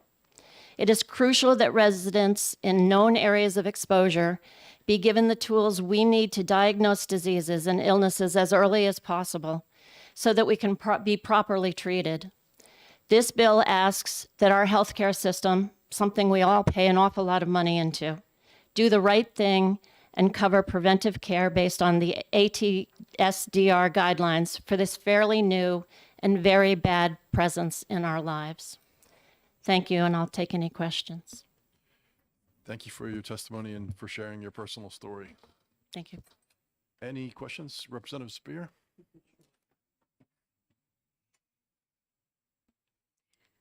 Thank you for sharing your story. I went on the CDC and I went to the ATSDR website to look for the guidance. And in all honesty, I couldn't find anything other than check with your doctor. So if we're going to be looking at the ATSD guidelines, is that in the 300-page document that you're providing? I don't know where That to find is the 300-page document, yes. That's considered the gold standard, what I sent Okay. you. That's what And I it's wanted called to the Guidance on PFAS Exposure, Testing, and Clinical Follow-up, 2022. Excuse me, one follow-up. The only other thing that I saw on it was that they said that getting tested for PFAS levels in your blood is very difficult and not an easily accessible test. Do we even know if we have facilities here that could do that?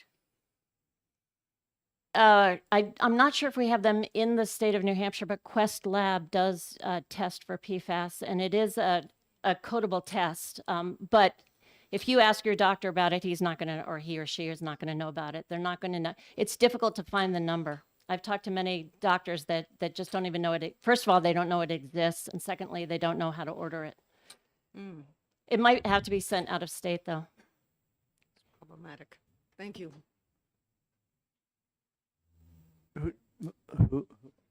Yes, thank you, Representative Thomas.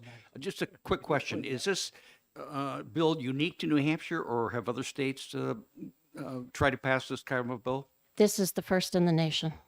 Thank you. Yes, Representative Burrows. Thank you. This will be a what do you believe question. First of all, thank you for that compelling testimony. And I just, last session, we heard from Representative Wendy Chase, who you probably know, who lost her adult daughter related to, they believe, related to PFAS contamination. And she was frankly disparaged for some of her testimony. So I'm hoping that this hearing may lead to action for people like you, because I'm sorry for what you had to go through. Thank you. I have people in my town. Oh, we seem to have reached a tipping point in Merrimack. The canaries in the coal mine are the small animals that we have. And our cats and dogs are dying of cancer left and right. I've just put down my fourth. I have the little dogs. I've got the bedroom slipper dogs, you know, the little guys. I've just put down my fourth dog who has died of cancer. Okay. Quick question, Mr. Chair. Oh, yep, Representative Terry. As I am growing in my awareness of this issue. Oh, I'm Yeah, sorry. Hi, hello. Hi, Sorry. how you doing? Of this issue. I'm wondering if you could, and I just downloaded an article from the EPA on PFAS and just glanced at it as I was trying to listen to you more intently, of course. Could you speak to why it is that Merrimack appears to be a center for PFAS problems? It sounds quite quite urgent and quite intense. It is urgent and intense. Those are good words to explain it. We have an industrial polluter in our town that has been spewing PFAS into the water and the air for decades. They self-reported in 2016 that they were over the limit. They recently put, and they've lied. There's a Boston Globe article about how they lied about how much PFAS they've put into our town. Recently, they put scrubbers on their chimneys. What they do at night is they burn their refuse, which creates particulate, which then comes down on the town. And then the rain drives that into our water system, as well as the plants take it up. So our produce is contaminated with PFAS as well. This has been going on for a long time.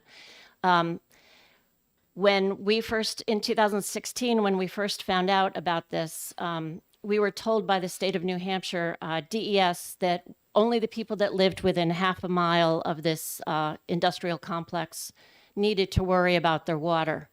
Then they did some more testing and they said, no, we were wrong. People that live within a mile of this industrial complex need to be concerned. I live 3 miles from this corporation. We have a private well. I had my well tested in 2016. The results were so high we had to shut our well down. A house without well water is a house without water. So we had to put in a whole house filtration system at a cost of about $5,000. Along with an RO, which is reverse osmosis system. We only used the RO water for drinking. So I'm one of the 3 water warriors that came up 2 terms ago. I did everything right. You know, I did exactly what they told us to do. I filtered our water. We stopped, you know, everything. And I have these kind of blood levels. If I have these levels, what chance do the rest of the people in my town have? Quick follow. Further question? So you would say that with respect to Merrimack, that the major contributor to the health problems that you are speaking to today with respect to residents and pets in Merrimack is this particular corporation and its practices. Correct. Such that the water is the prime source of the pollution, if you will. The water is the most significant source. Of course, it goes into the rivers, and we've tested our fish, and the suggestion, it's more than a suggestion, don't eat the fish if you catch it, release it, because they're so high in PFAS. I recently, I think it was 2 days ago, I saw an article by CBS News that said eating one fish that's contaminated with PFAS is equivalent to drinking 1 month's worth of water that is contaminated with PFAS. So you really don't want to eat those fish. Representative Spear. A few months ago, my sister received a notice that she's no longer allowed to drink the water, and that some company is providing bottled water to their house, and they're told don't drink any water. Is that, as she lives in Bedford, is that the same company that's infecting the water in Merrimack? It is. It is. Our family. So it's that distance. It's seven towns around Merrimack. So here's the thing: water flows, air flows. You know, it's not going to stay in our town. It's slowly. I mean, Bedford is slowly seeing, you know, more and more health issues because of this. Nashua is going to start seeing more and more health issues. These are called forever chemicals because we don't have the technology right now to break them down. They will forever be in our soil. They will forever be in our water unless we can filter it out. They will forever be in my body. I will die with PFAS in my body. Yeah, Representative Post. I have a would you believe, and in our resources, recreation, and development, last term, we had a waste treatment come in, and they were saying they remediated it using wood chips. And they were taking those wood chips after they combined them, washed them and everything, and they are putting them in playgrounds. I unfortunately would believe that happens because people are not well versed in how PFAS is so dangerous to. I mean, that is appalling that they would put that where children play. It is appalling. Okay, thank you very much. Thank you. Chair will call on Heidi Kroll from AHIP.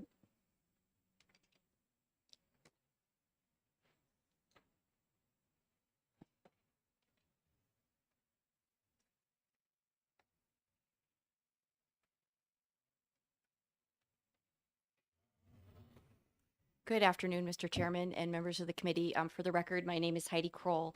I work at Gallagher, Callahan, and Gartrell, and I represent AHIP, America's Health Insurance Plans, which is the trade association for the health insurance carriers.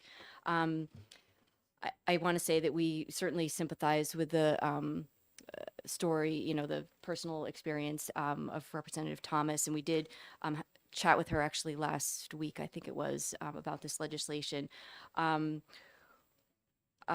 We are opposed to the bill, I think largely because it's kind of a mandate before its time. The federal guidance is still, you know, kind of catching up to, I think, where maybe some of the scientists are around this. My understanding is that the guidance, which was referenced, is part of a report from the National Academies, and that was a report to the CDC and the ATSDR, but the CDC and the ATSDR have not adopted any of those recommendations yet. So if you go onto the CDC and the ATSDR websites, you'll see, first of all, from the patient's perspective, what is recommended for the patient. So the CDC website says, for example, we don't know if exposure to PFAS may cause health problems in the future. You can talk to your doctor if you have been exposed to PFAS and ask if you need to be monitored for symptoms or conditions that may be caused by PFAS exposure in the future. And then they go on to say some of the health effects possibly linked to PFAS exposure, like high cholesterol, can be checked as part of your annual physical. And it's important to have regular checkups and screenings. And it goes finally on to say you can talk to your doctor about any exposure to PFAS and any symptoms you have. If you then go to the clinician guidance, and this is in a document that's a short review and guidance for clinicians, you'll see that really the guidance is for patients concerned about exposure. First of all, identify and reduce the current sources of environmental exposure. And then secondly, promoting standard age-appropriate preventative care measures for general health and wellness. And it goes on to talk about what to do if people have either, if you have asymptomatic individuals or patients with signs or symptoms of disease. It says treat using the same established standards of care, regardless of PFAS exposure. So, you know, I think that the carriers are covering if somebody does have symptoms or the doctor is recommending screening, you know, in the cases that any of that is medically necessary, the carriers are covering it and would and will cover it. I think our concern simply, as you heard, this is not adopted in any other states in the country in terms of a mandate or required or mandatory coverage. And I think we just really need to wait for, I know it's hard to wait, but the guidance is really still very much in flux, in development, and kind of wishy-washy. And, carriers, when they're determining their coverage, look to, they have their panel of experts continually looking at where the science is going, where the medical care is going, and really make sure that things are evidence-based. So I'm happy to try to answer any questions. Thank you. Representative Burrows. Thank you. Thank you for taking my question. The first part is what would you believe, which we have had evidence from Representative Thomas in the past, Representative Chase, of anecdotal evidence of patients who are not getting care. They're being turned away because of they're not being covered by insurance. And the next, if I could, the next part of my question is, I guess, is how many cancer patients, sick children, and deaths do we have to, that are found to be related to PFAS, do we need to see before we don't feel that this is a bill before its time? Thank you. Great. So in response to your first question, my understanding is that the care that Representative Thomas received ultimately was covered.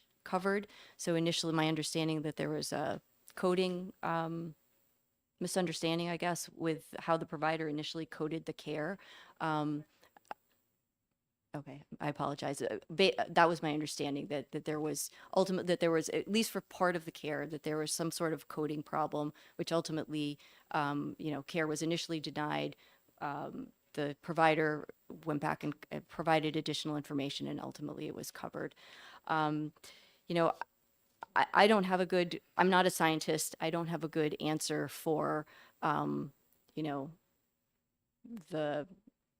the body of evidence that needs to be brought forth for New Hampshire to have a mandate. But I do know that, the carriers do look toward medical necessity and kind of the body of evidence that is pointing in a particular direction. And again, when you go on the CDC website and I'm going to get the acronym wrong, the ATSDR website, as I quoted, it's, I quoted you what's there. It's readily available. Yeah, Representative Bealow. Thank you, Mr. Chair. Thank you for taking my question. In your testimony, you stated that we need to control the source. The source is there. It's not going away. So what do you mean by controlling the source of PFAS? I think I was, if I'm remembering correctly, I was quoting, this is information off of the short review and guidance for clinicians. So this is the CDC and the ATSDR guidance, and they talk about how may clinicians approach patient care for PFAS exposed individuals. And so the first thing they say is to identify and reduce current sources of environmental exposure. So that's, I'm just reading what's on that website. Just to follow up, these are forever chemicals. They will always be in the water. So what do you have to say about that? Well, It's real. I understand. I'm not the CDC, but, I think you have to do things like, try to get a different source of water, as is happening in some of these towns, as an example. My understanding is that, to some level or another, we're all exposed to PFAS. Obviously, there's a different situation in Merrimack and the surrounding towns. Well, I heard it was they talking about the water we're drinking now is the same. It could be dinosaur pee. The water is all the same water. I'm just saying it's just water. No, it's not about the PFAS. I'm just saying that the water, what we have, the water now has not changed. The earth hasn't gained water or lost water. It's all the same water. The water is here forever. So it's talking about quantity, not quality. Exactly. I'm reinforcing what you're saying. Okay. Is that the water is there forever. So the PFAS, once it's in the water, it's going to be in the water forever. I'm saying because the chemical doesn't break down. Because the chemical doesn't break down. Right. So that's all I was saying. It said water is here forever. We're stuck with the same water. Okay. Okay. Representative Vincent. That's what they did in medieval times because the Thank you, water was Mr. all Chairman, poisonous. and thanks a lot for taking my question. And I'm certainly people oppose bills and afford pills, and I'm not here to beat you up in any way, shape, or form. But do you have an idea when the insurance company is going to acknowledge that they're, and I stepped out for a minute, maybe this has already been asked and I apologize, but do you have any idea when the insurance company is going to acknowledge this problem and then take it on as an insurance coverage? Yeah, I think that really the issue is that the federal government needs to make further progress with what it's publishing, what it's posting, what it's giving as recommendations for patients and for clinicians. You know, there, as I mentioned, the insurance carriers have panels of professional experts, you know, medical experts who are continually looking at the evolution of care, standards of care, and continually updating their coverage in accordance with that. And so I know it's not the answer that people want to hear, but I just think, you know, when you go on the CDC website and the other websites out there, even I looked at the Department of Health and Human Services here in New Hampshire, I looked at their website, they all pretty much say the same thing, and none of them are there yet with this level of, these are just recommendations that are in this report to the CDC. So, you know, I don't have a time, I'm not familiar enough with this issue to have a timeline for you, but. Representative Walsh. Thank you. Thank you, Mr. Chairman. It seems, maybe I've got this wrong, but it seemed like you waffled back and forth in your testimony because you started off saying this is a mandate before its time. And then later you said there doesn't seem to be any problem with people getting paid for issues, getting reimbursed by insurance. But clearly there is a problem, and clearly there is a problem with PFAS. So I guess which is it? In other words, you're stating that until the CDC, who is questionable with some people as well, until the CDC or other agencies acknowledge that people are dying from PFAS, that's when the insurance industry will start covering this? Is that, am I paraphrasing you? I think the issue is that if people have symptoms or, you know, if there's something indicating that medical testing or medical care is required, then that is covered. And my understanding in the little bit of reading I did is that, you know, for example, high cholesterol there's a lot of potential sources for that. And regardless of what the source is, your doctor will test you and treat you appropriately. So, you know, again, going back to what's on the CDC website, for asymptomatic individuals exposed to PFAS, there is insufficient evidence to support deviations from established standards of medical care. It also says for patients with signs or symptoms of disease, treat using the same established standards of care regardless of PFAS exposure. And so what I was trying to convey is that, you know, those standards of care we do cover. Further question, you may inquire. Thank you. So am I to interpret from that that the person, such as Representative Thomas, has to be completely filled with cancer before the insurance industry will insure her and pay for such patients?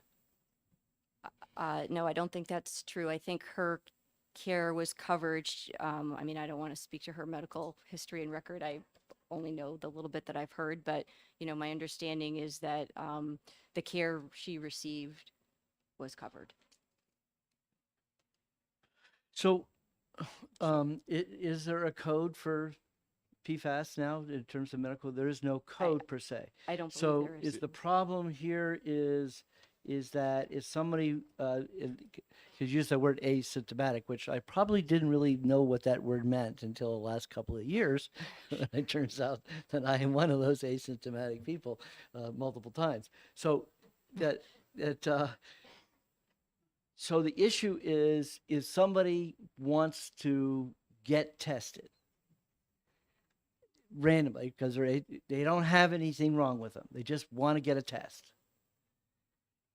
What this bill would say is that that test should be paid for. Is that correct?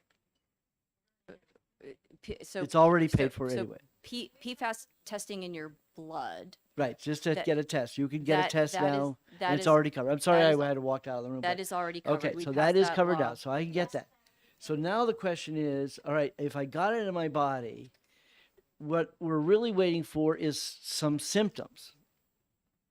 Because if I don't get a tumor, right, if I don't have any tumors, so I don't have any, then how are we? You're asymptomatic, so there's no real coverage at that point because there's nothing wrong with you. But then once you get some cancer diagnosis, whatever, at that point, we don't really care whether it was PFAS that caused it or not. At that point, we're trying to cure the cancer. So I don't understand. Yeah, I'm sorry I walked out of the room, and we'll have to talk later. We'll talk that. But I'm just, in my trying to understand what the purpose of this legislation is that some physicians using the word PFAS in it, and that's how it's getting rejected by or not covered, or what's going on here? No, I don't. No, I don't think that is happening. I don't think physicians are. I think if anything, the physicians, there's probably an opportunity for further education with physicians, to educate them around, the potential for what exposure might mean for health, and having, the monitoring happening. Okay. Okay. Mr. over here? To To the right, to the right. Three in a row on the left, over here. Okay. To right field. Representative Gibbs.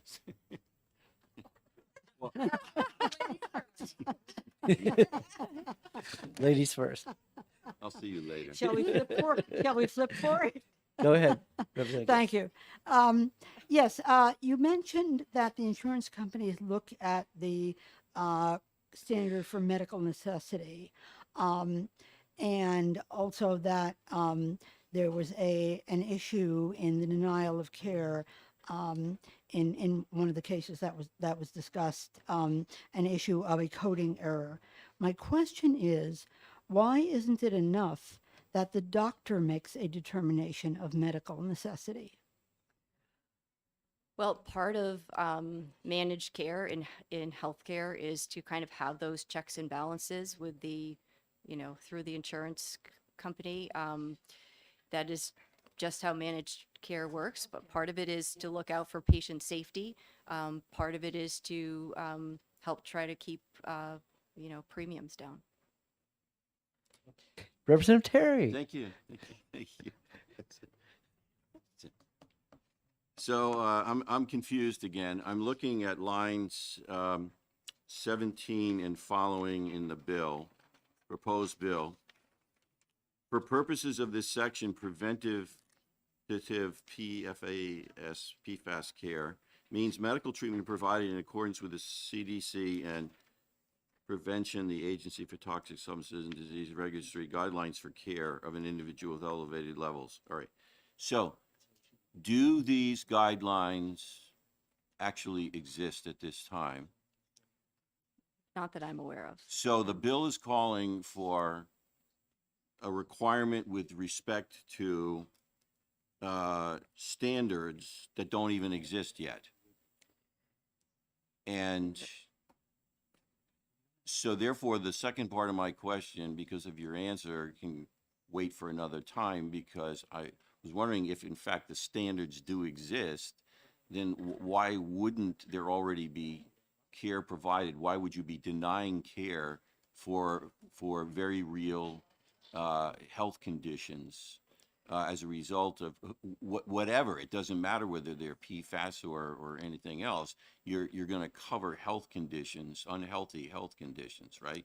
But you're telling me right now that there are no guidelines for care that exist at this time, as the bill calls for. So my understanding is that the report that the National Academies report makes recommendations to the CDC and the ATSDR.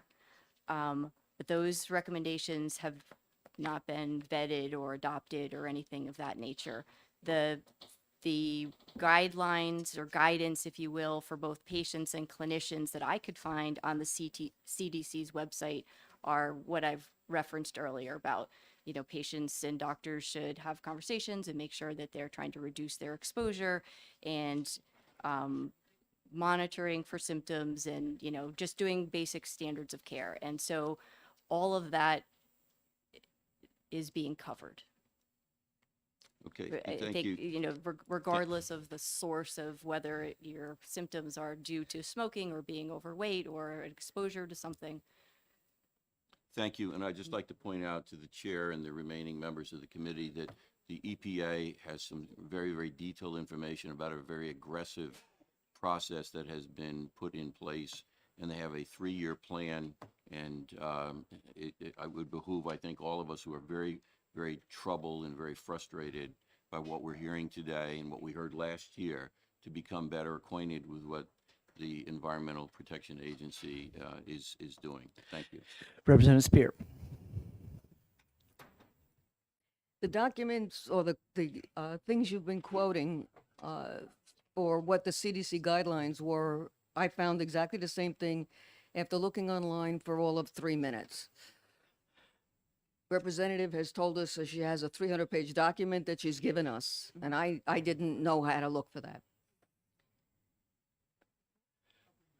Is that all the insurance? I'm trying to form this in a question. Is that all the insurance company is going to do is spend 3 minutes looking for some guidelines when in fact there's 300 pages worth of guidelines really out there? So again, I'm not a medical expert, but I do know that the insurance companies have panels of doctors and other experts who are continuously looking at medical evidence, standards of care, and continually updating and updating their coverage in accordance with where everything is pointing to. So so I do think that people, not me, I'm do government relations. I'm not a medical expert, but I do believe that the medical experts at the carriers. You're supposed to say, "I'll get back to you on that one." Yeah, Once are I looking at consult with this. a medical. Yeah. I'll be back to you on that one. Okay, Representative Herbert. Thank you, Mr. Chair. Pull it closer. As a legislator, and we have our consumer protection responsibilities here, but as a legislator, I tend to want to see some sort of causal relationship between, more than anecdotal. And it sounds to me as though there is, especially in Merrimack and the surrounding communities, which covers 40,000 people, that there is a causal relationship between illnesses and even the corporation itself has done some things in order to try and modify the impact. But as a legislator, to me, this is a clear and present danger, and so as somebody who's supposed to be looking out for the consumer, I think it's far past time to put in a mandate, actually, because that's it. We went, stop. That's a mandate, stop it. So, Is this a would you believe?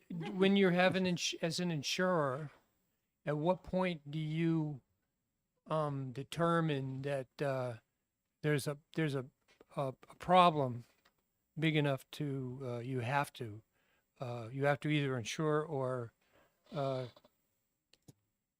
go to brownfields and in bankruptcy. So this one sounds to me to be very, very dangerous. And at what point is the insurance company's trigger? Where's their trigger where they say, "Oh, we have to do something here"? Because theoretically, it's part of your problem. That's what you do for a living. Chris, how many mandates? How long have you been on this committee now? 15 mandates ago. You're right. I mean, a lot of the times the mandates, we've gone through this conversation about mandates that Well, that it was about something that was absolutely diagnosable. But we've had plenty. We had like pandas that we never could figure out. We've had ones that are head scratchers. Well, we got And brownfields. Remember, I understand in the that. 1980s and 1970s. anyway. That was the federal government had to do it. We can't afford to do it. Representative Would Post, you did believe we can't afford to do Representative this? Post, did you have a question?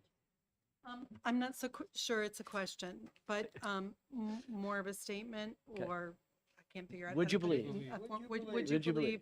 Would you believe the DES, again, in Resource Recreation and Development, came to talk to us about PFAS and all the different ways that it is entering into waters, rivers, things like that. And they are identifying these chemicals by the day. Hmm. And I would think that it might be beneficial to have them at our meeting, because they could probably help us address those, because I know they are putting them into categories with the federal government. Something to think about. Representative Porcelli.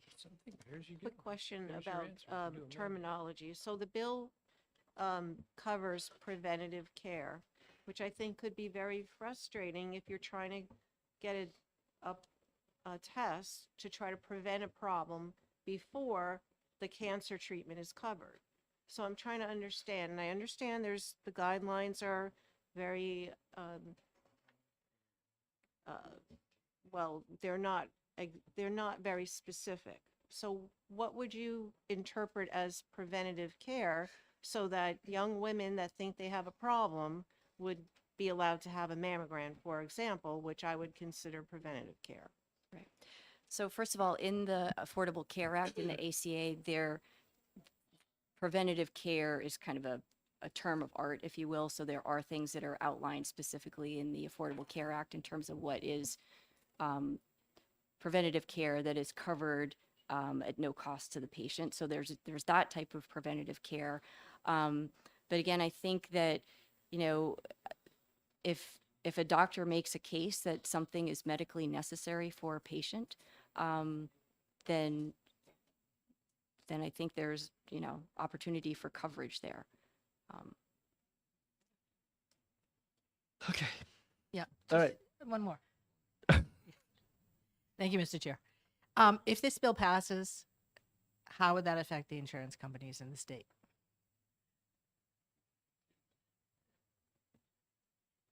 Well, it's a good question, because I think first of all, we're going to have to figure out what the standards of care are. And I think that's part of what we don't know yet from the CDC. Maybe you can get it.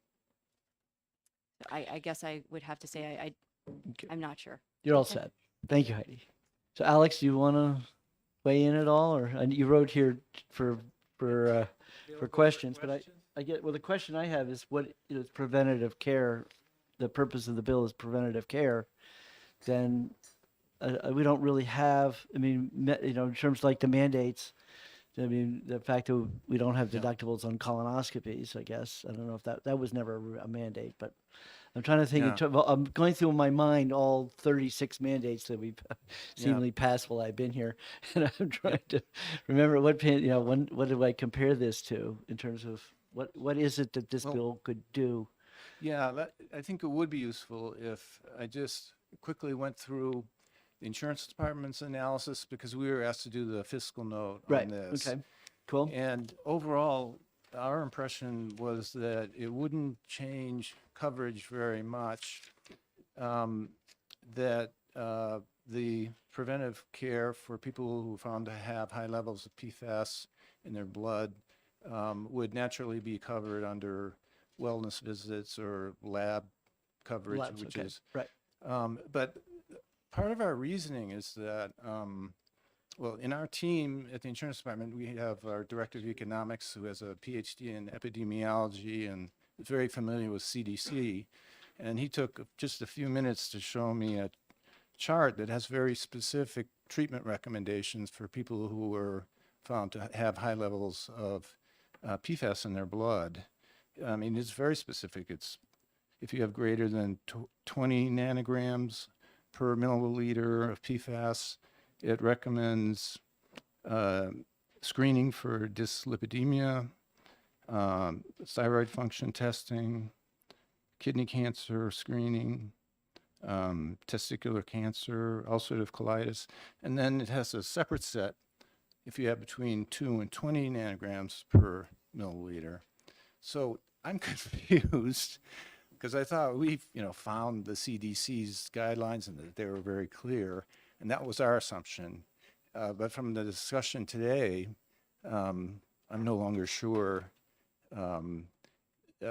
what is the case, and if the committee would like, I could go back and consult with our director of economics and make sure that these are the CDC guidelines, and that because they seem very clear and well established from what I see.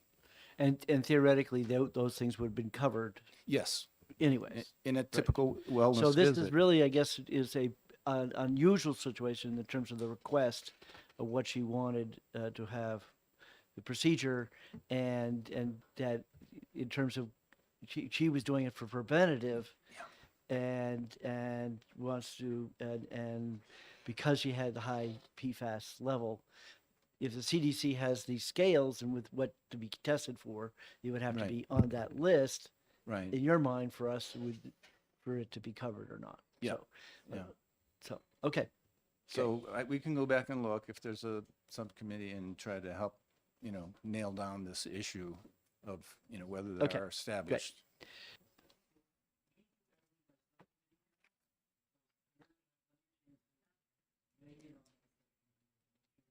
Don't forget the children.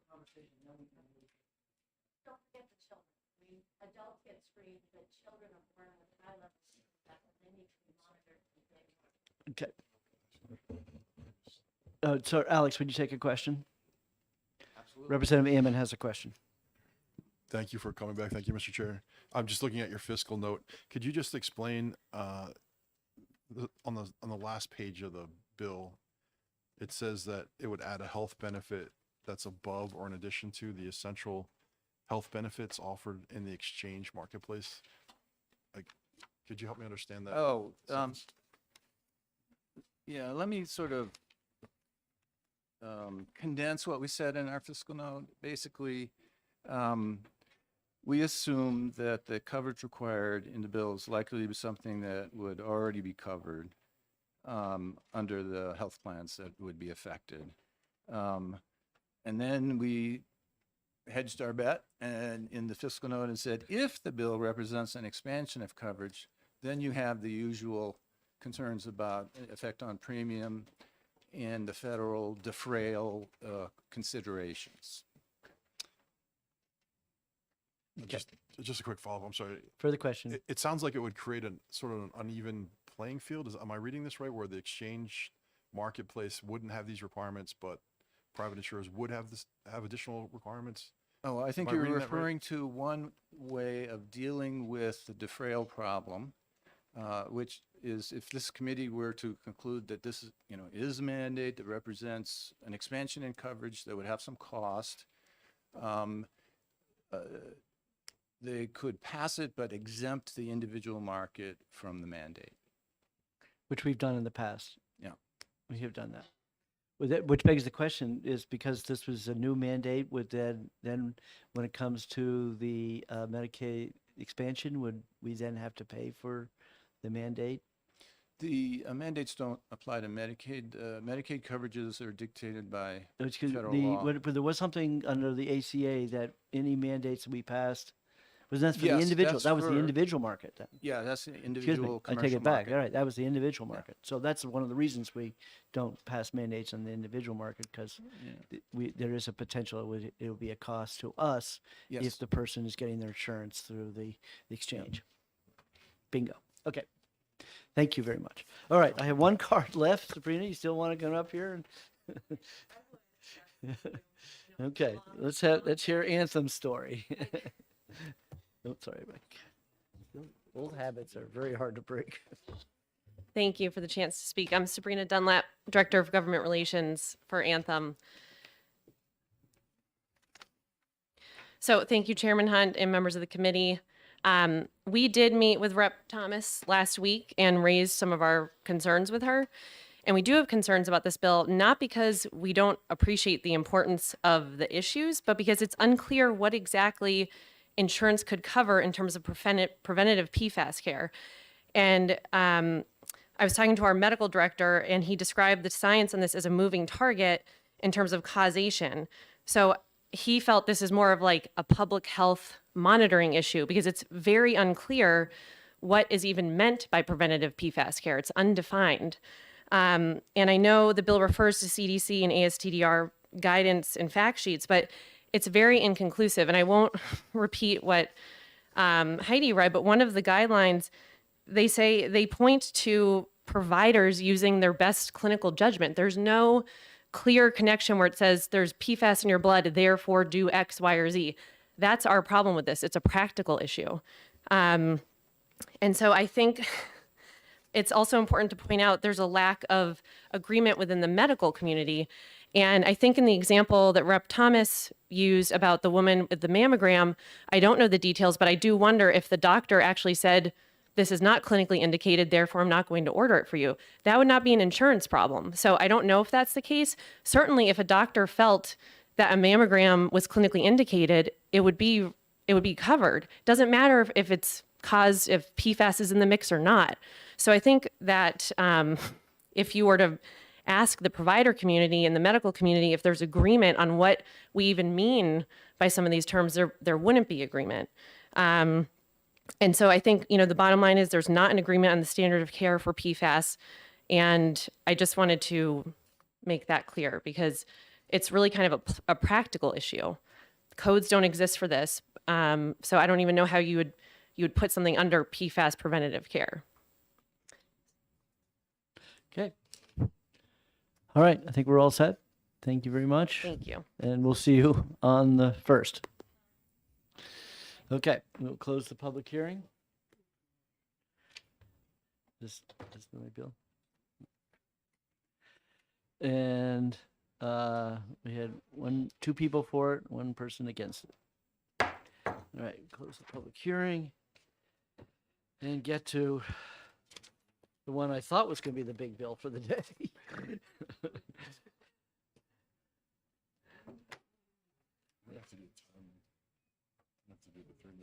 Yeah. Okay.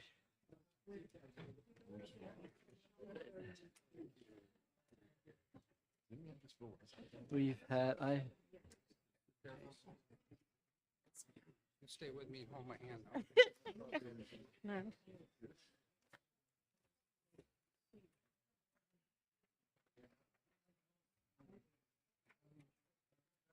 Scared of all the big guys in uniforms, scary people. Yeah. Some of them. One's my guy. Did you hear, DJ said that they're just coming out to support Who is? the insurance commission? Really? Yeah, which is a big deal. He said, I've got you.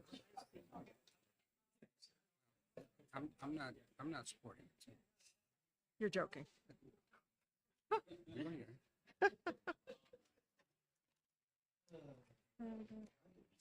don't want to sit with me. See. I mean, okay, we'll open up the public hearing and hear from the prime sponsor, Anita Burrows. And Jerry, are you responsible? Okay. Because it didn't mark that you were for the bill, but I assumed that. Okay. Good afternoon, and sorry we're running so late today. You ready? Yep. Yep. Thank you, everyone, for hearing us. I know it's late, so I'm only going to take 45 minutes with my testimony. Actually, I'm going to be very brief because my smarter half here is going to take over after I give my testimony. This bill would provide for to prohibit balanced billing for ambulance services. The bill provides that patients under the Managed Care Act, under managed care plans, would require insurers to reimburse ambulance providers directly and not the patient. The bill as it stands now is a case of the haves and the have-nots. Ambulance services in urban areas have high volume, good commercial coverage, and low Medicaid reimbursement.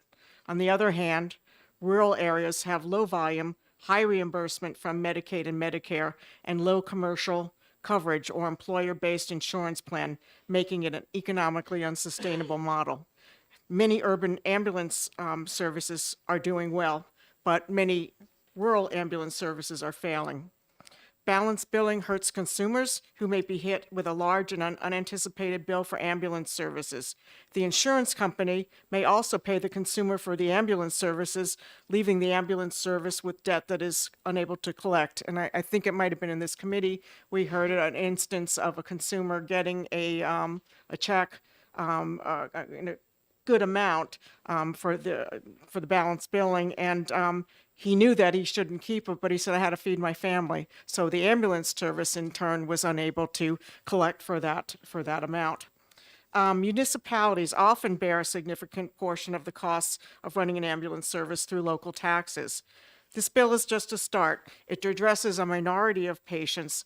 The majority are covered through large employers who contract with insurance companies. Most residents in the North do not have access to this type of insurance coverage, because we don't have the large companies that other people work for. This will not fix the entire problem of struggling ambulance services.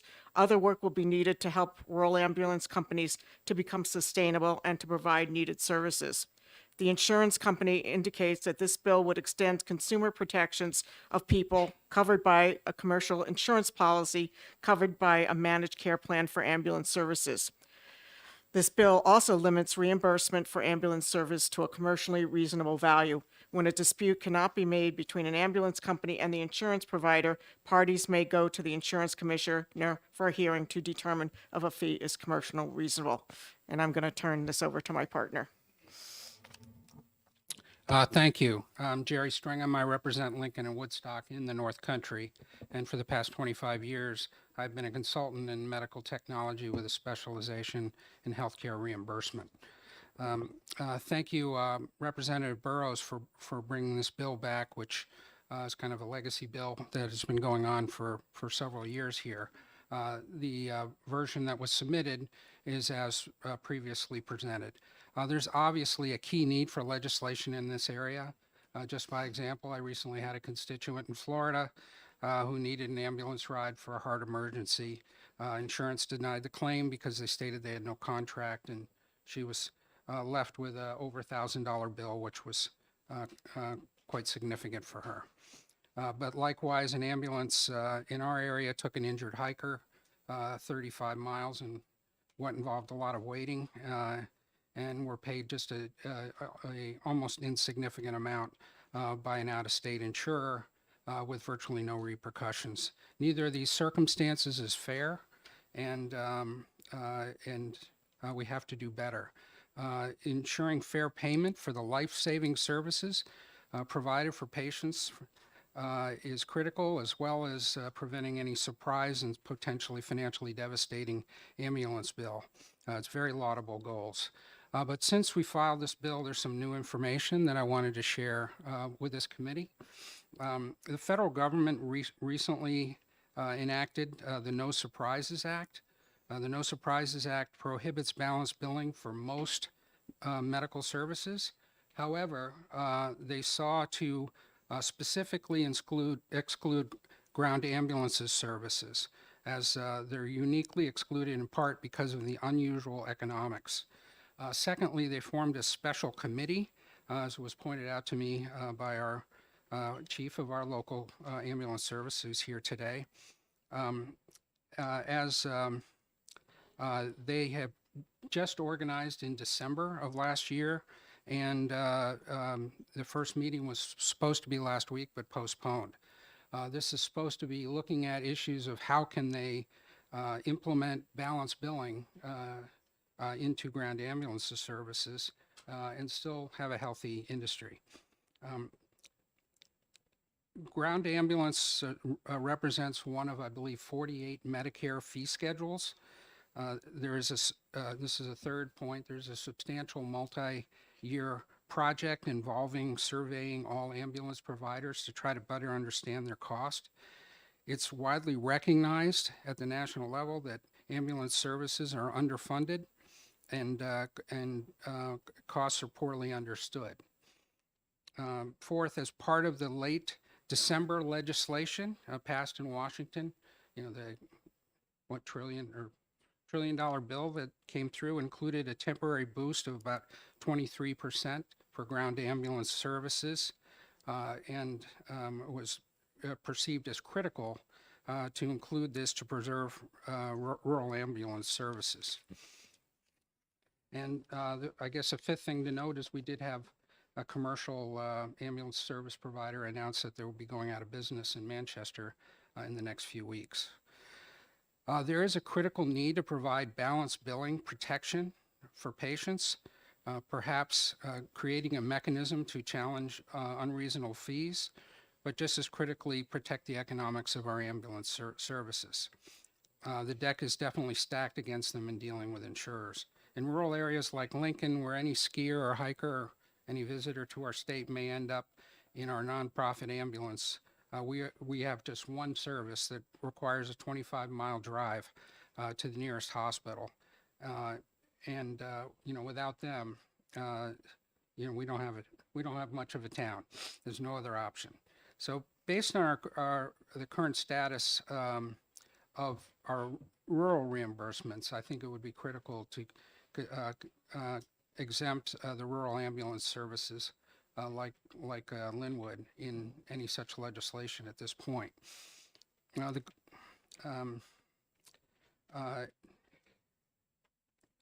I support the direction that this bill is going, but I'd also support the formation of a committee mimicking the National Ground Ambulance Committee that I think others here can talk to better than me, but at the New Hampshire level, as our own unique service and character could be incorporated in such a review.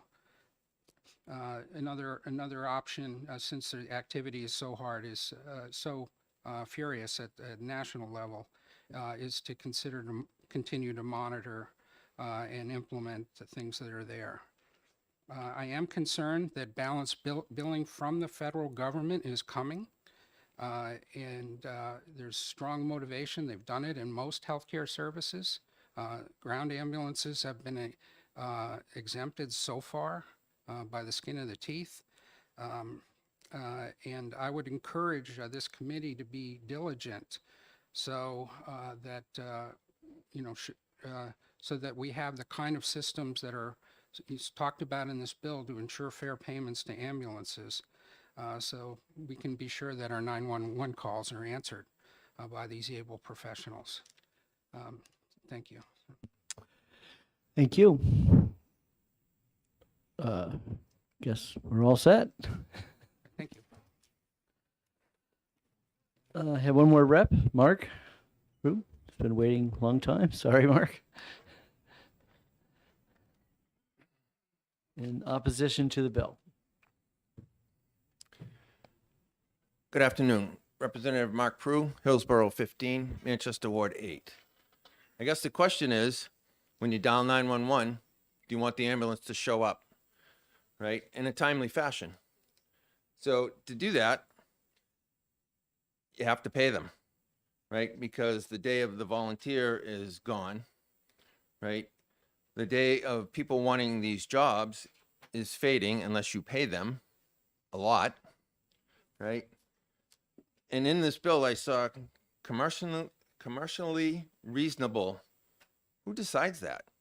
What credentials do they have to decide that?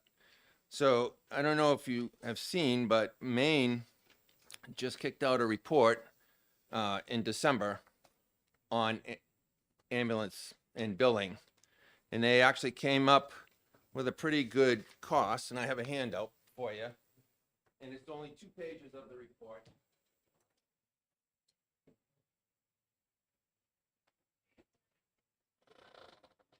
And it came up with a cost of a call per call volume. In an area where they were running 300 calls a year, the average call came out to $2,522.06.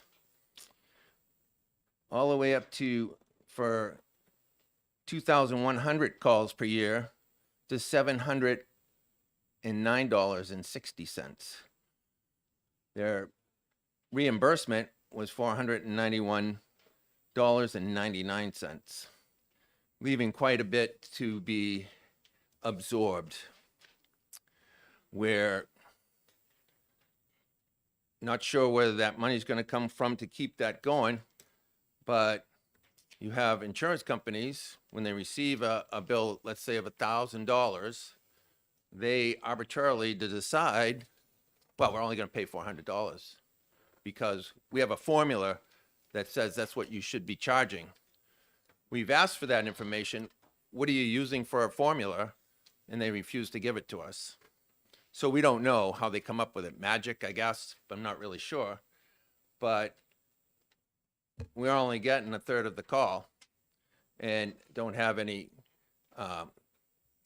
easy way to fight that because they have a fleet of lawyers. We don't.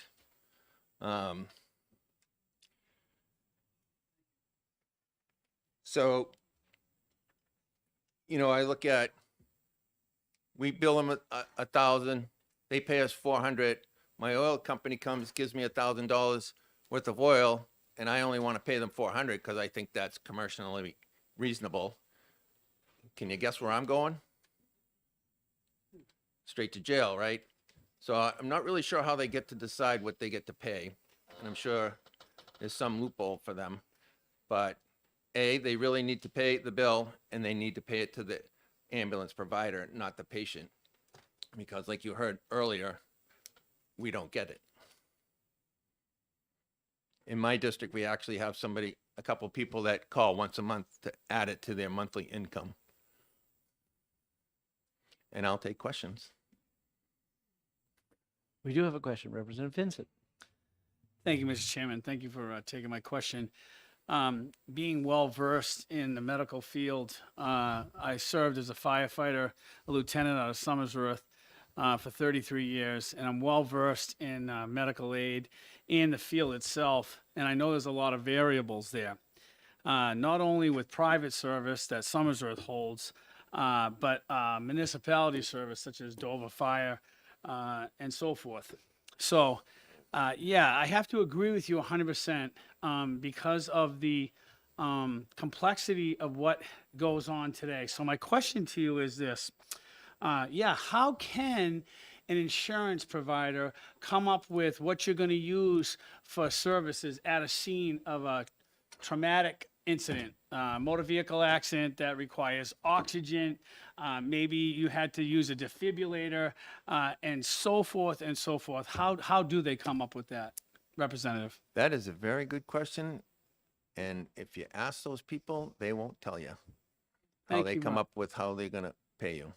Thank you very much for that answer. I have a question. Representative Axton. So, this is a would you believe with a question behind it. Would you believe I'm a selectman? And I represent the town of Troy and Fitzwilliam here, and we recently put our two ambulance services together because, as somebody said, who wants this job? And we're competing with the county now, Cheshire County, and they can't find anybody who wants the job. But the real problem, and my question to you is, the combined Troy Fitzwilliam ambulance service have gotten our collections all the way up to 40% of billings, which is an achievement, I'm told, in this business. And I'm not sure what business in the planet works giving 60% of your revenue stream away, but are you guys getting more than that? Have you got some, what's your thoughts on, I mean, it would seem to me, as a business person, I go, well, okay, I know where I'm going to get the money. I'm just going to collect my money. But there seem to be a lot of people who feel when they get an ambulance ride that somebody else was supposed to pay for it, which ultimately somebody else does, the taxpayers. Right. So a little history about me. I did 30 years in the city of Nashua, retired as a lieutenant. I am now a deputy chief in the town of Epping. And our collections is a little bit higher than that because we use a really good private company that collects for us. I can hook you up. And, but I agree with you that they think their insurance company should be paying the bill. Right? And they actually think it's taken care of. Hey, I submitted the bill to my insurance company. I'm all set. And then we send them a bill. And they're like, well, what the heck? And I found out that on some occasions, not all, that if that patient calls their insurance company and says, hey, what's going on? You're supposed to be paying this. Oh, yeah, we'll take care of that now. But they have to kind of rattle their cage to get anything out of them. And not always, from what I understand. And if they're writing the check to the patient, we ain't seeing it. Whole nother problem. All right. Thank you, Mark. Sorry, You're welcome. Sorry to take so long to get to you. Okay, DJ, you guys are on. Now, some of you might all know, but Alex was used to be the deputy, and DJ now has his job. So it's great seeing the two of them together there. You get two deputies for the price of one, Mr. Chairman. And, I just need to have George Russos get back in yeah. the room. And then well, we started our day with you, and we'll end it here as well. Thank you, Mr. Chairman. For the record, my name is DJ Betancourt. I serve as the Deputy Commissioner of the New Hampshire Insurance Department. I'm joined by my colleague, Alex Feldavel. And we are here in support this afternoon of this legislation, which is rare for the department to take a position on a piece of legislation that we did not request. I'm going to try throughout the course of this testimony to circle around to some of the questions that have been answered. I think we can help in some areas. But I'll start by saying that New Hampshire has a history, and a very good history, of addressing balance billing issues. And I think that that is something that the legislature can be very, very proud of. New Hampshire, as I said, has been at the forefront of protecting consumers against surprise bills. And it started in 2018 when Governor Sununu and the legislature and the insurance department worked together to pass legislation prohibiting out-of-network anesthesiologists, pathologists, radiologists, and emergency physicians from surprise billing to commercially insured patients when the care was provided at an in-network facility. Now, it's important to understand that that legislation impacted fully insured products. But then in 2020, I believe, the federal government came along and passed the Federal No Surprises Act. And you heard a little bit about that, which extended those protections and ended the practice of surprise billing in most other aspects of insurance, which included the self-insured market. I think it's important to appreciate that the self-insured market represents roughly 2/3 of how people get their care, not only here in New Hampshire, but across the country. ERISA's. Yeah, ERISA's plan, that's right. ERISA's. So between the state law and the Federal No Surprises Act, consumers with either fully or self-insured health plans have protection. And that bill at the federal level was sponsored by Senator Hassan, was passed with bipartisan support in Congress, and was signed by President Trump. So there's been a pretty broad bipartisan support for protecting consumers against surprise medical bills. These are obviously great advancements to protect consumers, but there remains one enormous gap, and that is in that both the state and federal law, and that is balance billing for ground ambulance. A review of complaints revealed that two common scenarios that leave patients in trouble is, first, a patient gets into an ambulance after a 911 call, and second, an ambulance transfers the patient from hospital to hospital. In both scenarios, patients later learn the fee is much higher because the ambulance was out of network. And after their insurer pays what it deems fair, they get a surprise bill for the remainder. I asked our consumer division to run some numbers for me. As balance billing protections came online in both state and federal law, the number of complaints coming into my department evaporated almost entirely. However, during that same period of time, the number of complaints about ambulance balance billing spiked. The biggest spike came last year, which fell squarely under the first year of the No Surprises Act, so when both those state and federal protections were in place. One patient got a $3,000 bill for a 4-mile ride. Another was charged over $8,000 for a trip from one hospital that could handle his case to another that could. We hear from consumers who tell us that had they known they essentially had little to no coverage for ambulance transportation and would be billed, they would not have bothered to call the ambulance at all or had someone call an ambulance for them. And as I've cited, these are not small bills. So this is a pretty scary prospect. When an individual is experiencing a health crisis, the last thing we want them to be worrying about is if they can pay their ambulance bill. Moreover, the decision is almost always out of the hands of the consumer's control. Patients usually choose to go to the doctor, but they are vulnerable when they call 911 or get into an ambulance.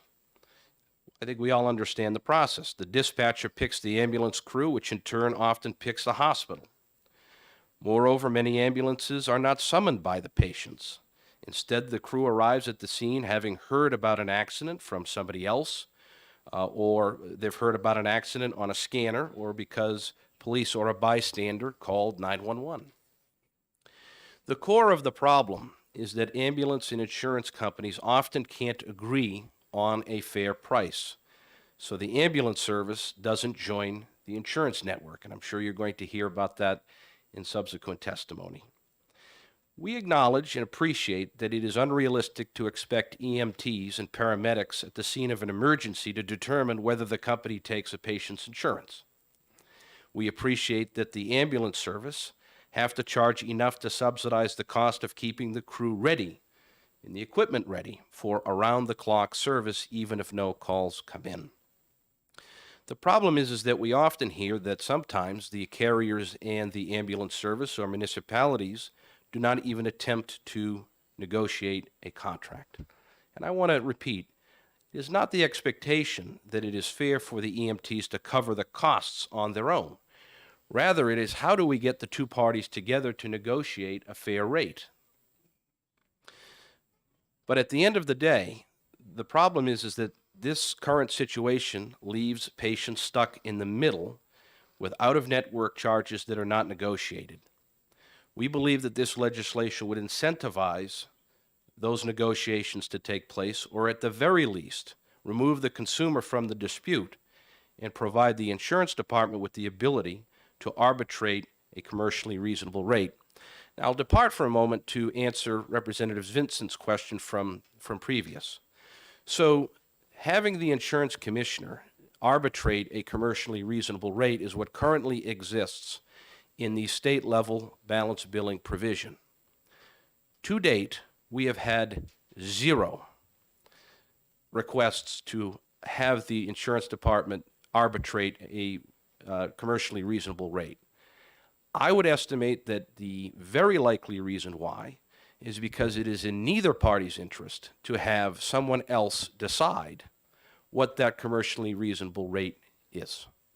Because that begins to start looking like a fee schedule, which I don't think the insurers want. So they come to the table and they work and they negotiate with the provider, in this case the EMTs, to come up with something that is commercially reasonable and that both parties can live with. However, if the parties were to choose to go the route of having the department arbitrate that, we would call both parties in and we would say, explain to us why in this situation you feel that what you are looking to provide the provider is commercially reasonable, and provider, you tell us why what you're billing is what you feel is commercially reasonable. And then everybody has to put their cards on the table. So again, I think for those reasons, there's a fairly strong disincentive for the two parties not to negotiate with each other and to resolve the issue before it ever comes to us. So whether or not you believe this legislation is the appropriate way to address this problem is a policy decision, of course, for you to make. But we believe that this is an appropriate remedy. But what we can say is that the current dynamic is incredibly unfair to consumers, and it demands reform. Thank you, Mr. Chairman. Thank you. And Representative Vincent has a question. Thank you very much, Mr. Chairman, and thank you for taking my question. And I'm going to try to find a way to ask a question out of this, and I'm hoping that the chairman will have a little latitude with me. Because on your testimony, sir, with all due respect, some of the things that you had pointed on are archaic. First of all, I don't know where you got the where you came up with the information that ambulances are following accident scenes. That may have happened maybe in the 70s, but that don't happen anymore. One other thing I'd like to point out that you pointed out is you're talking about an $8,000 you've taken and transported a patient. Those variables are so widely spread. If you're going from Somersworth, New Hampshire to Mass General, and you have to keep a patient alive, and you're using multiple people in keeping that patient alive, so those, would you agree? Here's my question. Would you agree that those charges would vary from anywhere between $100, and you're not going to get $100, just so we both are clear, to $8,000? Would you agree with that at all? Sure. So let me answer your first question, and then I'll take on your second one. All of the examples that I cited in my testimony came from our consumer division. So those are real-life cases that came to us from residents in the state. I didn't make any of these things up, and I asked our team to pull them from the last 5 years. So maybe things have changed dramatically over the last 5 years, but these are real stories that came from our consumer division. That's number one. Number two, and Alex is going to expand on this a little bit further. You're right, there are variables, and all of those variables would factor into what is a commercially reasonable rate for that particular transport. And so to your point, distance would obviously be one. The severity of the care that the patient needed from one hospital to another would play into that. And so all of those factors would come together and would need to be, if they chose for the department to arbitrate it, those factors would all come in to how our department looked at that case and how we ultimately reached the commercially reasonable rate. And let Alex finish. With all and then- due respect, I just didn't hear that in your testimony the first time. No, I appreciate that. I tried to keep it short for you guys. But Thank you. I'll go in any direction you want. I would just, I would like to mention that the insurance department did a study using the claims data about ambulance services a couple of years ago. And there were some, interesting findings that came out of that. One is that it's true that roughly half of the services are out of network. So, that's why we have the problem that balanced billing that we have is a very high percentage of services are out of network.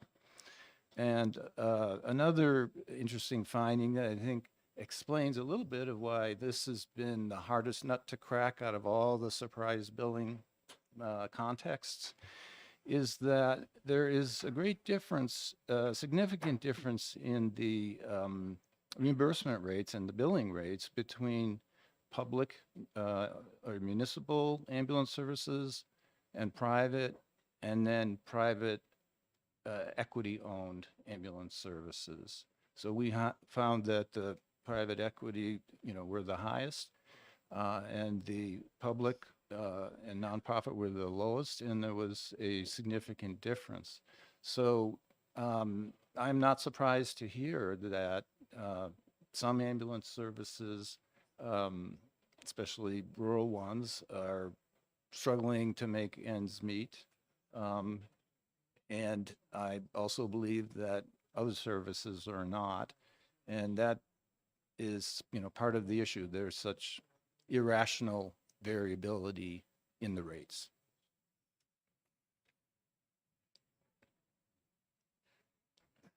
Representative Vincent. Thank you, Mr. Chairman.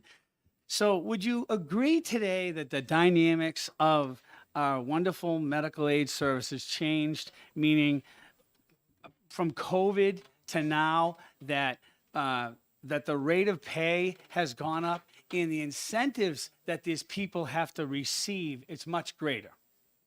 Would you agree with that? That they've changed the rate of pay? Yes. And don't get me wrong, I'm not trying to beat you gentlemen up here. I'm just trying to I'm just trying to protect our wonderful service from going bankrupt. Thank you. He's had never had so much fun since he left science and technology and got on this committee. See how this committee does we touch everything here. Oh, and Mr. Chairman, So- if I might, we certainly do not want to see any of these services go out of business. And I'd like to think that this legislation would help prevent against that, because if you are forcing the two parties to come together to negotiate a rate that both parties can live with, then you will avoid the situation where you send a patient to collections, and ultimately that patient may or may not ever be able to pay that bill. And so you're left with that bill at the end of the day when that patient cannot pay it, as opposed to having an agreed upon contract where you know what the rate is going to be and you know that the carrier is going to pay. Great. Thank you, gentlemen. Thank you. Okay, so we've gone through all the people who support the bill. Now we have two who are mixed, and that would be the insurance companies. And so, Paula, we'll have you go first, and because we had Heidi go first the last time, so this time you can take the heat first.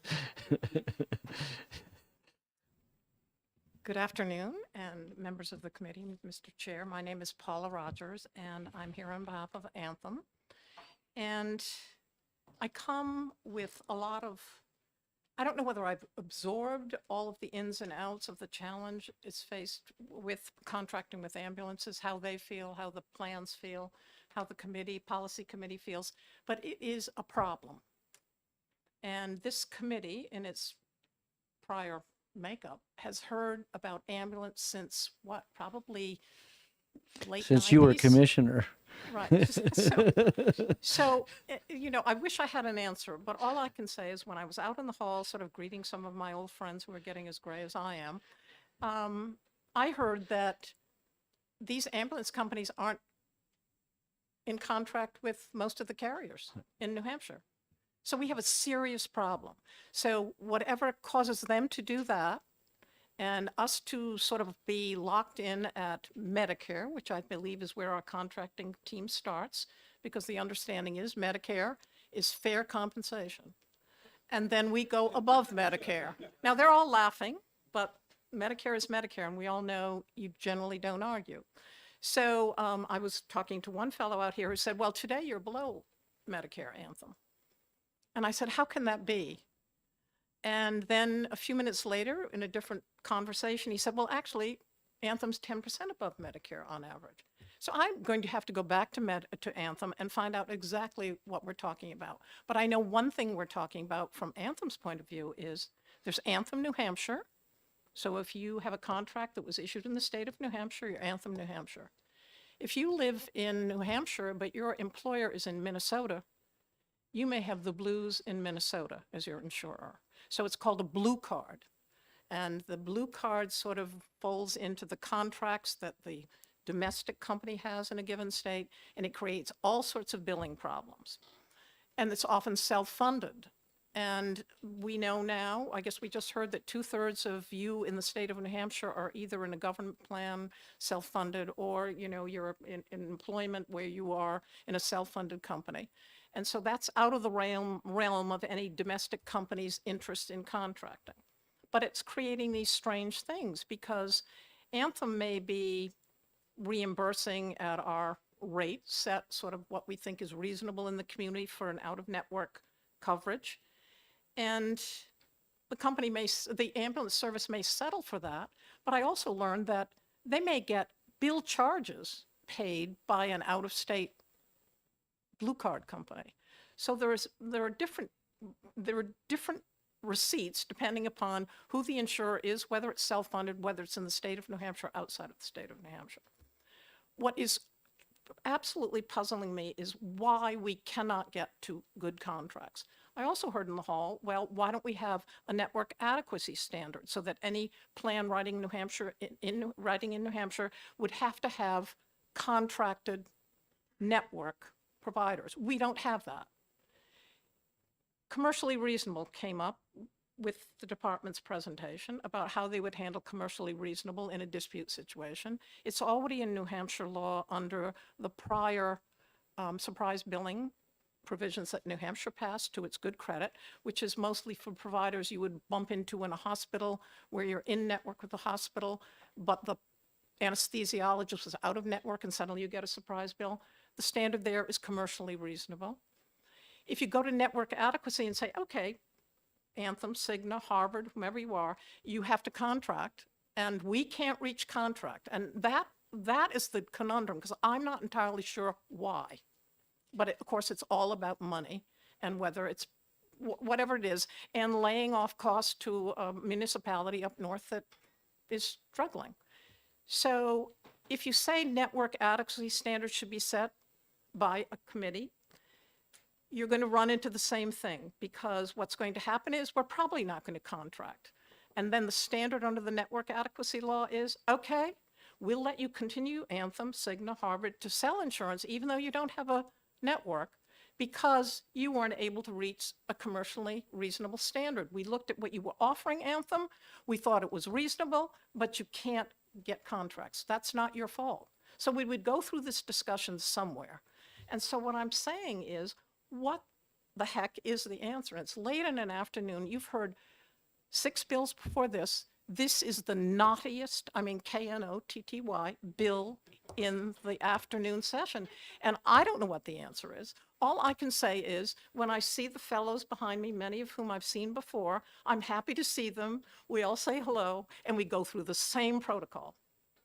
So I hope we could be creative. I think parts of this bill do make some sense. Maybe it would create the dynamic that the two deputy commissioners advise. I don't really know, but something has to be done. One thing I really supported is, and I think I owe it to Representative Weston, who retired and used to be over here, her concern was the North Country providers, and she put, I don't know whether she did it, but her friends may have helped her do it, put it into the bill that if the commissioner were going to be dealing with a dispute, that there could be some edge to a rural community when you're looking at commercially reasonable, that you would have to take into consideration the special strains of that. We right now have 2 major companies in New Hampshire. Well, they're major by New Hampshire standards. We have Stewart Ambulance, which you see. I see it in Concord. It was up in the Lakes region when I first got involved. Now it's in Concord, and it probably goes elsewhere. I think I saw it going down 93 or whatever. And AMR. They are very serious issues. They're huge companies, well respected. I'm sure they provide great service, but private equity monies have now found ambulance service.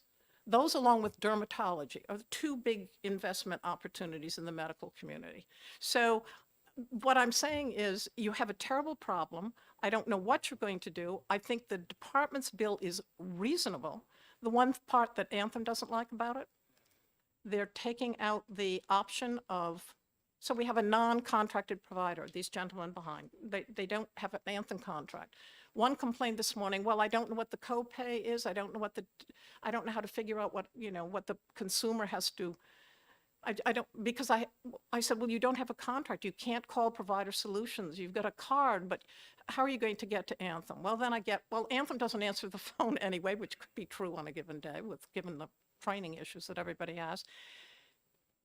And I've lost my train of thought, which is because I'm trying to get ahead of myself. You're going to tell us what Well, yeah, part you so don't like about this The option bill. was given to us, what, 15 years ago? I don't know, 12 years ago. If you don't contract, you send the check, Anthem, even though you have no contract, you either have to send the check to the member or you send it to the provider. Anthem has largely chosen to send it to the member. I think that problem with that is, and I understand that, particularly with the economy the way it is, member gets the check and it evaporates. So that's up to you to decide. I'm just telling you that it takes away other leverage because it makes it so much easier for people to stay non-contracted. What's it say in the bill now? Excuse me? What's it say in this bill? It's taking away the option of sending it to the member. Right. Okay. Right. Cool. And that's my testimony. And, I just would like to see some action on this. And I think it's going to take maybe no more commissions or study committees, because if you go to them and the same thing gets said, and then people sort of throw up their hands and they'll say, let's look at it next session. Is there something that could be done with the emergency services folks, the insurance department, people of goodwill to sit down and figure something out? That's my testimony. Great. Thank you. Thank you. All right, Heidi.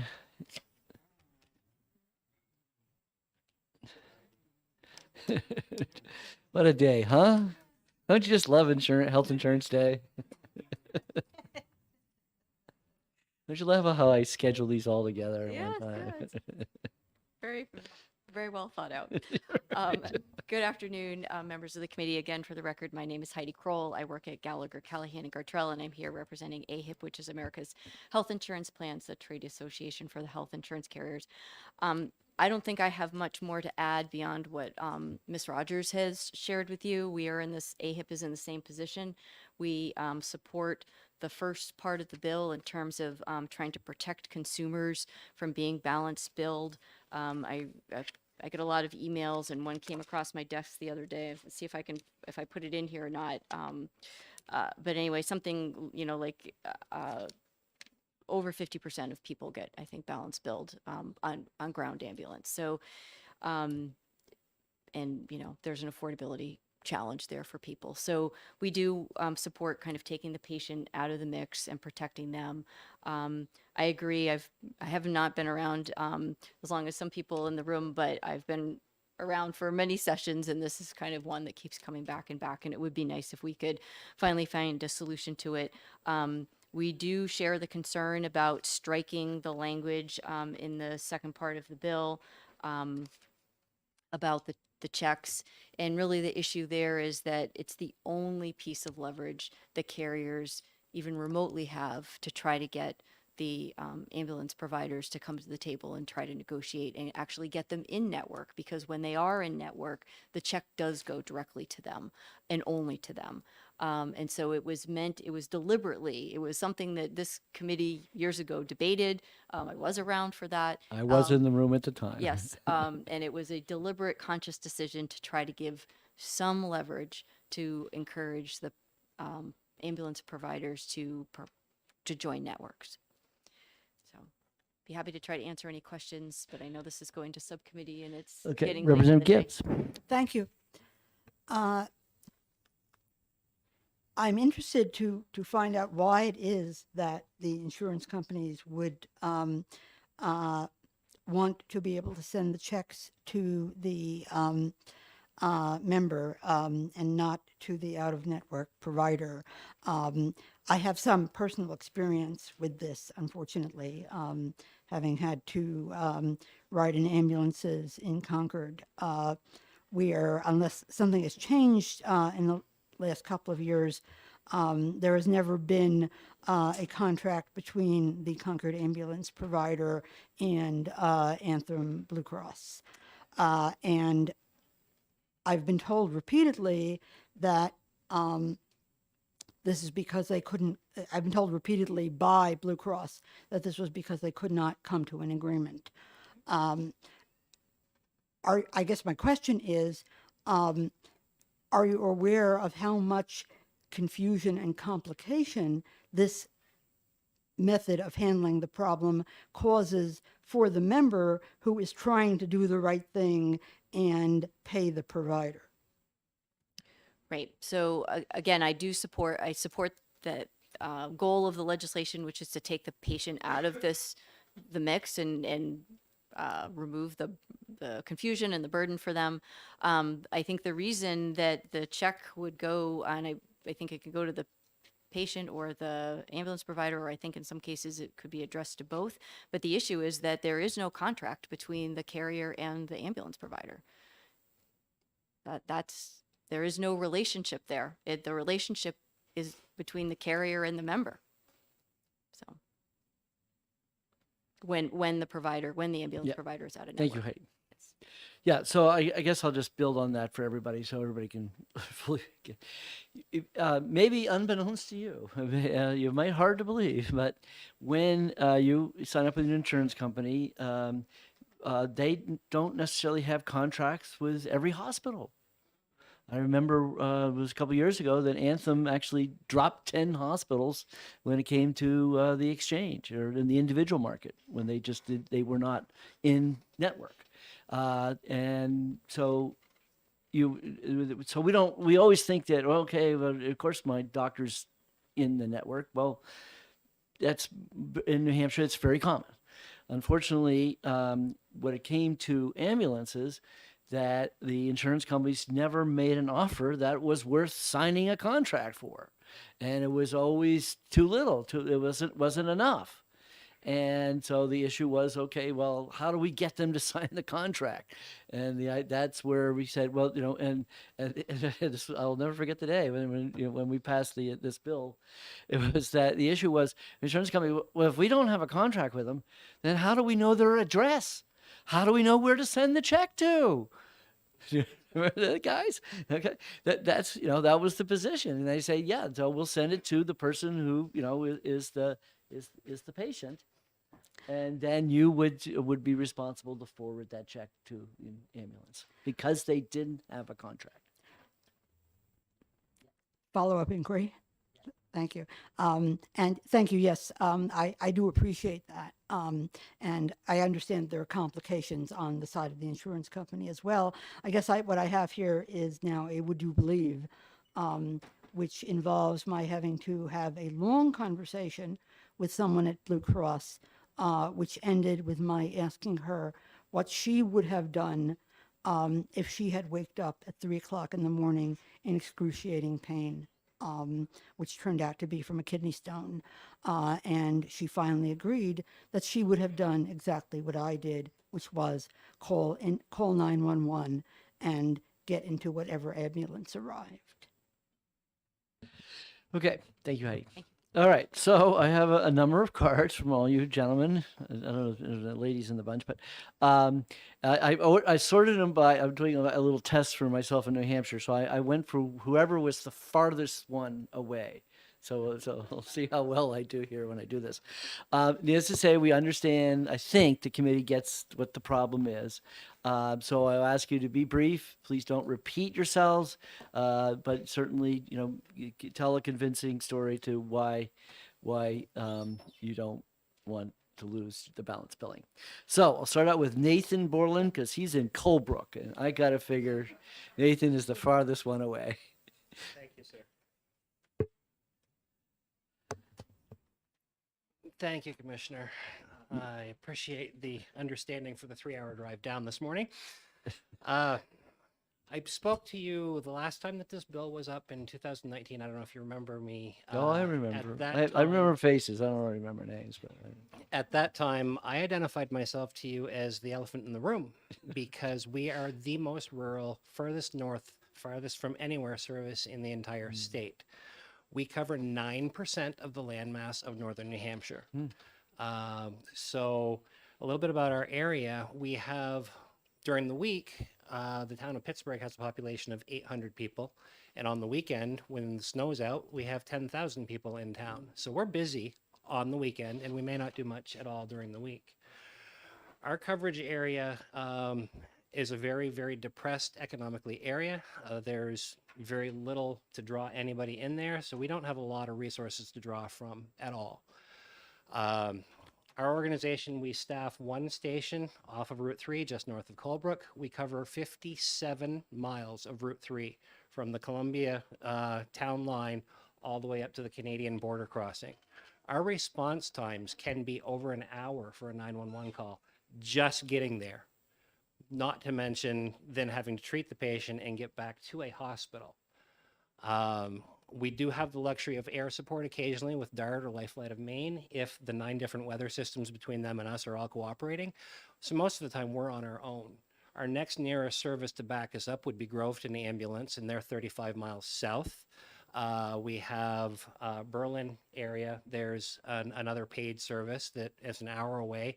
Or we have Newport Ambulance over in Vermont and Morgan. That's, again, about an hour response time to us. So we are it. This is all we have.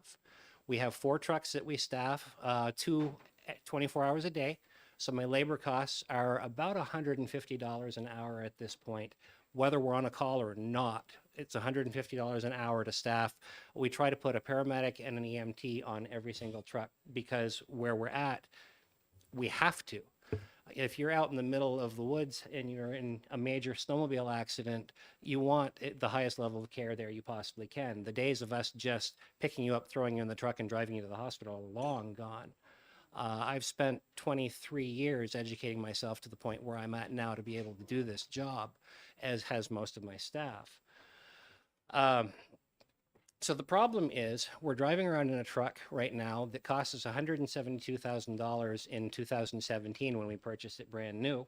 It has 250,000 miles on it because of where we're located. And to replace that truck, if I ordered it today, I might see it 2 years from now, and it's going to cost me $350,000 to replace it. Sitting in that truck is a cardiac monitor that I use on almost every single call to do an EKG, a blood pressure, check your oxygen saturation. That monitor is between $35,000 and $50,000 just for that piece of equipment, and each truck has one. So there's, $200,000 worth of equipment sitting inside our $1 million worth of ambulances. Our ventilators run about $15,000 a piece, and again, each truck has one. Something as simple as an IO needle that is used if we can't get IV access on you because you're in shock and your vasculature's collapsed. We actually drill a needle into the bone marrow to be able to get access to get you medicines and fluids, and they cost $150 a piece.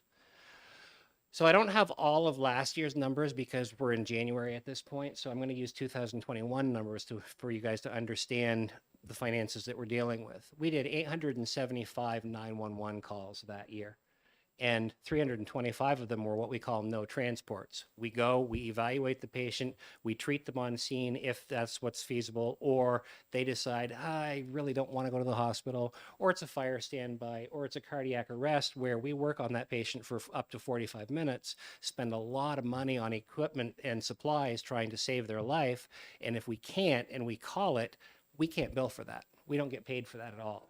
So we've spent $500 or $600 working that cardiac arrest, and we don't get paid for it. That's built into the cost of the 450 911 calls that we actually were able to bill for that year, or 550. I apologize. To supplement, we do interfacility transports. It was mentioned by a few people ahead of me, where we're taking a patient from one hospital to another. Those are expensive. To address why the bill might be up to $8,000 for that.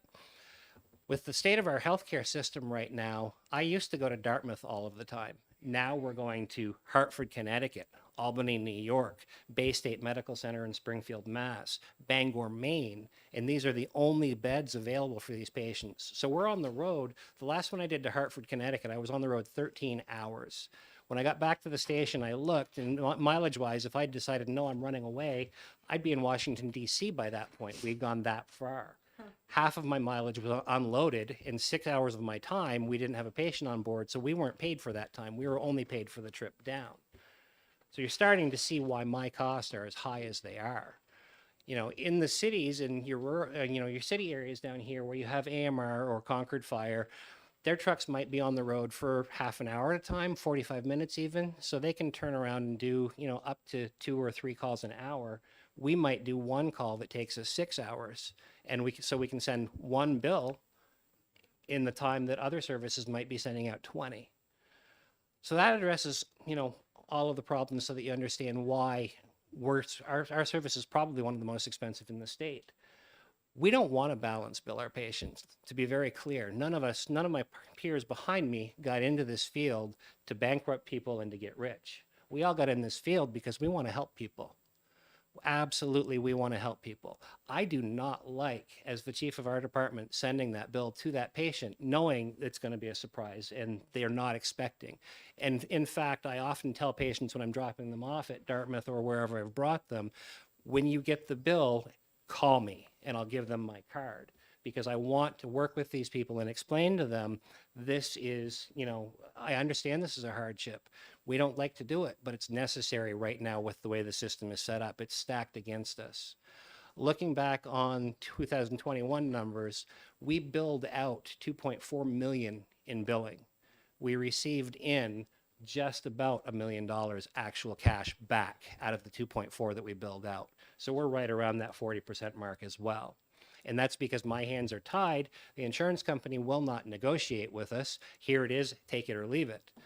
One of our local fire chiefs actually just recently, he's also on my board of directors and has given me permission to talk about his case. He had a medical emergency. His bill was just shy of 2,000. I think it was like 1,800. He happens to be an Anthem subscriber. Sorry, Paula. Anthem sent him the statement that, hey, your explanation of benefits, we're going to pay $813 of this $1,800 claim. We think that's a commercially reasonable rate. And he called them back and said, wait a minute, I pay you guys $14,000 or $15,000 a year for my health insurance. Why are you only paying this amount? And they told him, the person he spoke with on the phone after 4 hours of automated operators and trying to reach somebody, they said, well, you can appeal it, and we might pay more if you appeal it, but if you lose the appeal, we pay zero. Finally, lastly, addressing why we don't contract with the insurance carriers. There may be in-network ambulances in this state. If there are, I don't know them. I don't know who they are. Nobody that I know is in network because there is absolutely no incentive at all to join that network. My predecessor, Bill Watkins, who was chief from 2014 to 2018, tried to negotiate with Anthem in 2016. As a commercially acceptable rate, after all of the numbers I've just told you it costs us to operate, they said $672 is a reasonable amount of money, to which Bill said, I guess we're not signing. And that's the last time we've tried to negotiate because they won't negotiate. They treat us with the same, with our call volumes and our expenses like they'd treat, services down further south that don't have the response times. I think I've pretty much talked myself out of everything here. So if you have any questions, I'll certainly try to answer as best I can. I think they get it. Okay. Thank you. Thank you for your Safe time. drive home. Okay, next one is North Woodstock. David Taubman.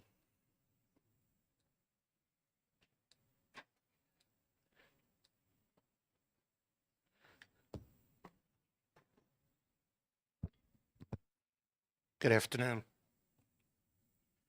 Thank you for spending all this time and listening to us. I think Director Borland hit pretty much all of it right on the head, so I won't repeat it. I'm the chief of the nonprofit 911 service that covers the town of Woodstock and Lincoln. We're in a similar situation to Chief Borland in that our nearest hospitals are 30 miles away. We have no other choices, nothing closer. And we are also at about 40%. We have tried to negotiate with the insurance companies to be in network and so on and so forth, and they essentially say the same thing. Take it or leave it for something that is about roughly a third of what it actually costs us to run the service. We have great concerns that we think that patients should be protected, and the purpose of the bill is great. However, to shift all of the authority over to the insurance commissioner leaves us a little bit of a problem, because as you heard from the insurance company, and as the representative over here pointed out, they're dealing with information that's at least 10 years out of date in terms of what's legal in the state of New Hampshire. He cited several suggestions that just are not legal. We would lose our licenses if we did what he suggested. So to put all of the authority over on the insurance commissioner as a sole arbitrator is not very helpful at all. And it will hurt emergency medical services that are already struggling. We have a 3-town area immediately to the north of us that as of Tuesday has no EMS and no ambulance available to us. There's going to be a house of cards that's falling quickly because of the reimbursement rates, which are basically a quarter of what it's costing us to provide the services, as Director Borland just pointed out. So I was thinking I should ask this question. How much does the 2 towns pay into So your the 2 budget? towns do subsidize us a bit for the 911 calls, but as Nate just suggested, about half of our 911 calls are no transports, which means they're not billable in the first place. So we will go to a cardiac arrest call and empty everything on the ambulance into this patient in an effort, a valiant effort to save them. In the crew time and the personnel time and all the expendable equipment, and we cannot bill for that. We cannot collect a cent. We have other calls where we get called to motor vehicle accidents to check out a patient's ouches and so on and so forth, and find that they are fit to travel by their own private car to a hospital, and they do that. And again, our time and effort on that call is not reimbursed whatsoever. And on a 911 service, that's about 50% of our calls. Sorry. Okay. Thank you. Guess Thank we're all you. set. Enjoy your drive home. Thank you. Say hi to Bonnie Ham for us. Okay, Derek Arms. Yeah, I thought it was Hobart. Hobart? Is that where you are? How far away is that? Actually, it's hooked it. Sorry, I can't read my writing. Oh, that's. Oh man, that's the bad handwriting. Sorry, I'm actually Bad representing New handwriting. You got me on that one. That's all Okay. right. I'm actually representing New London, and my name's Derek Amon. I'm the director of the New Oh, London New Ambulance. London. Okay. I'm not going to spend a lot of time because, to both Chief and Nate's point, well covered. I will say that one of the things that I think is a very real reality that you need to consider is that someday you dial 911, you expect an ambulance to come, and it doesn't show, and we are precipitously near that edge. For that kind of thing happening. And it's not just, the money, it's a lot of other things. You heard about things like supply chain, you heard about, the distance of travel, some of these, people, somebody said $8,000 transfer, yeah, that's real. But it's not somebody that's going 3 miles, as the commissioner said, it's somebody that's going 100 miles. New London to Boston, it's pretty easy mileage to figure out. Somebody's being taken care of on a ventilator, in New Hampshire, that's not just a, one person in the back, transfer. That requires at least 3 people, 1 person driving, 2 people in the back. And that's statutory. That's not, my decision saying, oh, I'm going to put 2 people back there. So, there's more eloquent people coming after me that have a lot better things to say. Please listen to them. And I thank you for your time. Oh, we do have a question. A question. What do you think the answer is? Ma'am, if you can figure that out, you're a lot smarter than me. Honestly, it's very complicated, because you do have the rural, considerations. You have, I have Nate sitting behind me. I thought I was far in New London. Colebrook beats me 2 times, 3 times over. And, there's, when I first started in this job 30 years ago, I graduated from New Hampshire Tech in 1992.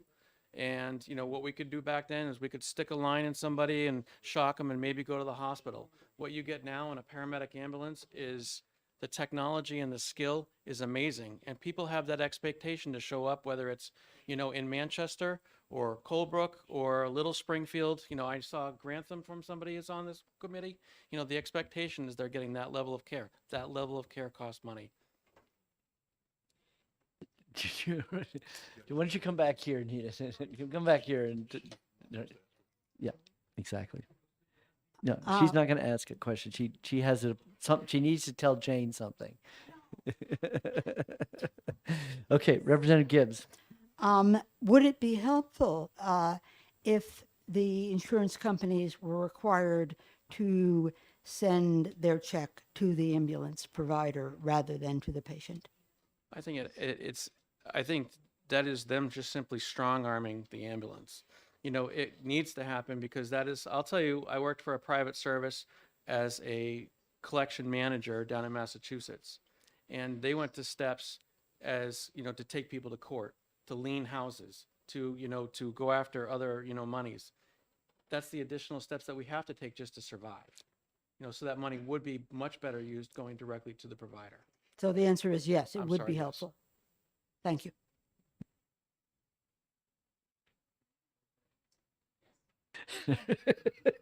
Representative Bealow. Thank you, Mr. Chair. Thank you for taking my question. So do you think there should be a state fund to help support the ambulance services, especially the northern ones? I think that any source of money that can help is going to be beneficial. I think that, you know, and I understand the insurance company's problem. I do. But I wear a paramedic patch and I respond to emergencies and I know what's needed to do that call. There's a value to, having that resource available. And you think about here in New Hampshire, down in the southern side, that resource is more available than say, I can't even imagine Colebrook's problems. An hour response time. I was complaining the other day, it took 22 minutes to get somewhere. So any source of revenue that can help out these services, mine included, would be helpful. Thanks. Thank you. Yeah, Representative Post. Thank you, Mr. Chairman.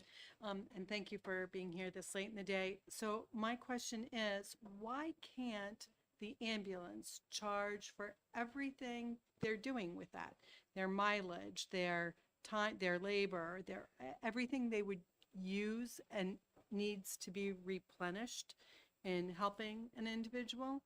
Why can't you put that forth as a bill? We can.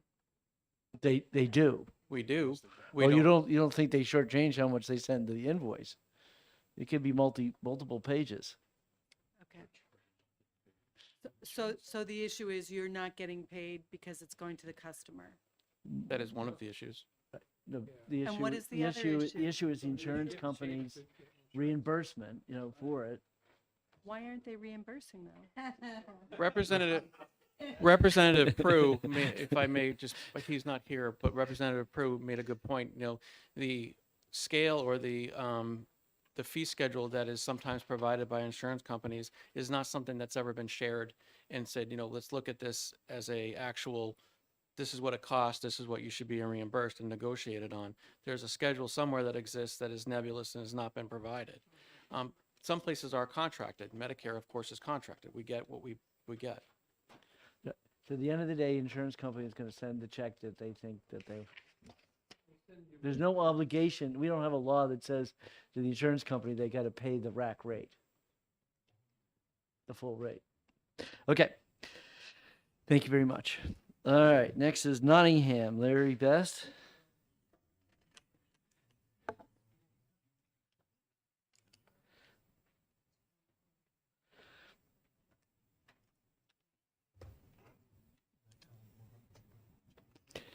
Good evening. I was going to say good afternoon, but I guess it is evening. So thank you, Mr. Chairman. For the record, my name is Larry Best. I'm representing the New Hampshire Association of Fire Chiefs as the president of that association. We're going to kind of tag team it tonight. I have Chief Sitar who's also a member of the association, and try and do this as quickly as possible and respectful of your time. Great. So to just summarize real quickly, our colleagues ahead of us made a lot of good points and stuff, but I just want to talk briefly just about the bill. Our association opposes this bill. We believe the bill does not address all the issues associated with financing of the provision of ambulance services. It's intended to protect the customers by curbing the practice of balanced billing. This would obviously, it would help the customers with out-of-pocket expenses for individuals. However, it does not address how providers of ambulance services would ensure that we recoup lost revenue. Speaking from the perspective, I forgot to mention, I'm also the fire chief in Salem. So speaking from the municipal ambulance perspective of such as the local fire department that's providing the ambulance service, we aren't in this to generate a profit. We're in this to, as far as the billing goes, it's to try and recoup some of the costs of providing the services. I can speak for my department in particular, is we don't cover all the costs that it runs, that it takes. With the balanced billing and the effect of this, and again, I'm going to try and summarize this for timeliness, it helps us offset. And if we lose that balanced billing and we lose that revenue, then as a municipality, the only place we have to turn is the taxpayers, the local taxpayers. Kind of how we view the 911 emergency ambulance service, because that's what most of us as fire chiefs deal with, is the taxpayer, all the taxpayers in a particular community pays taxes to have that ambulance on standby and associated personnel cost on standby and ready if that ambulance is needed. And once there's an emergency medical call, then the user, with the help of their insurance company, pays the cost of providing that service to them, providing that service to the patient. So again, with that, as far as the communities, we provide an opportunity, as most communities provide an opportunity for an individual to demonstrate a hardship. Most communities work with a patient with payment plans or hardship programs. So communities work with this, and this is something that we do on a regular basis. It's also important to remember that any individual who's covered by Medicare and Medicaid cannot receive a balanced bill. So that's important to remember as well. That's just capped, and it is what it is and stuff. I talked about the lost revenue. And again, it's just to offset portions of our costs of operating the ambulance. So moving forward, the New Hampshire Association of Fire Chiefs, we'd prefer to see legislation that both ensures customers are protected, but it also provides more certainty regarding the reimbursement levels of providing the ambulance services. The bill obviously curbs, the bill seeks to curb the practice first and of balance billing, and then have the Department of Insurance develop a report to determine the impact. From our perspective, it would make more sense to finalize the extensive actuarial study that's referenced in the back of the bill. If we can do that first, get the fiscal note first, and then work on it and stuff.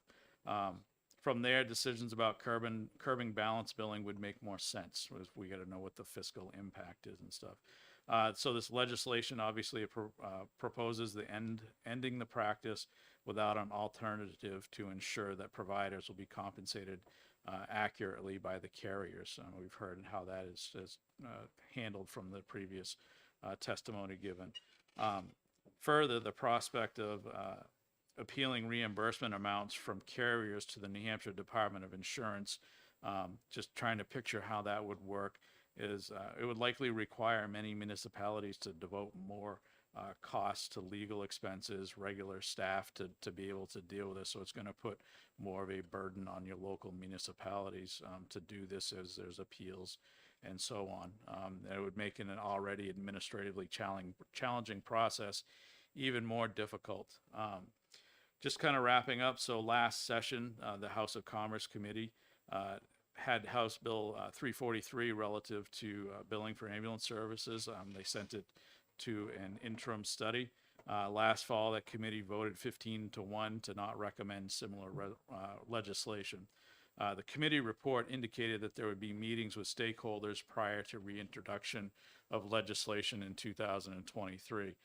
If those meetings occurred, we as the New Hampshire Chiefs, we did not participate. We didn't know. I don't know if meetings occurred or not. We believe that we're a key stakeholder in these services that are provided by many of our local municipalities and fire departments. We would welcome the opportunity to work with anyone who's interested in this subject and try and develop a better solution. So finally, we are concerned that if reasonable rates are not determined prior to the implementation of this balanced billing prohibition, it would have a negative effect on the entire EMS system and could end up causing the local taxpayer to even pay more through their municipal taxes for the ambulances and funding and stuff, just because a lot of this is offsetting revenue that we would receive as a municipality. I'd be happy to answer any questions, and I know Chief Setar also has a few comments. Thank you, Mr. Chairman. My name is Mike Setar. I'm the chief of the Tilton Northfield Fire District. One of the things I talk about is the rural and stuff. And what I'm doing right now in my department, which is required from every ground ambulance thing, is to fill out this Medicare ground ambulance data collection. So over a course of 4 years, every ground ambulance is going to fill it out. This is the directions on how to fill it out. And they give you take your data from 1 year and they give you 5 months at the end of that 1 year to fill out this form. It's done on the computer, but these are the directions. So I'm in the middle of that process right now. But to try to make a distinction, there's certainly a big difference between a suburban ambulance service, a rural ambulance service, and say up in Colburn where it would be considered a super rural ambulance service. And Medicare is trying to take that into effect when they're collecting this data. But I think it would be fair if we wait until all this data is collected and we have the actual numbers of what it really costs to run an ambulance service and all those different categories, and come up with appropriate rates using all that data before we start limiting balanced billing by the EMS services. And again, as Chief Best says, I think my department charges a very fair rate for the services we provide. We do not balance bill people who live within the fire district. We only end up balance billing people who have private insurances that live outside the fire district.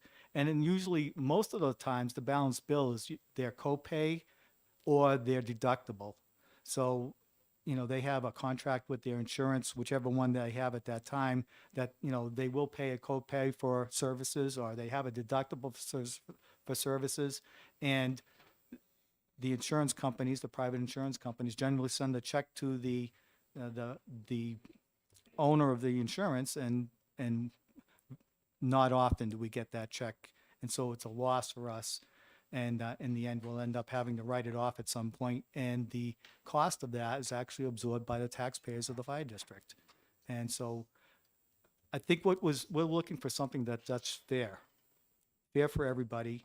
We're not out to bankrupt anybody. I've never taken anybody to court over an ambulance bill, because most of my ambulance bills, $1,400 or $1,600 for the level of service. That's an ALS 1 rate. There is a basic rate, ALS 1, ALS 2, and specialty care rate.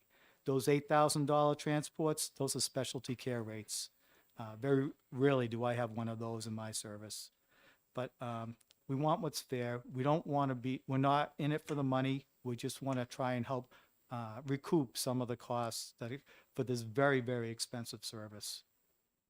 Be happy to answer any questions. Representative Gibbs. Thank you, Mr. Chairman.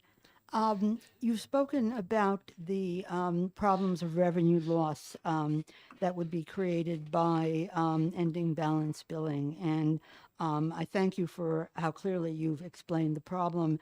And also, I want to thank some of the other representatives of ambulance services for how clearly they've explained the revenue problems that affect their ambulance services. But you haven't really addressed the other half of the requirements of this bill. So I'd like to ask you the same question that I asked the person who testified just before you, and that is, would it help your members if the insurance companies were required to send their checks directly to the ambulance providers rather than to the patient? Yes, I believe that would help. Thank you. Okay, thank you. That was a good move since you live so close. Yeah, members. This is one of those, it's really all about the money. I don't see that this bill is going to, my question is, I don't think anybody's making money in the ambulance business outside of the metro areas, if that. So in our rural towns, there's no way you're going to make money. This is, to not balance bill means how much money am I going to lose? But my question, or not lose, as a town. So my question to you is, what percentage of ambulance services in this state do you think or know are actually for profit versus semi-volunteer or town? The only ones that I know of for profit are the private ambulance services. Most ambulance services that I'm aware of are run by municipalities. They're certainly not for profit. And then there are certainly a lot of ambulance services that are Nonprofits. nonprofit as well. Jeffrey Ringe is nonprofit. But I would say that, you know, like the big companies like Stewart's or AMR, I certainly think that they would be for profit. So then the majority are volunteer or municipal. So all we're really doing is trying to recoup our costs. That's correct. Right. Yes. Otherwise, the taxpayers are going to have to pick it up for us, those in Cheshire County. And we're not even going to get the trucks in our town. Okay. So thank you very much, guys. Thank you. Okay. So I was wrong. There was Nicole stay.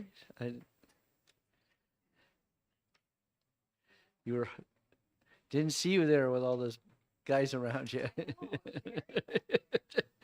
So now we're getting to how far away I live. Slightly closer to you. Slightly. Yeah. Okay. So Nicole, and then we have Ed Walker. Thank you. I was going to start my remarks with good afternoon, but I'll start them with good evening. So I'm Ed Walker, the Fire Chief and Ambulance Service Director for the town of Peterborough. I've been active in the fire and emergency medical services for over 40 years, 14 of which has spent leading municipal fire departments with transport ambulances. I'm here to urge you today to reject House Bill 373, which seeks to eliminate the ability for ambulance services in the state of New Hampshire to bill patients for fees or amounts other than co-payments, deductibles, or co-insurance if the service is covered under the patient's health insurance plan. Town of Peterborough Ambulance provides emergency transport service to over 13,000 residents in 6 communities, as well as emergent and non-emergent transports out of Monadnock Community Hospital, our local critical access hospital. Last year, we transported over 1,800 patients from our 2,500 plus calls. During the past decade, we have seen the percentage of original charge paid by primary insurance fall from 43% to 33%, while the cost for delivery of those services have significantly increased. Although taxpayers in our service communities contribute to the operating budget, we rely heavily on patient billing revenue to fund the service. With the above referenced decrease in direct insurance payments, it is more important that ambulance services maintain the ability to bill the user of the service for the direct cost for those services. One of the challenges we would face, which has been addressed, is their ability to determine what is a managed care plan. Even though the Healthcare Business Management Association, the American Medical Association, and most other professional healthcare organizations have jointly pleaded with Congress and CMS, Center for Medicare and Medicaid Services, to mandate insurers disclose the type of plan a beneficiary is on. A second challenge is the different way payers adjudicate claims to having exhausted that process up to and including mediation before being able to appeal. Some real numbers. In 2022, after removing Medicare, Medicaid, and federal insurers, the amount collected from patients was $234,159 for our service. A sizable portion of that would have been at risk had this law been in effect. Our billing company estimates that loss would have ranged between $100,000 and $150,000, or 12 to 18% of our non-taxpayer revenue. Meanwhile, the proposed bill seeks to circumvent the current federal process, which Chief Sicard spoke to, of obtaining real cost data from ground ambulance services. This bill, as proposed, would only create more confusion in the industry and the public mindset. Worse, it benefits the insurance industry while placing more burden on our local tax base. Everybody would like to limit the impact of emergency ambulance bills. Shifting the burden from the insurance companies to the taxpayers should not be the answer, let alone the only answer. The proposed bill as written treats municipal ambulance services as villains after patients' money, while insurance companies are rewarded for refusing to acknowledge the true cost of emergency ambulance care.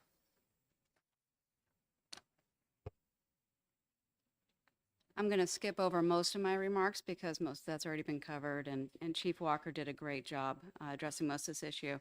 What I'd like to turn your attention to, though, is the back page of the letter that I provided, which shows how we actually charge out the cost of providing a 911 ambulance service to the communities that we serve. So again, we serve the towns of Peterborough, Dublin, Hancock, Temple, Francistown, and Sharon. What we have at the top left-hand corner there are our costs. These are our actual costs to run the ambulance service in fiscal year of 2022. Then we have below that the fees that we collected, and this comes from insurance, this comes from self-pay, this comes from Medicaid and Medicare. That leaves us right now with a shortfall of $486,077. And you add to that our capital improvement plan costs. This is the cost to replace those $450,000 ambulances, the heart monitors, the stretchers, and everything else that we need. We have a 10-year plan, but we only put a portion of it into this contract. What you see actually here is a page out of the contract that we have with the other towns. Then we break that out across all the towns based on the population of each of those communities and the actual call numbers of the communities. And then when you have down at the bottom there, all the way over to the right, the total amount that the taxpayers of each of those communities is obligated to pay to have us continue to provide the service that we're providing.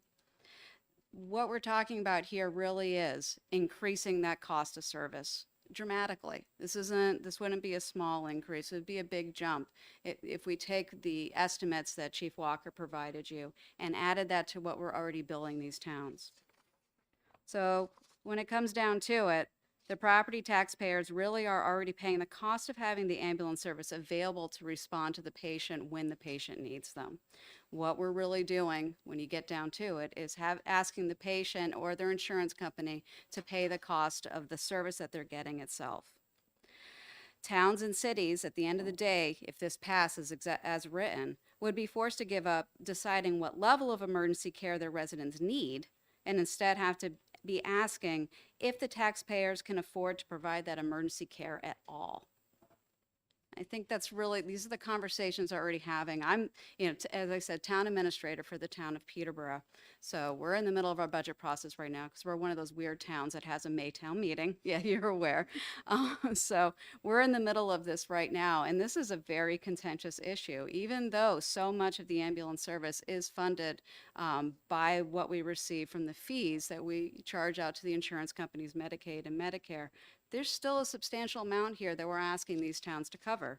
And these bills, especially, Peterborough, yes, it's a bit, we pay for most of it, most of that unfunded cost.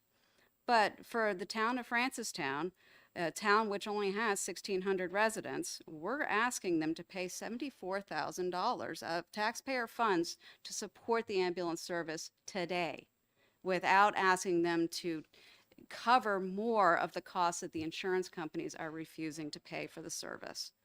As others have said, we're a rural community, not as rural as Colebrook, but we're still pretty rural. Our chief and his paramedics and EMTs are on the road for hours at a time, bringing folks to the hospitals where they can get the care that they need, the definitive care that will help them with whatever their immediate issue is. Yes, absolutely. As I say in this letter, I agree that removing that provision in the law that's currently written in that allows the insurance companies to decide where they want to send the check to would be great. I think that would be a vast improvement. It would clear up an awful lot of confusion. I can't tell you how many patients have been in my office so confused that they're still getting a bill and not understanding, what do you mean you think I've been paid? No one's paid me. I got a little bit of money for the insurance company.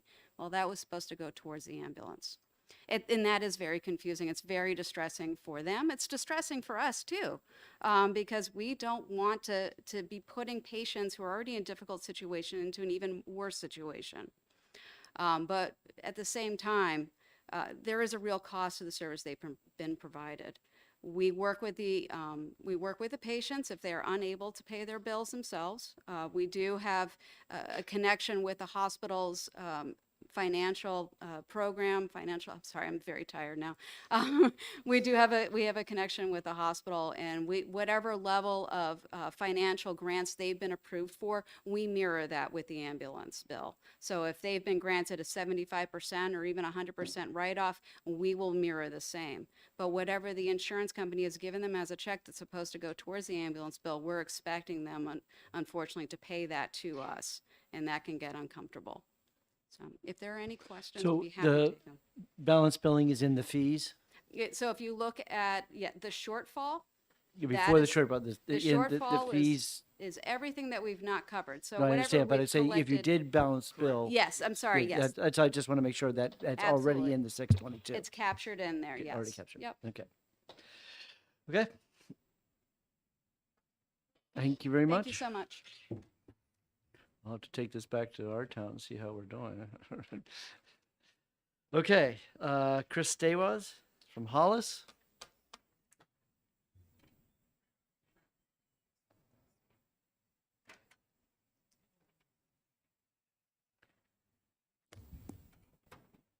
Good evening. Good evening. I had a lot of things ready to say, but most of them have already been said. And since my parking ticket ran out at 4, I probably have a parking ticket now. So, um, but thank you for the opportunity to testify today about House Bill 373. My name is Chris Staywas. I'm a lifelong New Hampshire resident and reside in the town of Hollis with my wife and family. I've been a nationally registered paramedic for the last 39 years. And as my friend Paula mentioned, I didn't have gray hair back then when I first started, but I sure do now. I'm currently employed by American Medical Response, which is the largest ground and air medical transportation provider in the country and the largest 911 ambulance provider in the state of New Hampshire. I want to just set the record straight if I can first. There was a comment that was made by one of the first speakers here today that said that an ambulance service in Manchester was going out of business. We are the only ambulance service in Manchester. We are not going out of business. We have no plans to go out of business. I don't know where that information came from. We have one in Keene that might be going out of business. Okay. But literally, my phone has been blowing up since that comment was made. I've got over 200 employees who are extremely concerned now, and I will do my best to address that. And that means that many people are watching us today? Well, you know, it's texting world, so people text. One other point I wanted to make on a comment that was made by that same speaker was Congress did reauthorize a 23% temporary boost to the super rural, which really only affects the 45th parallel in our state of Medicare payments. And that's not a new 23%. That's an extension of an existing 23% kicker for those folks, and a much less one for all other ambulance services. That was something that was industry-wide, really would have decimated ambulance services across the country. And Congress was able to stave that off for an additional 2 years. Now, I agree with everything that Chief Best and his colleagues said. It makes absolute sense that we allow the Center for Medicare and Medicaid Services to complete their 5-year cost study, and that's a national cost study. We're halfway through it to determine what the actual cost of ambulance service is in every state in the country. That's an enormous process to go through. As a part of the No Surprises Act, which people have mentioned, there is also a federal ambulance balance billing committee that has been formed. And I'm actually proud to say that Senator Sue Prentice from Lebanon, New Hampshire, is on that committee. She represents the insurance regulators. That committee is tasked with reporting back to Congress within 180 days of their first meeting of offering a solution for Congress to finally settle this on a national level once and for all. What wasn't mentioned earlier was that air ambulance was also excluded from the No Surprises Act. Yep, but they're only $50,000. Right. The same process was done with air ambulance that's currently being done with ground ambulance, and that situation was solved. There are no more surprise bills for air ambulance. A group of stakeholders met, they determined what the actual costs were, they came up with a methodology that was felt to be fair to both sides, and they implemented it. I have every confidence that that will happen on a federal level with ground ambulance service as well. You've heard today from all of my colleagues that this is not a simple fix by any means. One thing I will say, however, is that it's pretty clear to me that the tactic being used currently by the insurance carriers to send the check to the patient isn't helping to get anybody in network. It's been 10 plus years since that started. And as far as I know, we are the only one in network with Anthem in the state of I New actually don't remember it that way. I remember it was always sent to the patient, that we added May Right. send it to you. Yeah. Well, in New Hampshire, we are Anthem's network. I'm not aware of anybody behind me that's in Anthem's network. And we do it for a variety of different reasons. We're a national company. We work with Anthem across the company or across the country. So it's a strategic decision for us. What But is the name of your company? I'm sorry. American Medical Response. You're the AMR. AMR, Okay. yeah. Okay. Cool. And I want to respond to, as far as the cities go, I would argue that we are not as well funded in the cities because most of our patients are on Medicaid. And most of most part of our patients are indigent and have no insurance at all. In fact, last year, I'm happy to say that we were able to get the legislature to increase the Medicaid rates for ground ambulance in the state of New Hampshire for the first time since 2005. Now, we're at 50% in this state right now of what Medicare currently pays ambulance services. Our neighboring states, Maine is at 100%. Vermont, I believe, is at 82%, and Massachusetts is at 72%. So we have a ways to go. If there's a solution that's immediate, that's going to make an impact on everybody behind me, from for-profits to nonprofits, it's to raise the state Medicaid rate for ground ambulance services to a reasonable level. And that's Why being done. hasn't our congressional district fixed this problem? That's a state, it's actually a state rate. Right, but it's state, but it's a federal. Or you say Medicare or Medicaid? Medicaid. Oh, Medicaid. Yes. Medicaid, Yeah. yeah. Don't forget that money. So I'm hopeful, and we've worked with Director Lippman at Medicaid, hoping that he's put that in the budget for this year. But that would be a very meaningful, have a very meaningful impact on all of the ambulance services in this state as well. So I oppose the legislation as it currently is written. And I certainly agree that patients should not be in the middle of a healthcare billing dispute. But as an industry, we're seeking a fair and equitable solution to this problem. But this, as it's written today, is not it. Great. Thank you. Thank you. All right. Last but not least, only because that guy from Tilton, jumped. So Justin Van Eaton from Stewart's Ambulance. I'll scrap most of my speech because we all want to leave here, and I'll try and only touch on things we haven't discussed. One, to answer your question, 5 years ago, there were about a dozen private for-profit ambulance services. Today, I'm aware of 3. All the other ones have gone out of business. If you have a Bible for me, I'll put my hand on it. We are only cash flow positive because of taxpayer subsidies. As a company, we're the largest rural ambulance service that exists. As everyone has mentioned, every other state around us is finding ways to funnel more money to EMS, and this bill would eliminate funds that are currently going to EMS. So anyways, I'm Justin. I live in Holderness.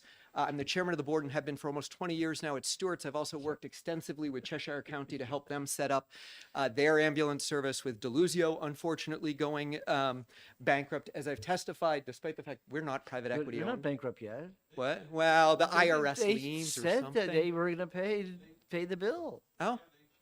They took that 100,000, 100, whatever it was, 105. Really? They Well, said they said they were going to pay it. My mistake. I hadn't seen that. So hopefully they won't follow the likes of American, and not AMR, but American and Care Plus and all the other companies that have gone bankrupt. We're not private equity owned, despite a couple of references to that. We're owned by a wealthy philanthropist out of Massachusetts. He's actually very, very generous. And one of the things that we don't do, and we have not done for over a decade, is balance build. We don't do it. It also means that we're one of the most expensive ambulance services in New Hampshire, because the way we pay for not balance billing patients, because we know patients hate billing, is we charge insurance companies more upfront. Not everybody pays it. And that's really the one thing that I wanted to touch on with you guys today. Because it's the challenges that we live with.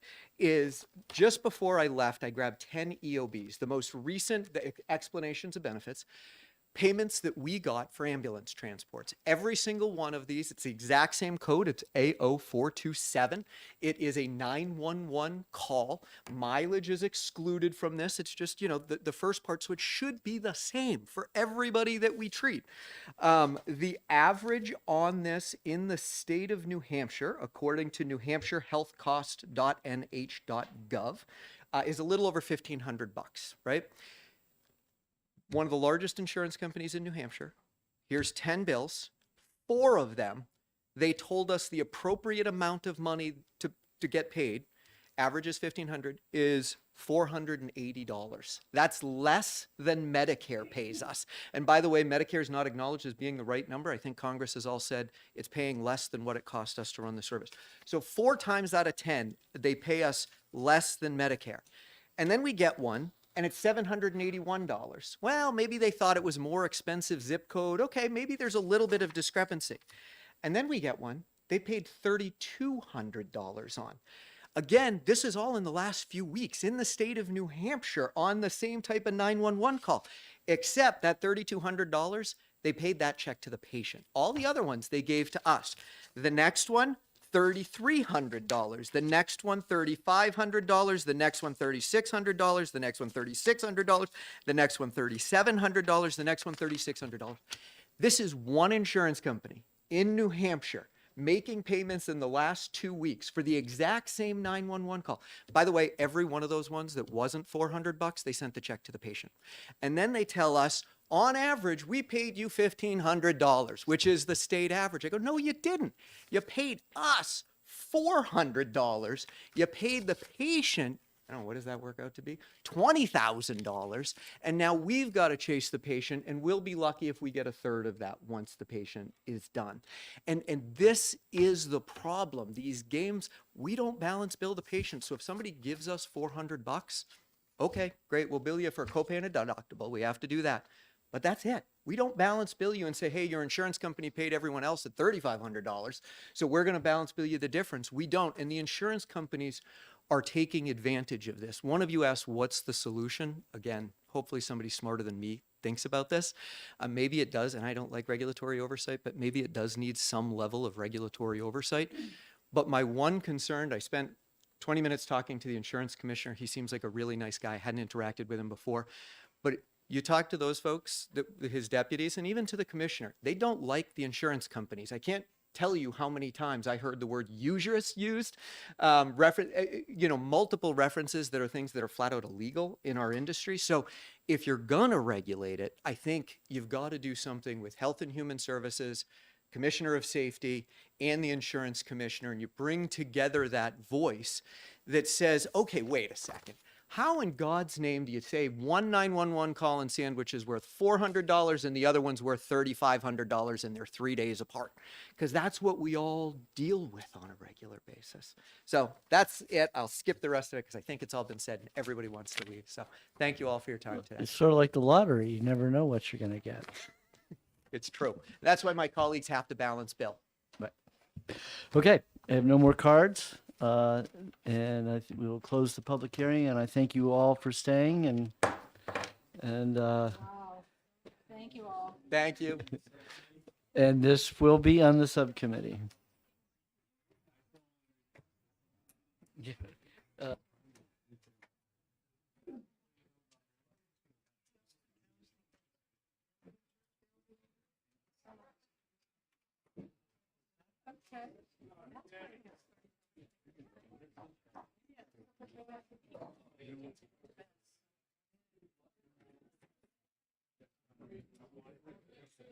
I want to see those, find out which ones are.